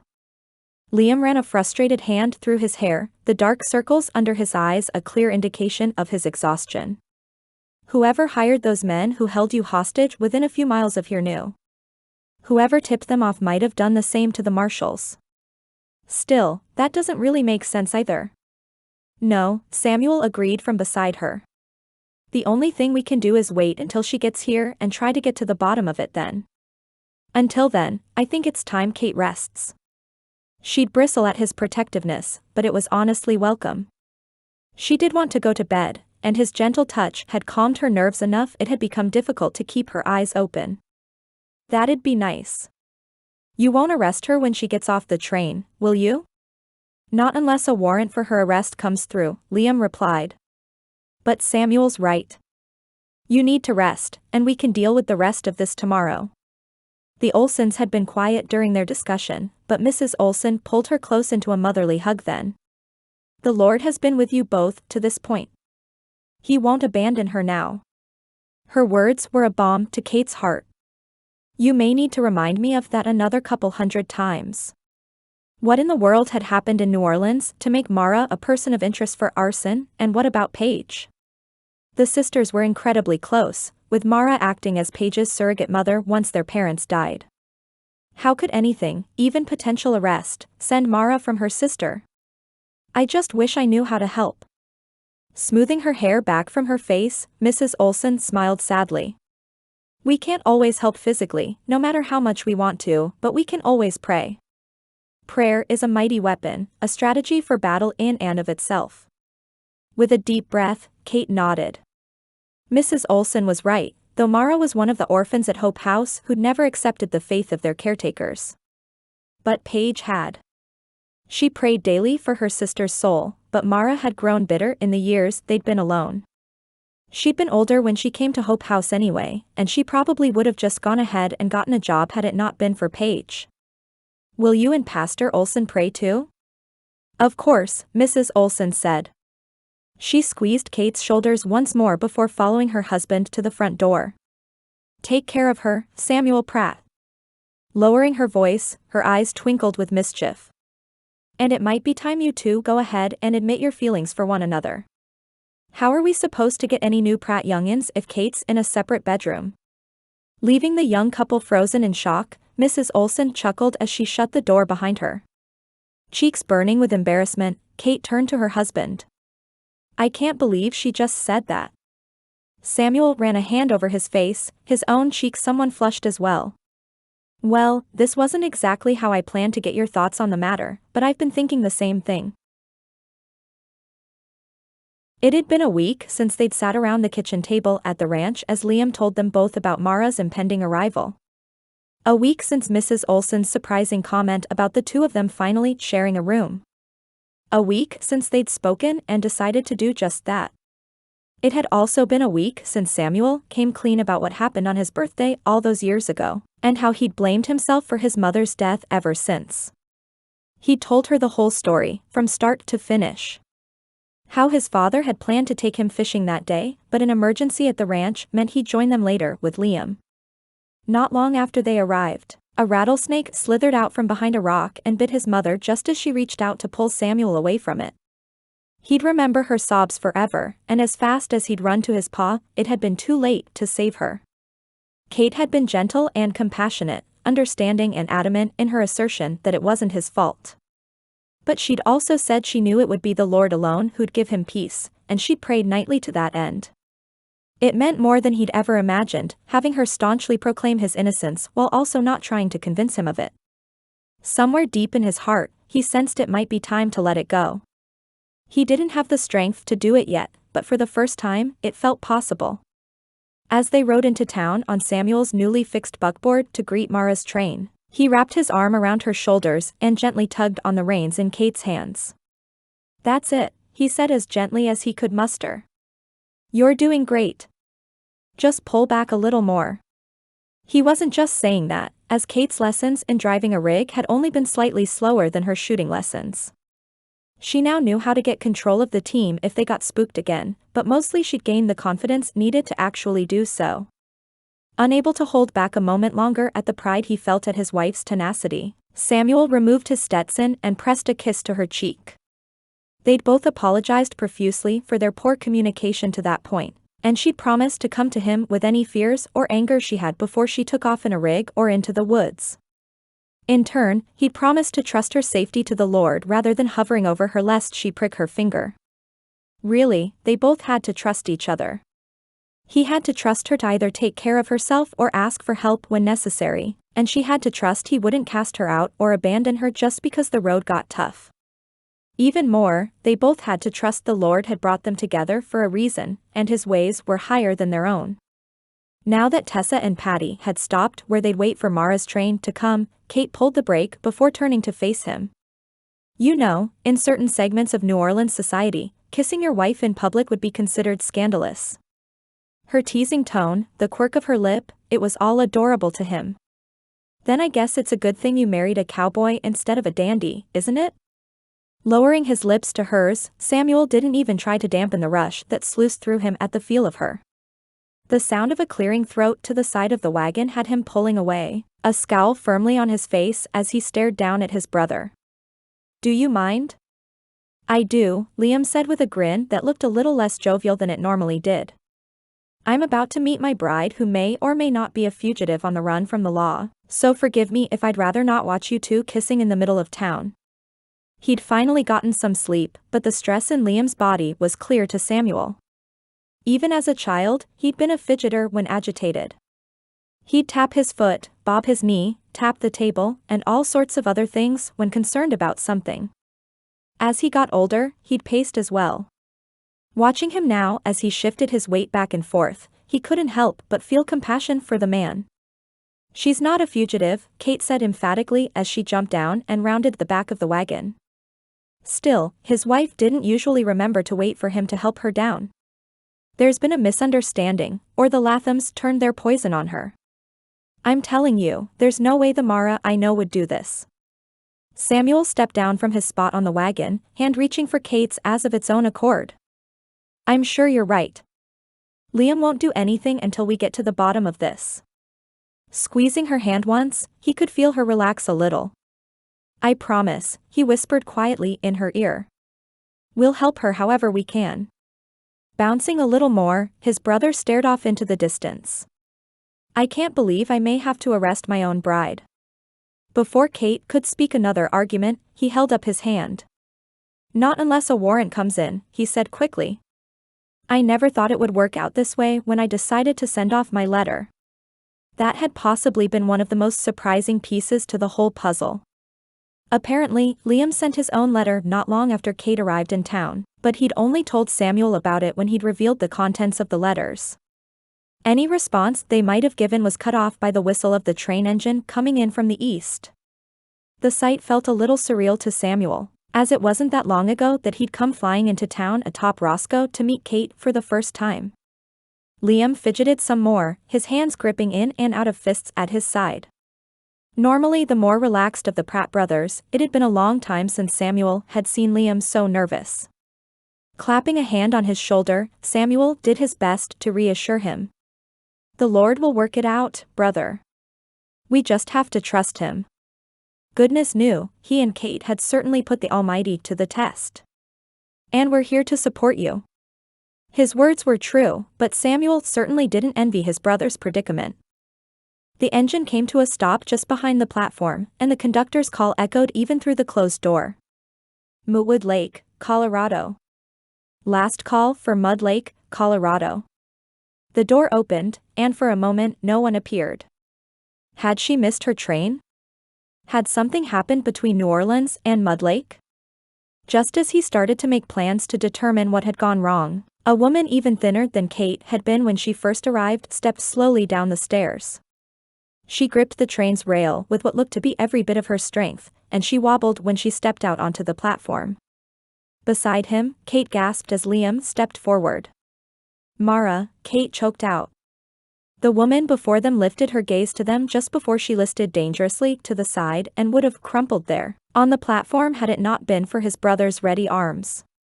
Kate rushed forward, Samuel only a step behind her, as Liam lifted Mara in his arms. Run ahead to the dock, his brother nearly shouted with wild eyes. What had been nerves flaring in his body a moment before looked only to be determination and protectiveness then.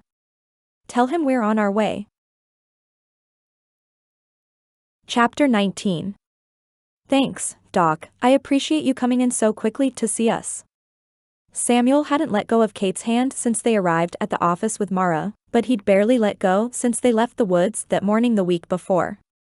She didn't mind, as it felt like they'd finally gotten on the same page in their relationship. You really think she'll be all right? Doc nodded, removing his glasses as he did. She'll be fine. It had been at least 2 days since she'd eaten last, and the body can only do that for so long. That, combined with the stress of getting here, was all just too much. Some good food and rest should fix her right up. He raised a brow and glanced back into his office. Not to mention, I have a feeling the sheriff's going to take good care of her. Liam hovered over Mara like a mother hen, no doubt frustrating her friend's heavy independent streak.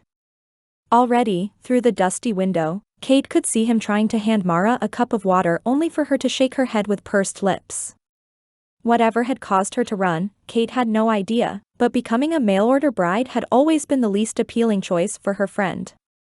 It'll be interesting, that's for sure. I still can't believe how all this happened, Samuel said. What do you think the Lathams did? The only information they had was the letter from Mrs. Miller and the U.S. Marshals.